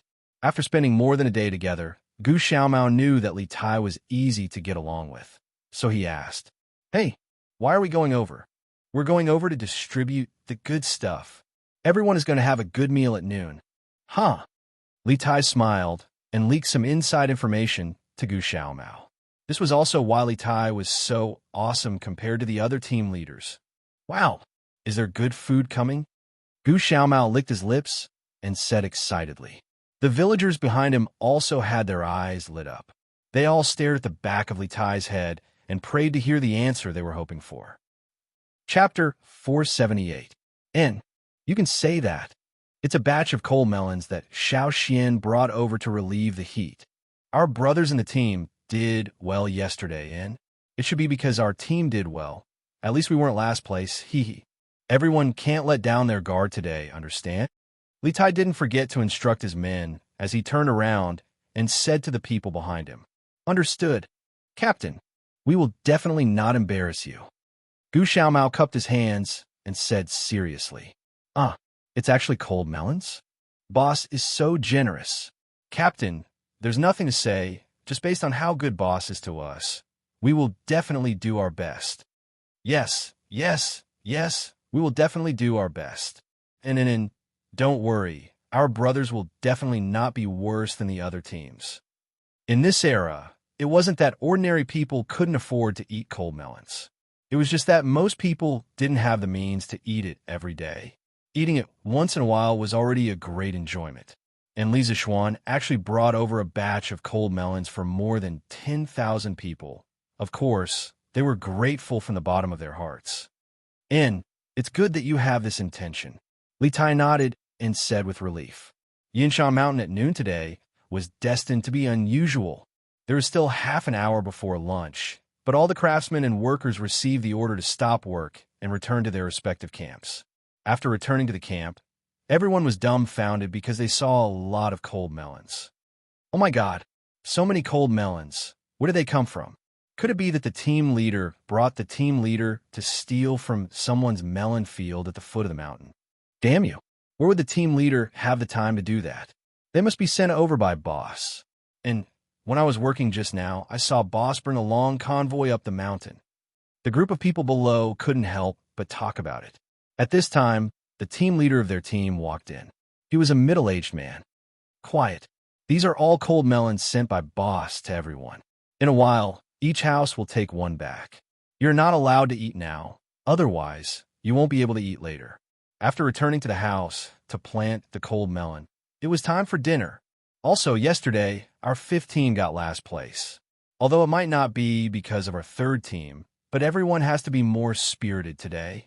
If you're in last place again, I'll see if you're worthy of the cold melons that the boss sent over. Is that clear? The workers' dormitories on Yinshan Mountain were all 6-person dormitories, and this cold melon weighed at least 5 kilograms. On average, everyone could get at least 1 kilogram. From this point of view, everyone had to admire Li Zixuan's generosity. Listen up, Captain. We promise that we won't slack off in the afternoon. Yes. I definitely won't slack off. Everyone in the team patted their chests and promised. The middle-aged captain nodded and continued. After lunch and eating the cold melon, everyone should rest in the house. Today's weather is too hot, and the boss is afraid that you guys will get heat stroke, so he postponed the start of work to 3 p.m. Everyone should rest well and start work on time. Try to finish digging the foundation that the captain assigned to our team by the afternoon. Do you hear me? Work can only start at 5 p.m. Captain, can we start work ahead of time? Otherwise, I'm afraid we won't be able to finish digging today. Yes, Captain. Can we start work ahead of time? The middle-aged man shook his head and said, No. Whatever the boss says, we have to do it. At that time, the law enforcement team will patrol the construction site. Any team that doesn't start work according to the boss's stipulated time will have their points deducted. If we can't finish the task, we can work overtime after dinner while it's not dark yet. But we can't start work ahead of time. Yes. Captain, this is a good idea. Then, we'll continue working after dinner. Yes, continue working. The boss cares about us and treats us like humans. We can't be ungrateful and don't know what's good for us. Yes. We can't let the boss down. We can't get last place again. Walking on a cloud mountain, Li Zixuan realized that a lot of changes had happened on the cloud mountain in just half a day. The weeds and bushes from before were almost all cleaned up. Many uneven places were also filled in. The craftsmen used lime to divide the ground into small pieces. The blueprint of the academy was drawn by Li Zixuan. When Li Zixuan saw the lines drawn by the lime, he knew that it was the layout of the academy that the craftsmen had measured in advance. He guessed that the workers would dig the foundation according to these lines. Well, this progress is quite fast. Looks like Yin Xiaoning didn't learn from his father for nothing. His ability to command and dispatch is undeniable. Li Zixuan walked around and couldn't help but stop and sigh. There was strength in numbers. An organized and planned team was even more powerful. This motley crew of more than 10,000 people had already formed a very strong fighting force under Yin Xiaoning's command. At the very least, Li Zixuan was very satisfied with the current progress. Moreover, he could feel that the entire construction site was bursting with a radical and high-spirited fighting spirit. As the cooperation between the teams became more and more tacit, the progress would only become faster and faster. 2 months was enough to build an academy. Li Zixuan made a rough estimate in his heart and couldn't help but let out a sigh of relief. As long as nothing went wrong, he didn't need to worry about the construction site anymore. Well, he could be a hands-off shopkeeper again. Li Zixuan thought happily in his heart. Xiaoning? You've finished distributing the cold melons to everyone? Feeling the footsteps behind him, Li Zixuan turned around and saw Yin Xiaoning. So he laughed. I've finished distributing them, but you're really generous. You probably have more than 20,000 pounds of cold melons, right? Didn't I hear that you were short of money a while ago? Why are you still spending money like this? Yin Xiaoning couldn't help but complain. Li Zixuan looked at him and then said with a strange expression, Xiaoning, if you get married in the future, your sister-in-law will probably have nothing to do all day long. Yin Xiaoning's eyes widened, and 2 big question marks were drawn on his forehead. He asked in bewilderment why. Li Zixuan hesitated for a moment, then moved his right foot back and said, cough, cough. Because, Xiaoning, you've done all the things that a housekeeper should do, so your sister-in-law will have nothing to do. Yin Xiaoning was stunned for a moment before he realized that Li Zixuan was saying that he had a big mouth like a housekeeper. He couldn't help but be furious and roared. F***CK. Xiaoxian, you bastard, you don't know what's good for you. I'll fight it out with you. Huh, what a joke, what a joke. Brother Xiaoning will mind. But Li Zixuan was already prepared. This guy quickly slipped away as if there was oil on the soles of his feet. Chapter 479. Yanwang College's current financial situation was still relatively healthy. First of all, Li Zixuan never planned to build the entire college in one go. 2 months wasn't enough to complete such a large project. Therefore, according to the first phase of the college, 150,000 strings of cash was enough to support the various expenses of the construction site for a month. Of course, he believed that the workshop would have some breakthroughs in the research of cement recently. When that happens, the construction cost will be greatly reduced.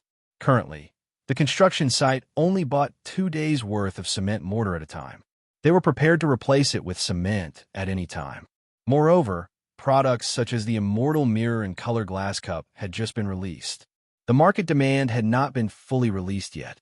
Therefore, Strange Taste Pavilion could be considered as Li Zixuan's cash cow now. Basically, a batch of goods released every few days could earn at least 10,000 strings of cash. For Li Zixuan now, earning money was just that easy. Therefore, spending a few hundred strings of cash to buy watermelons for the workers to relieve the heat was really nothing to him. Although he didn't have the ability to change the fate of all the poor people, he would definitely help these pitiful and respectable workers in front of him. After joking with Yin Xiaoning for a while, the 2 of them went to the square in front of the construction site. At that moment, the workers were queuing up to get their food. Yesterday, the overall performance of the workers of the 5 regiments was very good. However, because the task of the 5th regiment was lighter than the other regiments, they fell behind in yesterday's evaluation. Therefore, the food they had today was the worst in the entire construction site. Although it was the worst, it was still much better than most people's meals. This was because their food was rich in oil. This was all secretly instructed by Li Zixuan. It was fine if they couldn't eat meat, but there must be oil in the food. Otherwise, the workers would definitely get hungry quickly and lose their energy to work. Of course, the so-called oil was definitely lard. If it was vegetable oil, Li Zixuan wouldn't be able to eat it. Yo, there's also black beans soup today. When it was a worker's turn to get food, he was surprised. Hee, this is what the young master prepared for you. Everyone, drink more later. There's enough black bean soup. The auntie in charge of getting food laughed. The boss was afraid that everyone would get heat stroke. Without a doubt, we will definitely remember boss's kindness in our hearts. Yeah, first it's a cold melon, and then it's a cold bean. Boss has really given us a lot of thought.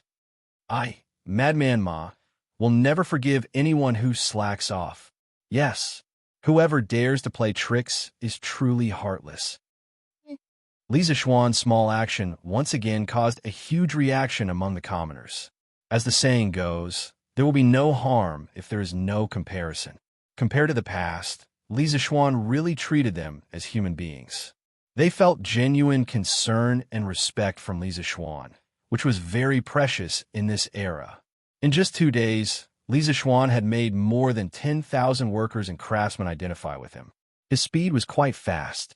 It could only mean that treating others with sincerity would also result in sincerity. Haha, Xianxia, you're quite impressive. I think all the workers are full of admiration for you now. I'm afraid even I can't compare to your influence. As the chief commander of the construction site, how could Xianxia not know the mentality of these workers? He stood at the edge of the square and exclaimed to Li Zixuan, Xiaoning, this is called charisma. Do you understand? Li Zixuan patted Xiaoning's shoulder and laughed as he said shamelessly, Get lost. What bullsh** T charisma? Don't lie to me. It's just a way to buy people's hearts. My father used it a lot too. Xiaoning rolled his eyes and said unhappily. Li Zixuan said anxiously, Hey, what do you mean by buying people's hearts? These people use their hard work to get paid, and I treat them with sincerity. Xiaoning, don't talk nonsense. There are so many craftsmen and commoners in the world, and I don't lack money. Why would I need to buy people's hearts? Yes. You're right. Go and eat. Remember to send me the alcohol in the afternoon. Xiaoning waved his hand and went to get food. After having lunch at the construction site, Li Zixuan didn't go home immediately because the weather was really hot. The whole earth felt like it was being baked in a furnace, and it was extremely hot. In his previous life, Li Zixuan thought that the ancient times would be cooler because modern society had developed for so many years and would be affected by the global greenhouse effect. In the ancient farming society, the natural conditions were not destroyed, and even if the summer was hot, it wouldn't be too hot. But after experiencing it, he knew that it wasn't the case at all. At the very least, he was extremely hot now. Luckily, all the sheds at the construction site were built in the forest, or else the workers would be in a worse situation in the wilderness. Li Zixuan stayed in Xiaoning's temporary residence for 2 hours until the sun outside wasn't so solid anymore. Then, he took the carriage back to Chang'an City. When he got home, Li Zixuan took out a bottle of 75% medical alcohol and asked the servant to send it to Xiaoning. Not long after, Sun Huaimin came. Old Sun's face was flushed red. He came to the Li residence to report the results of the day to Li Zixuan. Today, the Strange Taste Pavilion had another batch of glass products for sale. Young master, great news. Today, we have prepared 400 colored glazed cups, 400 colored glazed lamps, and 200 small celestial mirrors. The number of people lining up at the Strange Taste Pavilion did not decrease. Instead, it increased by several times. Many people stayed at the restaurants in the East Market last night. This morning, the Strange Taste Pavilion had not even opened its doors, and there was already a long line of people waiting outside. Until now, we've sold out all our stocks. Today, we sold more than 80,000 strings of coins worth of goods. It's amazing, Sun Huaiyuan said excitedly. Li Zixuan nodded indifferently. All of this was within his expectations. The high profits of these colored glass products would definitely continue for a period of time. He smiled and said, Yes, shopkeeper's son, you've done very well. In the future, the glass cups, the small celestial mirrors, and the small celestial mirrors will be sold in batches every 3 days, and then the large celestial mirrors will be sold in batches every 10 days. We have to control the quantity, and don't let the celestial mirrors become cheap goods that can be seen everywhere. Sun Huaiyuan had been a manager for so many years, and his understanding of business wasn't low. After hearing this, he immediately understood Li Zixuan's intention. He quickly cupped his hands and said, Young master, you're really far-sighted. I'll definitely do as you say. Manager's son, you flatter me. Chapter 480. Shao Mansion. Minger, look. The strange interest pavilion just sent 3 small immortal mirrors. Ha! Xiao Shui carefully took the 3 wooden boxes to the backyard and laughed at the cute girl on the swing. Wow, is that true? Is that true? Let me see. The little girl quickly stopped the swing and stabilized her body. She trotted to Xiao Shui and said excitedly, Hee, of course it's true. Here, take it. Xiao Shui handed over the 3 exquisite wooden boxes. Minger took them and opened one of them. Suddenly, a palm-sized shiny mirror appeared in front of her eyes. She took it out, but the smile on her face could not be hidden. Wow, it's really the immortal mirror. It's really the immortal mirror. The person inside is so clear. Grandpa Xiao is amazing. He got 3 immortal mirrors at once. Sister Nanxiu and the others will be envious of me.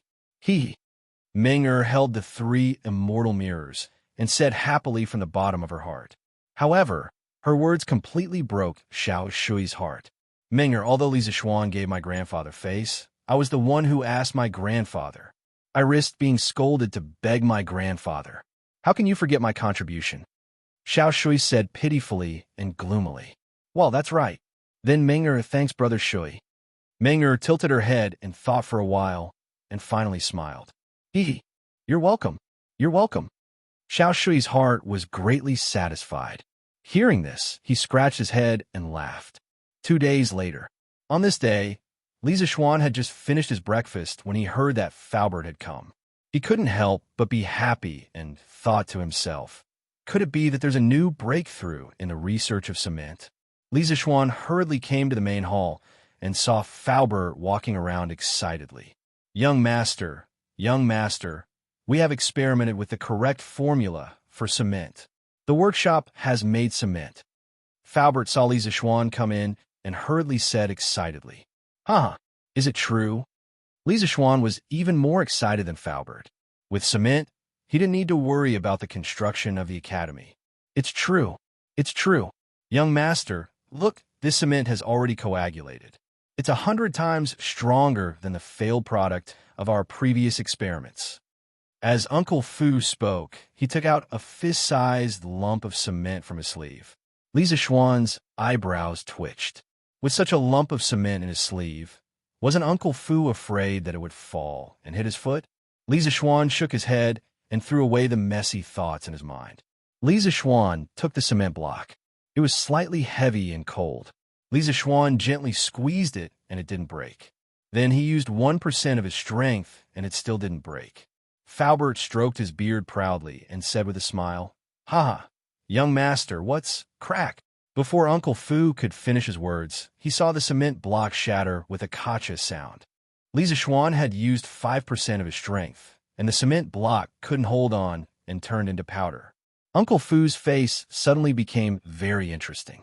He was stunned on the spot and didn't know what to say.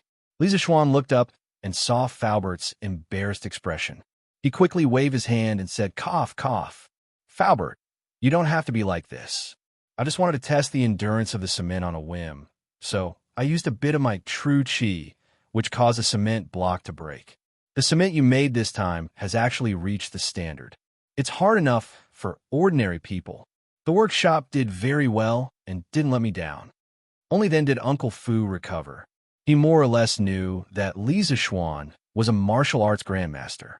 He just didn't expect that a martial arts grandmaster would be so frivolous, thinking about playing all the time. What a motherf asterisk cur. Since young master said so, this old man is relieved. Then I'll go back and ask people to mass-produce this cement and send it to Yinshan.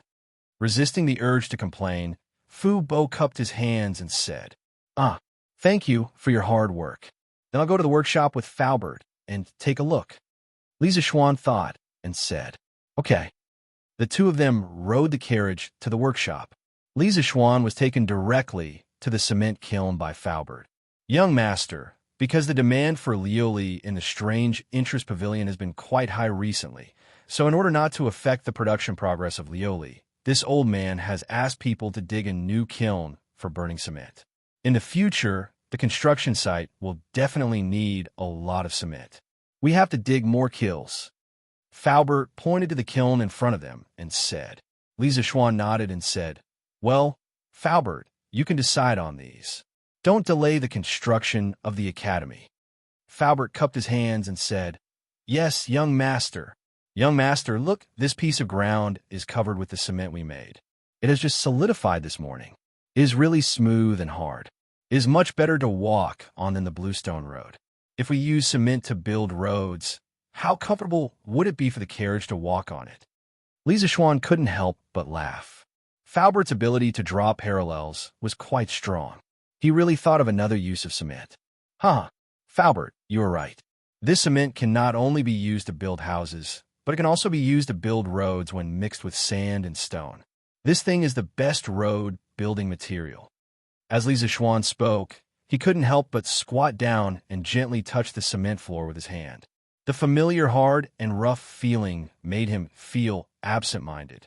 Cement floor, this is the most common and representative thing in modern industrialized society.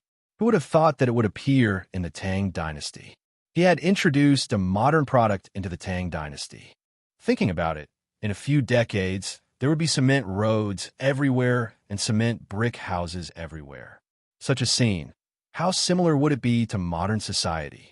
Sigh, since he was destined to not be able to go back, then he would try his best to create a society similar to modern society. It could also be considered as a kind of emotional sustenance. Li Zishuan's eyes were a little red.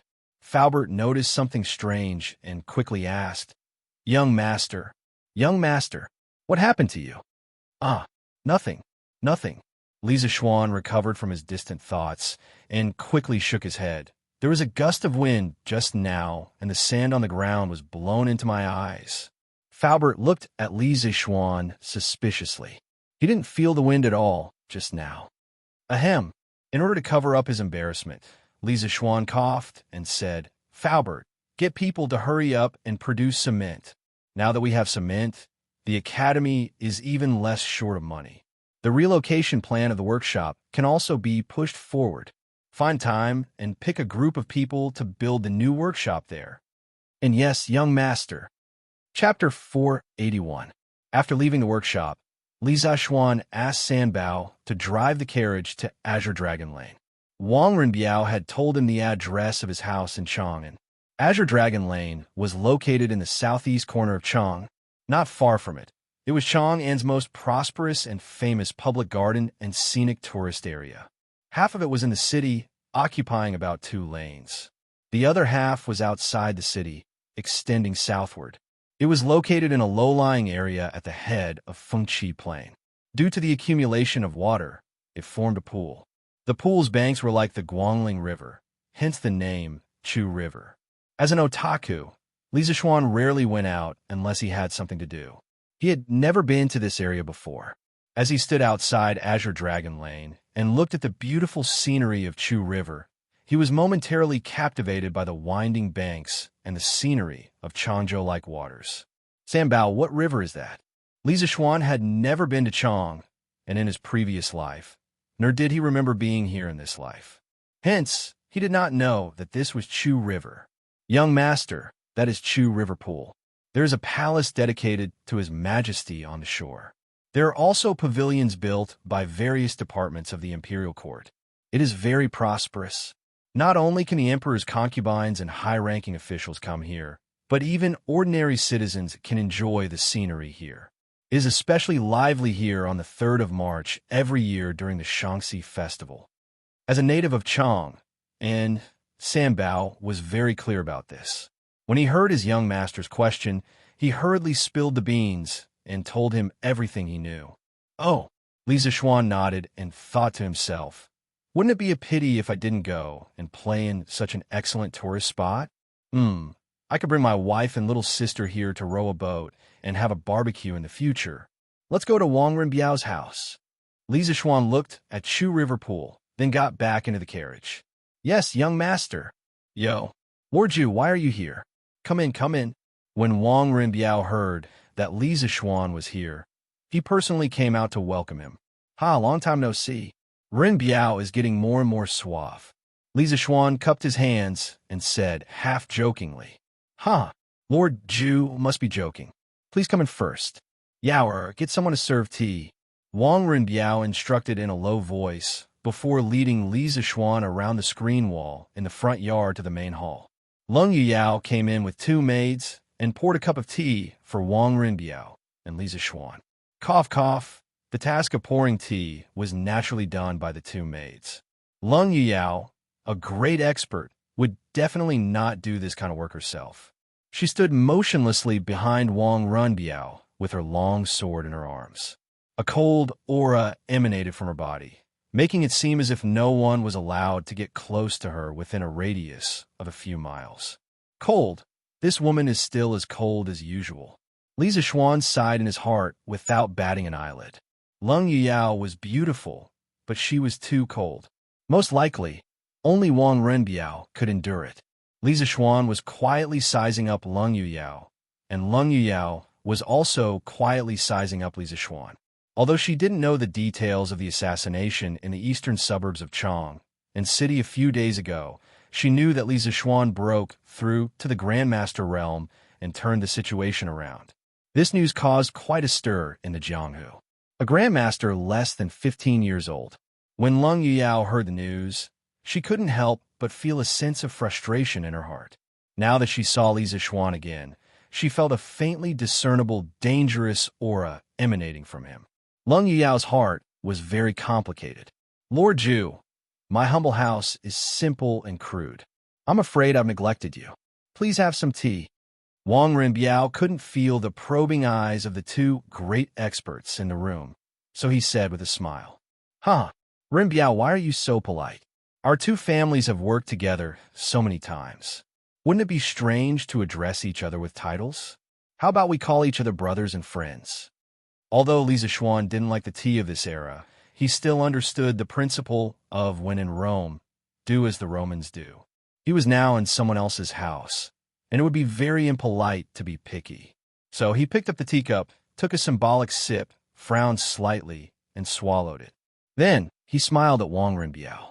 As for why he frowned, of course, it was because the taste of the tea was too damn sour. Before the Tang dynasty, there was no way to make tea.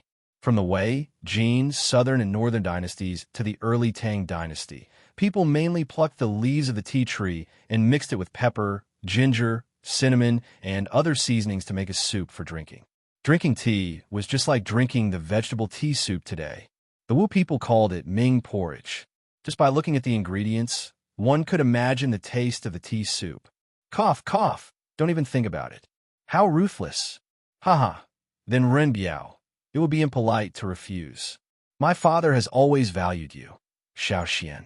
He has always hoped that the Wang family can maintain a good relationship with the Li family. Wang Renbiao said with a smile on his face. Haha. Provincial Governor Wang is honest and upright. If I go to Sui province to play in the future, I'll have to ask your father to take care of me. The Sui province of the Tang dynasty was roughly near the present-day Sui province of Hubei. However, the area under its jurisdiction was much larger. Li Zixuan's hometown in his previous life was not far from here.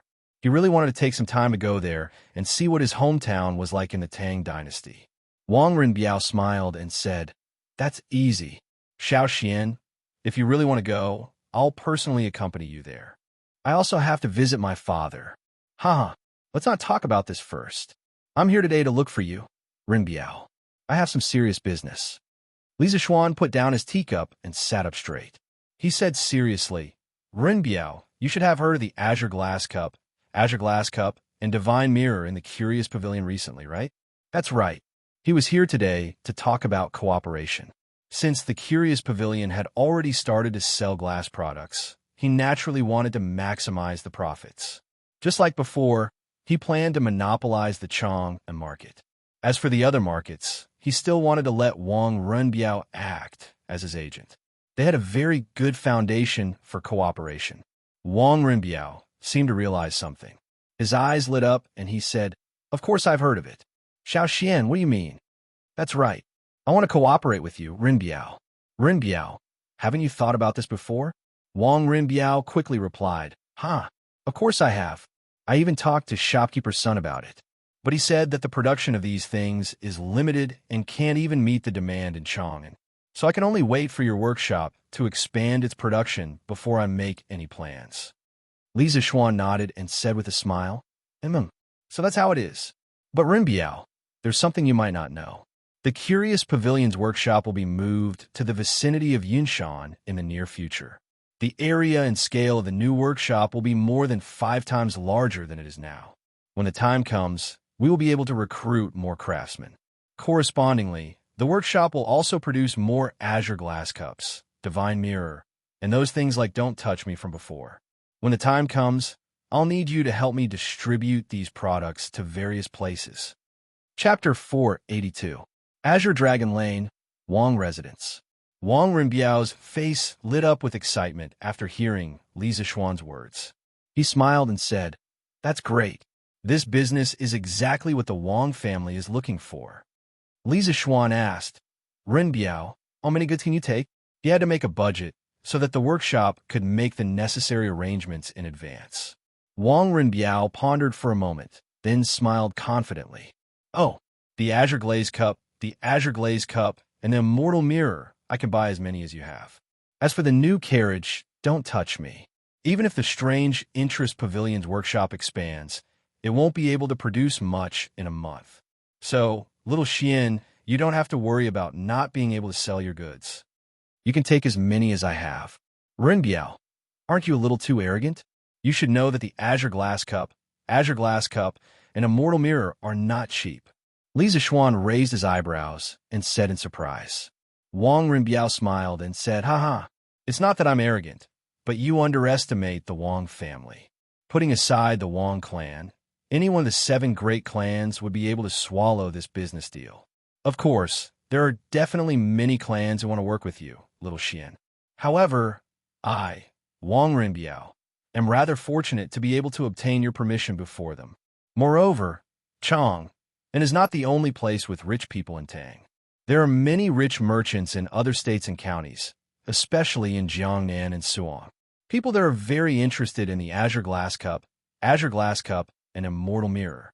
No matter how expensive these things are, they won't be able to sell. In the early Tang dynasty, although the people were generally poor, there was no shortage of rich people. This was the case in any era. The Azure Glass Cup, and Immortal Mirror were the most excellent tools for the rich to show off.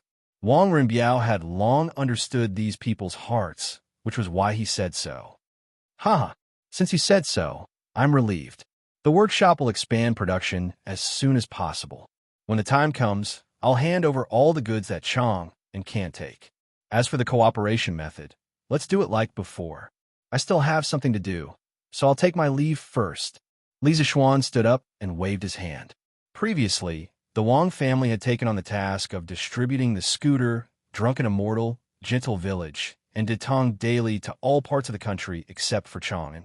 Therefore, when they worked together again, there was no need to explain anything else. Since little Xian is busy, I won't force you to stay. I'll send you off. Wang Rinbiao also stood up and walked Li Zixuan to the gate with Leng Yuyao. The two of them cupped their fists and bid farewell. At this moment, Leng Yuyao suddenly asked, I heard that Li Xianan has broken through to the Supreme Power Realm. Is that true? Li Zixuan was stunned. He did not expect that the cold-faced beauty, who had been silent for a long time, would actually speak to him. He nodded and smiled. There is indeed such a thing. What does Miss Yuyao have to say? A rare blush appeared on Leng Yuyao's face as she said, I don't dare to teach you. I'm just curious as to why you're able to advance so quickly in your martial arts at such a young age. I wonder if you can share a thing or two with me. Aside from Wang Rinbiao, the only thing that Leng Yuyao cared about in this world was martial arts. Therefore, although she was a little unhappy with Li Zixuan before, she still braced herself to ask for his advice at this moment. Wang Rinbiao looked at Leng Yuyao thoughtfully, but he did not blame her for being rude. Why can't I say it? Since Miss Yuyao wants to hear it, then I'll tell you briefly. Li Zixuan did not use this opportunity to make fun of Leng Yuyao. He thought for a moment before replying, on the path of martial arts, studying hard and practicing hard is never wrong. However, I've always been busy with mundane affairs, so I'm definitely not as diligent as you in practicing martial arts. Therefore, ever since I left the mountain and returned home, my martial arts have been stagnant and have not made any progress." At this point, Li Zixuan paused. After Lung Yuyao heard it, she almost vomited blood. It was really infuriating to compare oneself to others. The reason why I was able to break through this time was mainly due to my comprehension. I comprehended some Tao from a very mysterious Taoist martial art. Coupled with the life and death crisis I encountered during the assassination, it stimulated all the potential in my body, and finally, I broke through in one fell swoop. Therefore, in short, my martial arts is based on comprehension, so it may not be suitable for you. Everyone has their own martial arts path, and it's impossible to be the same. Li Zixuan said these words sincerely. Lung Yuyao's nature was not bad, and she even helped him once before. If he could help Lung Yuyao improve on her martial arts path, Li Zixuan would be very happy. "Thank you." After listening, Lung Yuyao thought for a moment, and then solemnly cupped her fist and said to Li Zixuan, You're welcome. You're welcome." Li Zixuan was a little uncomfortable being treated so politely all of a sudden, and hurriedly waved his hand. "Oh, that's right. Xianxia, the assassin who tried to assassinate you that day. Did you catch him?" At this time, Wang Rinbiao asked. "Not yet. How can it be so fast?" Li Zixuan shook his head and said, "His Majesty has already ordered the imperial government to step up the investigation, and Magistrate Hua also personally asked me for clues. I also told him everything, but there's no progress so far." Wang Rinbiao pinched his chin and said in a low voice for a moment, "Xiaoxian, if it's convenient for you, tell us the specific details of the assassination that day." Yao has been in the martial arts world for more than 10 years, so she might be able to find some clues. Lung Yuyao also nodded at this moment and cast her gaze on Li Zixuan. "What's there to be inconvenient about? I'll tell you all again now." Li Zixuan's heart skipped a beat. According to Qin Xiong's analysis, the black-clothed assassin was very likely from an unknown evil sect in the martial arts world. However, Qin Xiong knew very little about the forces in the martial arts world today, but Lung Yuyao was different. She was able to reach this level at such a young age, and Li Zixuan definitely didn't believe that she didn't have a master behind her. Regarding the martial arts world, she should know a lot more than Qin Xiong, so he might be able to get some clues from Lung Yuyao. "It's like this. That evening, Li Zixuan recalled for a moment and recounted all the details before and after the assassination in detail, including Qin Xiong's guesses and analysis a few days ago. Seventh cultivator of true blood palm? Seventh cultivator of true blood rain? He's... After listening to Li Zixuan's detailed description, Lung Yuyao's face suddenly changed, and she exclaimed, "Who is it? Miss Yuyao, could it be that you know something?" Li Zixuan quickly asked. Chapter 483. In front of Wang Rinbiao's house, Li Zixuan stared at Lung Yuyao with an expectant look, hoping to hear the whereabouts of the black-clothed assassin from her. That afternoon, the black-clothed assassin had threatened to take revenge and kill Li Zixuan's entire family. Li Zixuan wasn't willing to let go of such a person who could threaten him in the dark at any time. If there was a chance, he would definitely eliminate the source of trouble. "Sir Li, Yuyao knows something about that assassin." Lung Yuyao thought for a moment and said with slight hesitation, "Miss Lung, please tell me. Li Zixuan, will definitely reward you handsomely if you can get any clues about that person." Li Zixuan hurriedly cupped his fists and said sincerely. Wang Rinbiao could see the anxiety in Li Zixuan's eyes and also said to Lung Yuyao, if you know any clues, don't hesitate to tell me. You don't have to hold back." Lung Yuyao nodded and said, "Yes, young master." Then, she turned to Li Zixuan and said, "Sir Li, although Yuyao doesn't know the specific identity of that assassin, according to your description, I can guess his origin. In the past, Yuyao heard from my master that there's an evil sect in the Qinling Mountains called the Seven Cultivators sect. Although it's small, it has a peak Grandmaster realm expert. The Seven Cultivators sect's secret technique is the Seven Cultivators blood transformation palm." "The Seven Cultivators sect?" Miss Lung, do you know where this seven cultivators sect is located? Li Zixuan's expression shook as he asked in a deep voice. As for Lung Yuyao's words about the peak Grandmaster Realm expert in the seven cultivators sect, he didn't care at all. Although he wasn't a match for a peak Grandmaster Realm expert in a one-on-one fight, if someone threatened him, Li Zixuan, he would find a way to kill them, even if they were protected by a Grandmaster Realm expert. Lung Yuyao shook her head and recalled, I don't know the exact location of the seven cultivator of true virtue sect. In the past, the sect that Yu Yao belonged to had a grudge with the seven cultivators sect. An evil cultivator from that sect once abducted one of Yu Yao's junior sisters. When my master found out about it, he was furious and brought several martial uncles with him to chase after that person. According to my master, they chased him all the way to the depths of the Qinling Mountains. Then they saw that thief climbing a steep mountain peak shrouded in black fog. At the foot of the mountain, there was a boundary stone with the words Spirit Snake Mountain written on it. Master, martial uncles and martial uncles dismounted and climbed up the mountain. Not only was the mountain path steep, it was also filled with all kinds of poisonous snakes. Furthermore, the entire mountain seemed to be filled with poisonous fog. Master and the others had only stayed inside for a quarter of an hour, but they were already showing signs of being poisoned. Furthermore, Master could faintly feel a very strong pressure at the top of the mountain.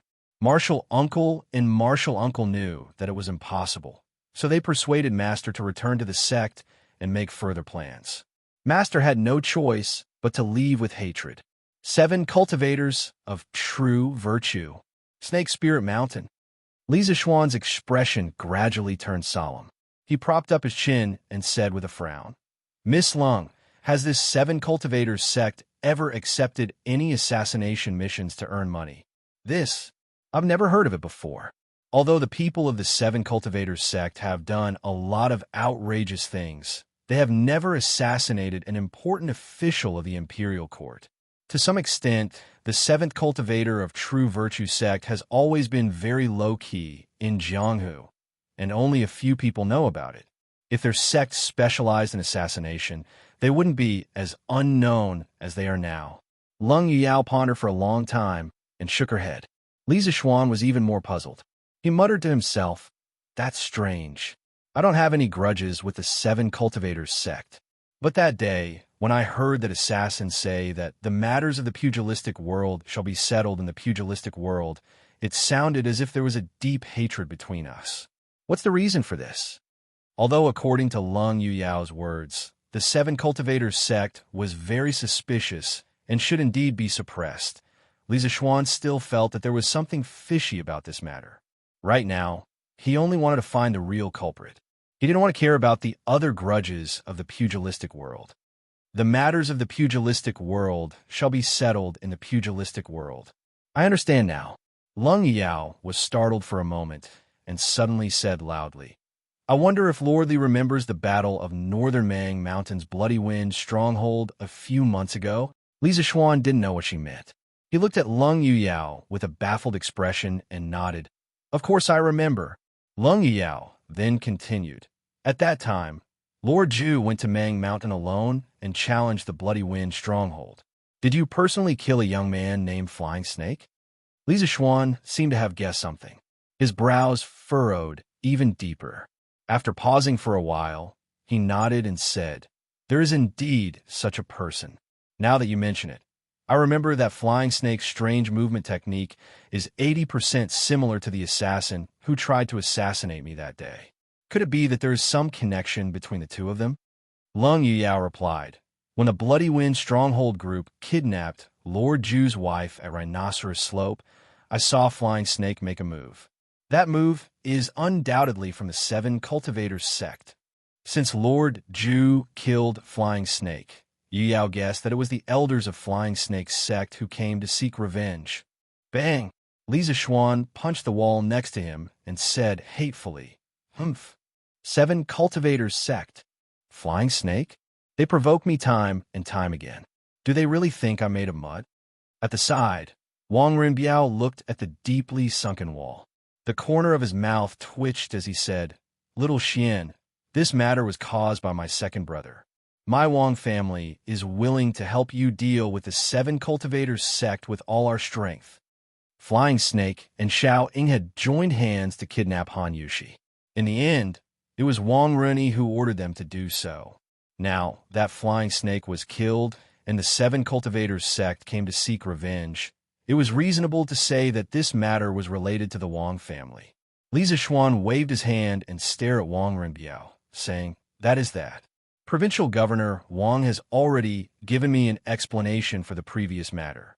What I want to know now is whether the assassin that day has anything to do with the Wang family.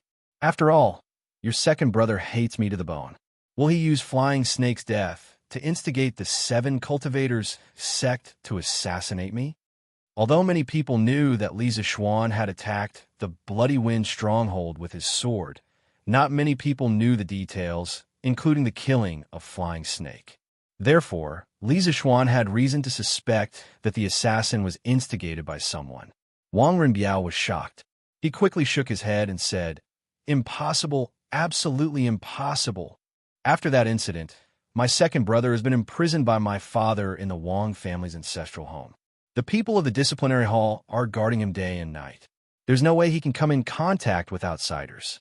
Little Xian, if you're still worried, I'll write a letter and ask my father to personally investigate my second brother's situation in the past few months. There's no need for that. I believe you." Li Zishuan waved his hand and said, "In any case, that assassin is definitely related to the 7 cultivators of true virtue. Regardless of whether or not someone is stirring up trouble behind the scenes, I have to flatten this sect first, and then investigate the person behind him. I have to thank Miss Lung for the information today. Renbiao, I'll take my leave first." Chapter 484. After leaving the Wang family in a hurry, Li Zishuan did not even return home. Instead, he went straight to the government office. After explaining his identity to the government servant at the door, Li Zishuan was invited to a side hall at the back of the government office. After about 15 minutes, Wuxia of the government office walked in wearing a purple official robe. He cupped his hands and smiled at Li Zishuan. "Yo, Li Xianxia, may I know why you are here today?" Things were different now. Li Zishuan was the crown Prince Zishuan, a rising star of the empire. He was no longer the little teacher of the imperial college. Even Wuxia had to be polite when he saw him. Greetings, Magistrate Hua. I have something I need your help with today." Li Zishuan did not put on airs. He politely bowed back to Wuxia and smiled. Wuxia's eyes flashed. Almost instantly, he realized that what Li Zishuan wanted to say was related to the assassination case. Normally, he did not have any contact with Li Zishuan. If there was any interaction, it would only be the assassination case a few days ago. Thinking of this, Wuxia's expression brightened. He quickly waved his hands and dismissed his servants. He sat down beside Li Zishuan and said, "Li Zishuan, if you have something to say, just say it. As long as it is within my power, I will definitely do my best to help." Li Zishuan nodded and said, "I think Magistrate Hua can also guess a thing or two. That's right. I am here today because of the assassin. I have already investigated the assassin's background, but I need Magistrate Hua to help me find the assassin's hiding place." "Oh, Li Xianxia, quickly say it. Where did the assassin come from?" Wuxia's face flashed with a hint of excitement as he quickly said. Actually, he was bitter in his heart. The 10-day deadline given by Li Er was about to arrive, but the constables of the governor's office failed to find any useful clues. On the contrary, many ruffians and scoundrels in Chong and city were arrested these days. It couldn't be said that the bailiffs of the capital government were incompetent. It was just that Li Zishuan had provided too few clues. They knew nothing about the black-clothed assassin's appearance, age, background, and so on. How could the bailiffs catch him? This era was not like the modern era, where there were surveillance cameras in key places. When there was a murder case, one could find the murderer through the surveillance cameras at each intersection. The investigation of this era relied on the clues left behind by the murderer to gradually investigate. The worst part was that Li Zishuan could provide very little useful information to the capital government. How could the bailiffs even begin their investigation? Now that Li Zishuan could provide the identity and origin of the assassin, how could Hua Wenjin not be excited? At least he could keep his official position. According to my investigation, the assassin came from a small sect in the depths of the Qinling Mountains called the Seven Cultivators of True Virtue. That sect is located at a place called the Serpent Mountain.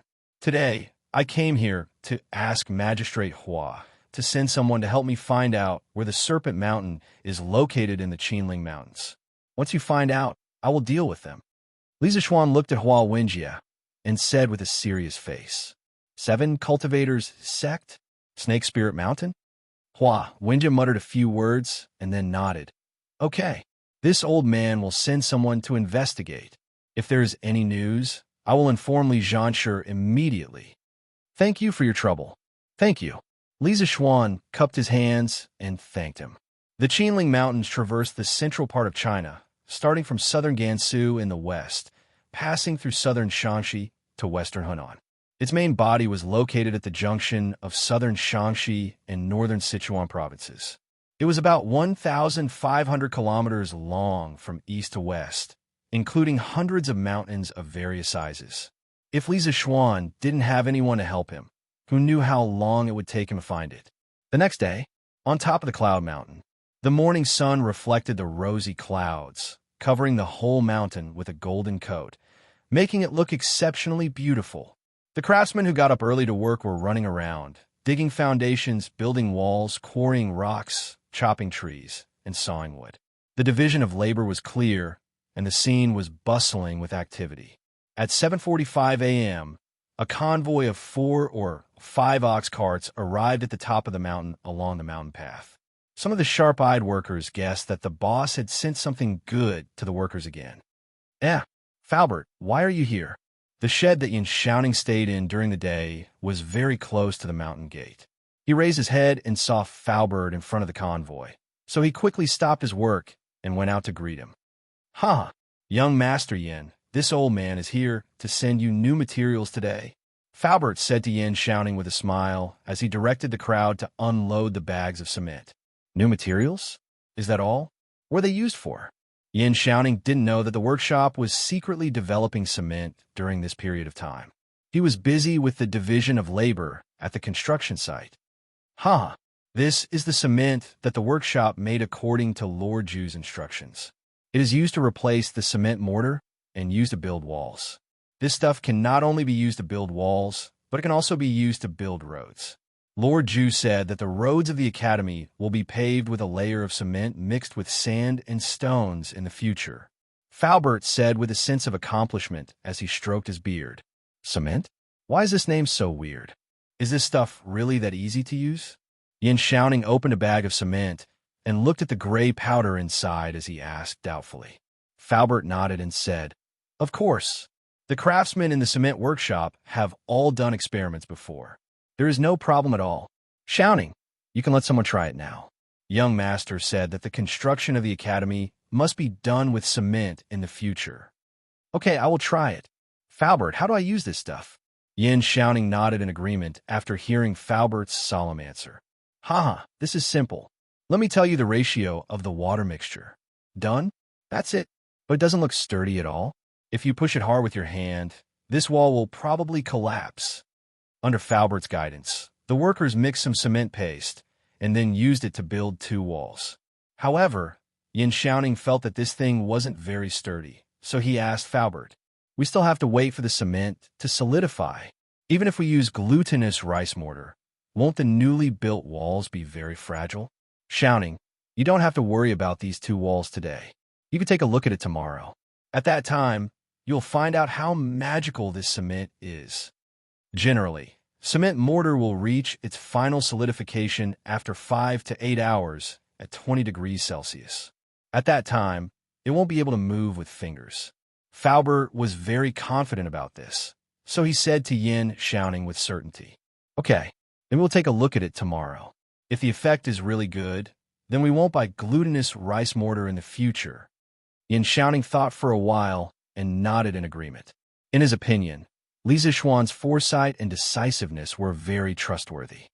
Chapter 485. Yaoer there. Send this letter to my father with a pigeon immediately. Azure Dragon Lane, Wang family residence. Wang Renbiao stuffed a slip of paper into a small bamboo tube, then handed it to Lung Yuyao and solemnly instructed. Yes, young master. Lung Yuyao took it with both hands. Seeing that Wang Renbiao had no other orders, she took the letter and left. Around 3000 BC, the ancient Egyptians started using pigeons to send letters. China was also an ancient country that raised pigeons. During the Sui and Tang dynasties, pigeons were used to send letters in places like Guangzhou in the south. Although pigeons were many times faster than relay stations, it was not something that ordinary people could afford. Pigeons were sensitive to the Earth's magnetic field, and they were especially homesick. This was their innate advantage. But to become a carrier pigeon, the main thing was training. The main purpose of raising carrier pigeons was to fly, compete, and use them. In order to obtain an ideal carrier pigeon, other than careful breeding and scientific breeding, the most important thing was training. The training of a carrier pigeon was very complicated. It had to be trained from a young pigeon, from simple to complicated, from near to far, from day to night, and from basic training to professional training. Therefore, an ideal carrier pigeon was very expensive to train. Even if it was a rich family, they would only use carrier pigeons for urgent letters. This was because carrier pigeons could also encounter accidents on the road. Humph. Let's hope that my father can react in time. Now that the cooperation between the Wang and Li families is about to start, we can't let anything go wrong at this crucial time. After seeing Lung Yao off, Wang Renbiao looked out the door with his hands behind his back and muttered to himself.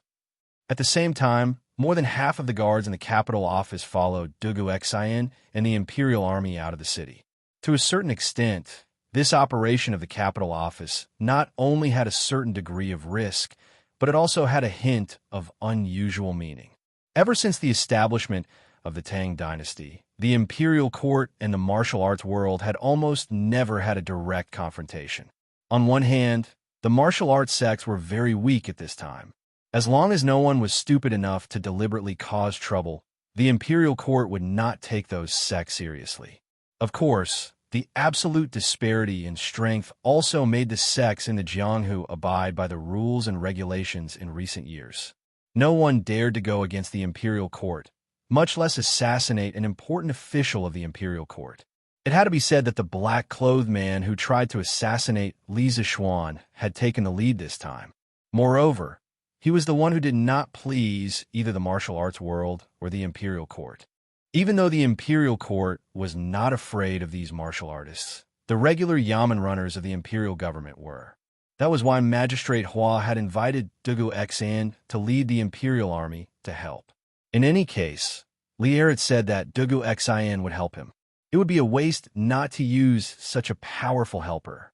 Once Dugu Xian made his move, Lier would naturally receive the news. After all, Lier had absolute control over all the armies of the Great Tang. Any movement of the imperial army had to be approved by him. 7 cultivators of true virtue? Snake Spirit Mountain? How dare you? Lier leaned over the imperial table and supported his chin with his hand as he said angrily. In front of him was the secret memorial written by Hua Wenjie. I don't care who the sect leader of the 7 cultivators of virtue is. If you don't give me an explanation for challenging the authority of the imperial court, I will annihilate your sect. Lier thought coldly as he closed the secret memorial. What is this gray thing? You guys are actually using it to build walls? On Cloud Mountain, Li Tai had just ordered his team to transport back a batch of wood. However, he saw that the usual yellow, glutinous rice mortar had disappeared and was replaced by a gray paste that he had never seen before. Furthermore, the workers were still using it to build walls. He could not help but mutter to himself in confusion. This is the latest cement developed by the workshop. It's specifically used to replace glutinous rice mortar. It said that once this thing solidifies, it's even more durable than glutinous rice mortar. Furthermore, this thing can be brushed on the surface of walls and roads to form a flat and hard outer layer. Yin Xiaoning, who was also observing the cement mortar, walked over and said, "Is it really that magical? But I think this thing is just a pile of gray mud. It doesn't seem as amazing as you said, shouting." Li Tai's eyes widened as he said in disbelief, "Oh, I also heard about this. As for whether it's really that magical, we'll know tomorrow." Yin Xiaoning frowned and said, in fact, he was also skeptical about this. Then let's wait and see tomorrow." Li Tai stopped and looked for a while, then shook his head and said. The next day, Li Zishuan also woke up early. He had to go to Cloud Mountain to see the actual effect and reaction of the cement. As for Li Tai, that follower, he had not come over for a few days. Every day, he went to Cloud Mountain by himself. The main reason was that Li Zishuan rarely went to the construction site after he started at Cloud Mountain and assigned all the tasks. Li Tai could only curse him in his heart for his lazy nature. Following the mountain path to the peak of Cloud Mountain, he saw a few cement walls that were as tall as two people standing not far from the mountain gate. The surrounding ground was also gray cement. Now, there was a circle of people surrounding the place.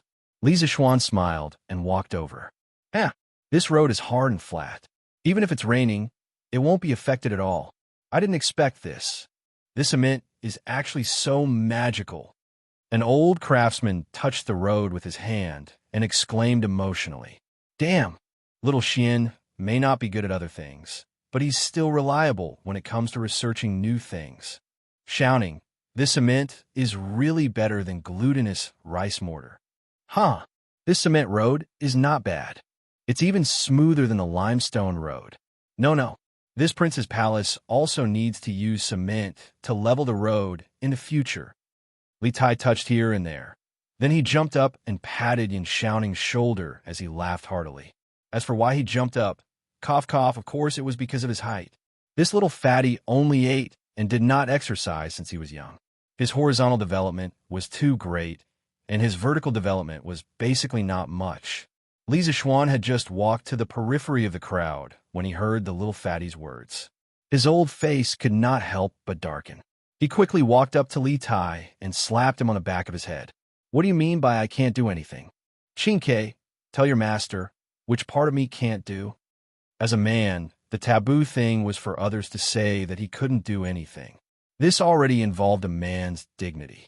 Li Zishuan was not willing to let this little fatty off easily. Chapter 486. Cough.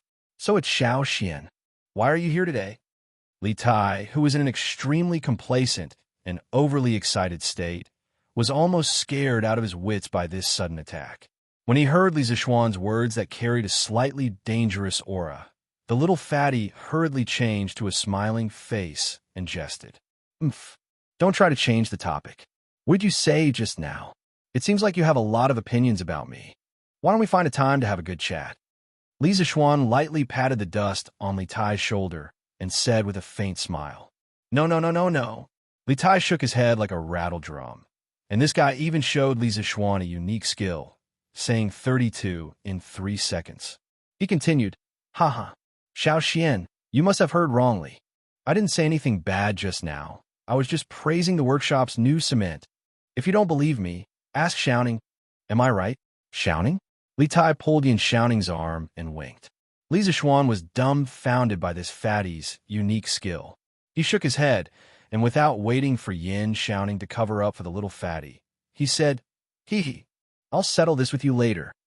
After saying that, he walked forward and began to check the quality of the cement wall and the cement road.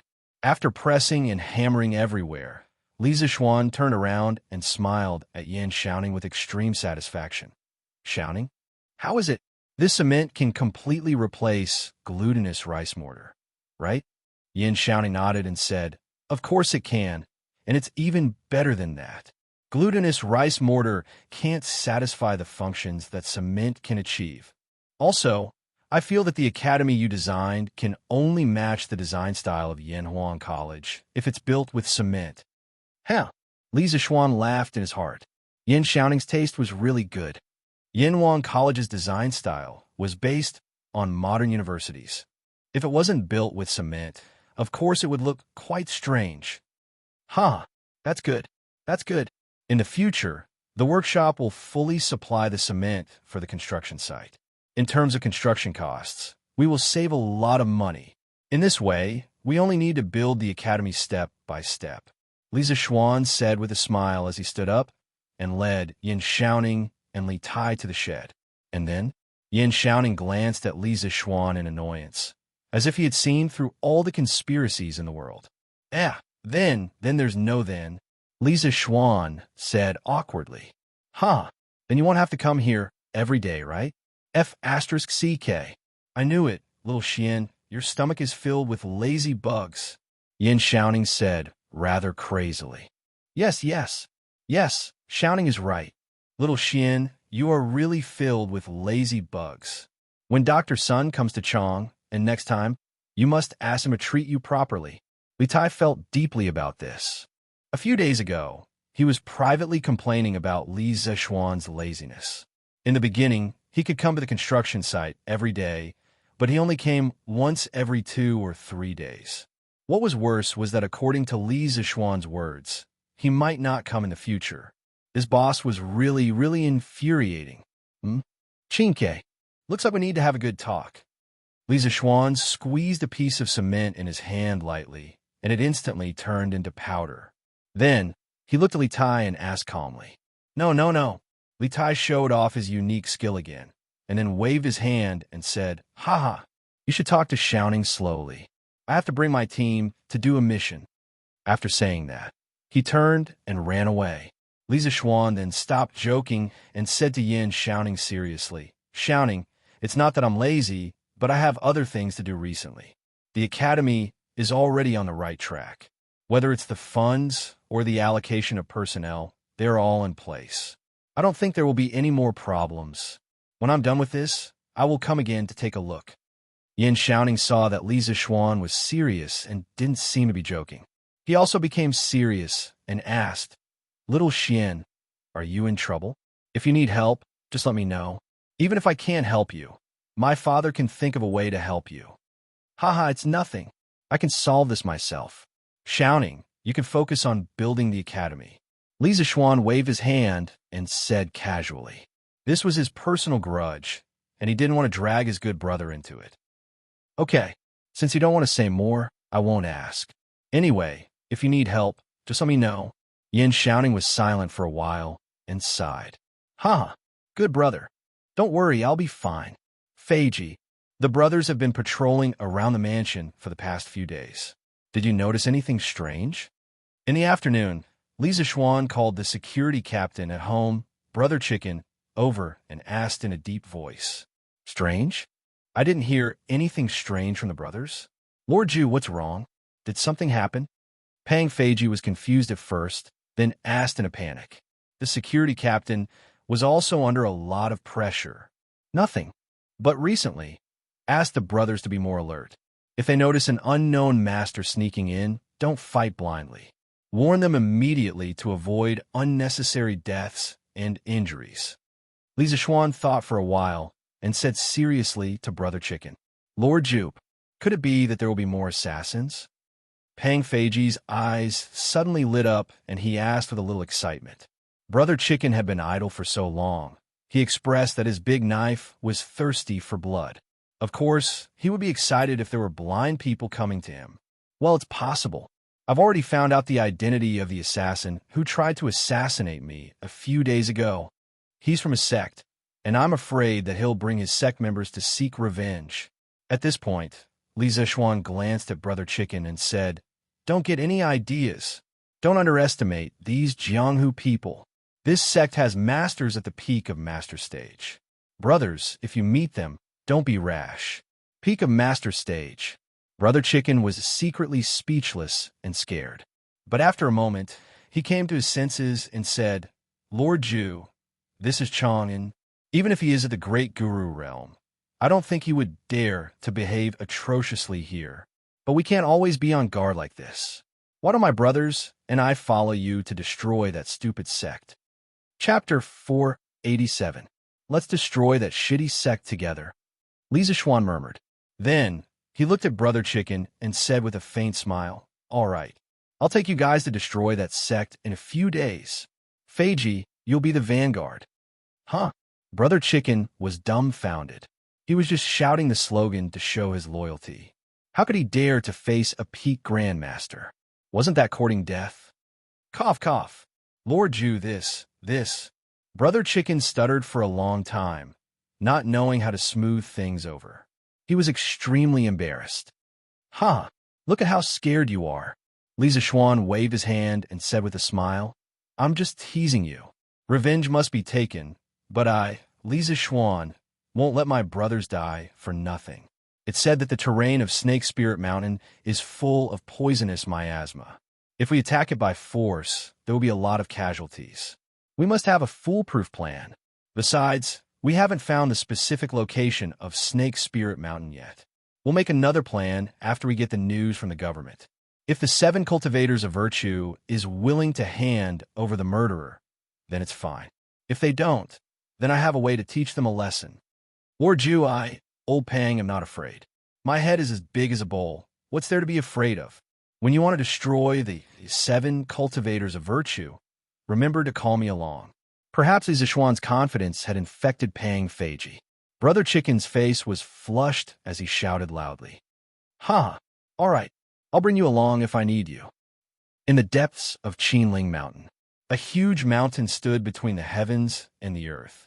The mountain was as tall as the sky, and it was covered with lush trees. They were so dense that it seemed as if they were going to cover the entire mountain without letting the wind in.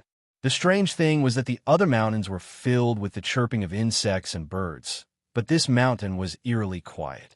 Even the birds in the sky took the initiative to take a detour when they were about to reach this mountain.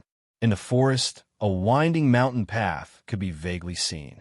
If one looked carefully, they would find that the whole mountain was surrounded by a faint black fog, which looked extremely evil. And at the bottom of this mountain, there was a huge rock that was half the height of a person. On it, there were 3 blood-red words, Snake Spirit Mountain. At the top of the mountain, houses of various sizes were sparsely distributed. One could vaguely see groups of 2 or 3 young people dressed in green robes walking on the small paths. The sleeves of their robes were embroidered with a giant 7-headed snake, looking exceptionally terrifying. This was the headquarters of the 7 cultivators of virtue. Junior brother, you are really muddle-headed. That Xianxia is the founding father of the dynasty. Now, he is the crown prince, Xianxia. How could you dare to assassinate him? In a secret room, a tall man with red hair said to the thin man in black who was meditating in the corner, Senior brother, ever since I returned to the sect the day before yesterday, how many times have you said these words to me? That Xianxia killed my most beloved disciple. If I don't exterminate his entire family, how can I still call myself the Snake King? How can I face my disciple who died so tragically? So what if he was a counting man? If worst comes to worst, I will perish together with him. The skinny man opened his eyes and roared angrily. Looking at his eyes, his figure, and his words, it was clear that he was the black-masked assassin who tried to assassinate Xianxia a few days ago. Snake King. Flying Snake was his disciple. Flying Snake was really unlucky that day.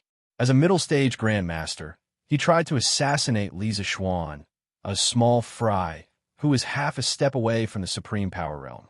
Not only did he fail to kill Xianxia in seconds, but he also almost lost his head. Even though he managed to survive, his last move to escape consumed a lot of his life potential, which directly led to a great loss of his strength.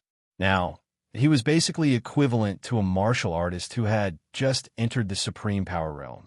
At that time, he was covered in injuries and his true chi was almost exhausted. However, he didn't dare to return to the sect to heal his injuries immediately because there were hundreds of Imperial guards chasing after him. After stumbling and hiding for several days, Snake King took advantage of the fact that the wind was gradually calming down and secretly returned to the sect. The Snake King of a generation was reduced to such a pitiful state. Foolish, stupid. Since ancient times, the common people have never fought with the government. Our sect should have just stayed put and quietly made a fortune. Why did you have to provoke the imperial court? The current emperor has a strong army under him. How can a small sect like the 7 cultivators of true virtue provoke him? You're forcing the 7 cultivators of true virtue to a dead end. The red-haired man glared at him and scolded angrily. What was even more strange was that his eyes were also red. Oomph. Senior brother, don't worry. I won't implicate the sect. When I tried to assassinate Li Zixuan that day, I was masked. No one knows my true identity. And no one knows that I'm from the 7 cultivators of true virtue.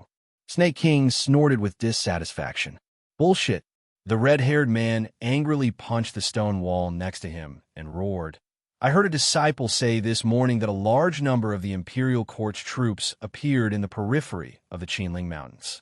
I'm afraid Li Zixuan has already investigated your background. Our 7 cultivators of true virtue is in danger. What? That's impossible. Snake King's face suddenly changed. He stood up and muttered, Impossible. I haven't walked around in Jianghu for more than 10 years. Plus, I was masked that day. How can anyone recognize me? Maybe those troops aren't here for the 7 cultivators of true virtue? The red-haired man coldly snorted and said, Oomph. I hope they aren't here for us. Otherwise, the 7 cultivators of true virtue will definitely suffer a calamity. Snake King had already calmed down at this time. He expressionlessly said, If they are really here for us, senior brother can just hand me over. I, Snake King, will bear the consequences of my own actions. I won't implicate the sect. As soon as his voice fell, the temperature in the stone room suddenly dropped to the freezing point. The red-haired man's face alternated between blue and white. After a while, he flicked his sleeves and roared, Bastard! Do you think I, Batian, am a despicable person who would betray my fellow junior brother in exchange for my own safety? Even if you made a mistake, I, as your senior brother, will shoulder it with you. At worst, the entire 7 cultivators of true virtue will die with us. Senior brother, Snake King was startled. A touched expression appeared on his face as he said, I've implicated senior brother this time. Oomph.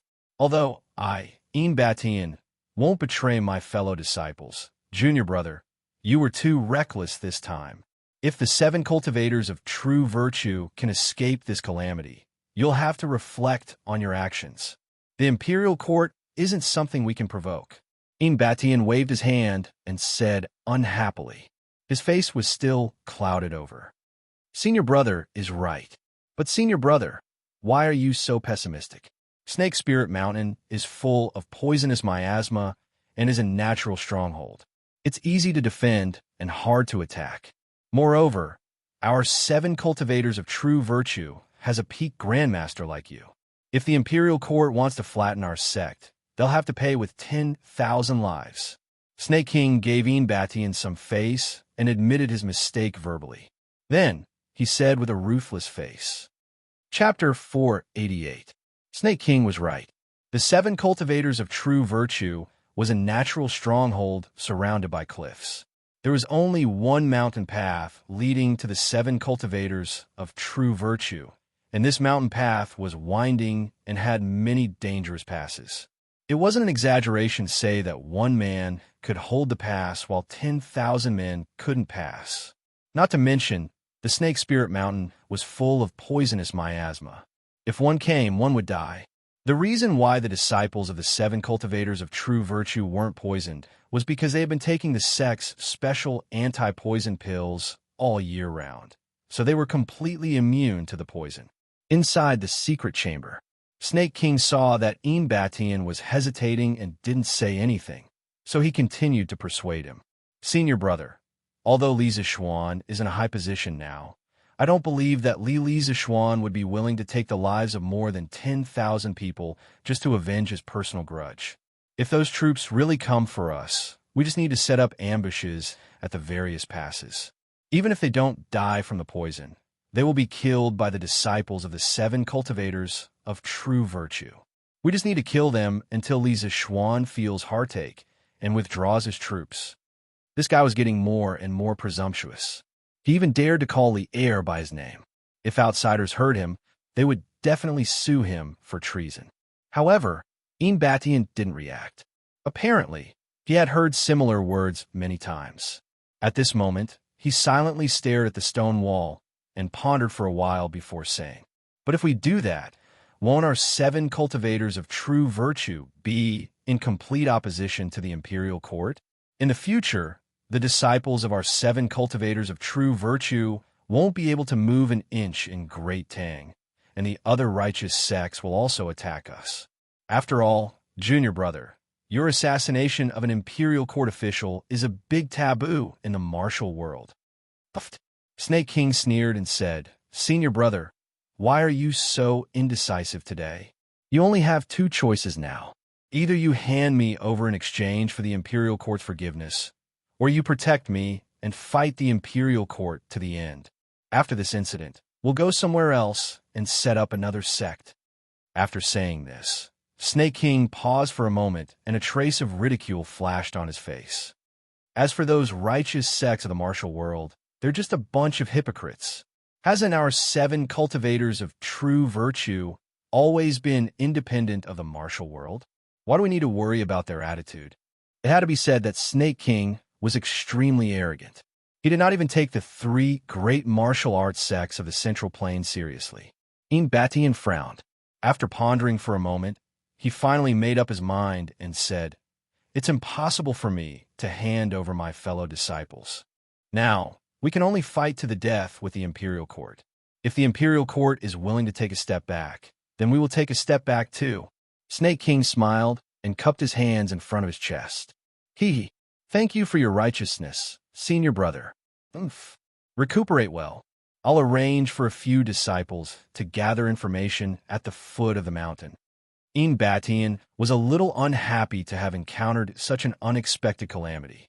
He waved his hand, gave some instructions, and walked out of the secret chamber. Inside the secret chamber, Snake King sat down cross-legged again. However, he was no longer in the mood to heal himself. He was thinking about how Li Zixuan was going to lead his troops to besiege Snake Spirit Mountain. He. Little bastard, you better come here personally this time. I'll make sure you die on Snake Spirit Mountain," Snake King said viciously. Then he closed his eyes, calmed his mind, and continued to recuperate. Southeast of Chang and city Dunhua Square, in a mansion of a wealthy family. Exquisite pavilions, terraces and pavilions, secluded in beautiful corridors, as well as large rockery, an ancient stage, and exquisite jade were scattered in picturesque disorder in this enormous courtyard. Beautiful trees and exotic flowers could be seen. A clear stream zigzagged from the depths of the flowers and flowed under the stone crevices. A few steps further, and gradually to the north, it was flat and wide. Buildings on both sides pierced into the air, and the carved sills were hidden between the trees and the colonel looking down. There was a clear stream flowing with snow. Stone pillars pierced through the clouds. White stones formed a railing around the edge of the pool.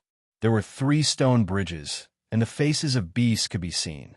Obviously, this was an extremely wealthy family. "Granduncle, I heard that yesterday afternoon, the capital magistrate sent out a large group of Yamen runners. They followed Dugu Xian out of Chang and city and headed to Qinling Mountain. They haven't returned to the city yet." In the depths of the courtyard, there was an elegant room. There was plenty of sunlight in the room, and there were luxurious furnishings. There were all kinds of beautiful carvings on the window, and there was a half-burned white candle on the table. In the room, a young man bowed to a white-haired old man who was half lying on the couch in front of him. The white-haired old man was like a man on the verge of death. He always looked listless. After a long time, he opened his mouth and asked, "What's the matter?" After a long time, he asked, "So Li Zixuan has found out about Snake King's background?" The young man bowed and answered, "Most likely. Ever since the assassination, the imperial court hasn't given up on investigating Snake King. According to our informants, Li Zixuan went to the capital magistrate yesterday afternoon. Not long after he left, the capital magistrate and Dugu Xian acted at the same time. Therefore, I'm guessing that Li Zixuan most likely has clues about Snake King. It's not 80%, it's 100%. The white-haired old man narrowed his eyes and snorted coldly. "Such a lousy person can't do anything right, but is good at spoiling things. However, I didn't expect Li Zishuan to be able to find Snake King's whereabouts so quickly. It seems that this kid didn't get to where he is today by luck. Then, Granduncle, what should we do now? The young man hesitated for a moment before asking. Why? Xianxia, are you afraid? Didn't you say that you weren't worried? Please forgive me, Granduncle. I'm not afraid of personal honor or disgrace, but I'm afraid that my plan will bring disaster to the family. The young man said with sincerity. Huh, good boy. I didn't misjudge you. The white-haired old man laughed loudly. Xianxia, you don't have to worry. Your plan this time is very good. It's just that you used the wrong person. Even if that stupid thing is caught and spits out the truth, there's no evidence. The Imperial Court has no reason to convict us. Besides, it's still unknown whether the Imperial Court can catch him alive or not. The Snake Spirit Mountain is not a good place to go. You're so wise, Granduncle. Xianxia is impressed. The young man heaved a sigh of relief and cupped his hands. Huh, don't flatter me, kid. Although the white-haired old man said that, he couldn't hide the smile on his face. He waved his hand and continued. Xuanji, although this matter has failed, you have shown Granduncle your wisdom, so don't be discouraged. Think of other ways to get rid of this scourge, Li Zishuan, in the next few days. It's best if you can join forces with the other Lis. There's strength in numbers, after all. Huh, yes, Granduncle.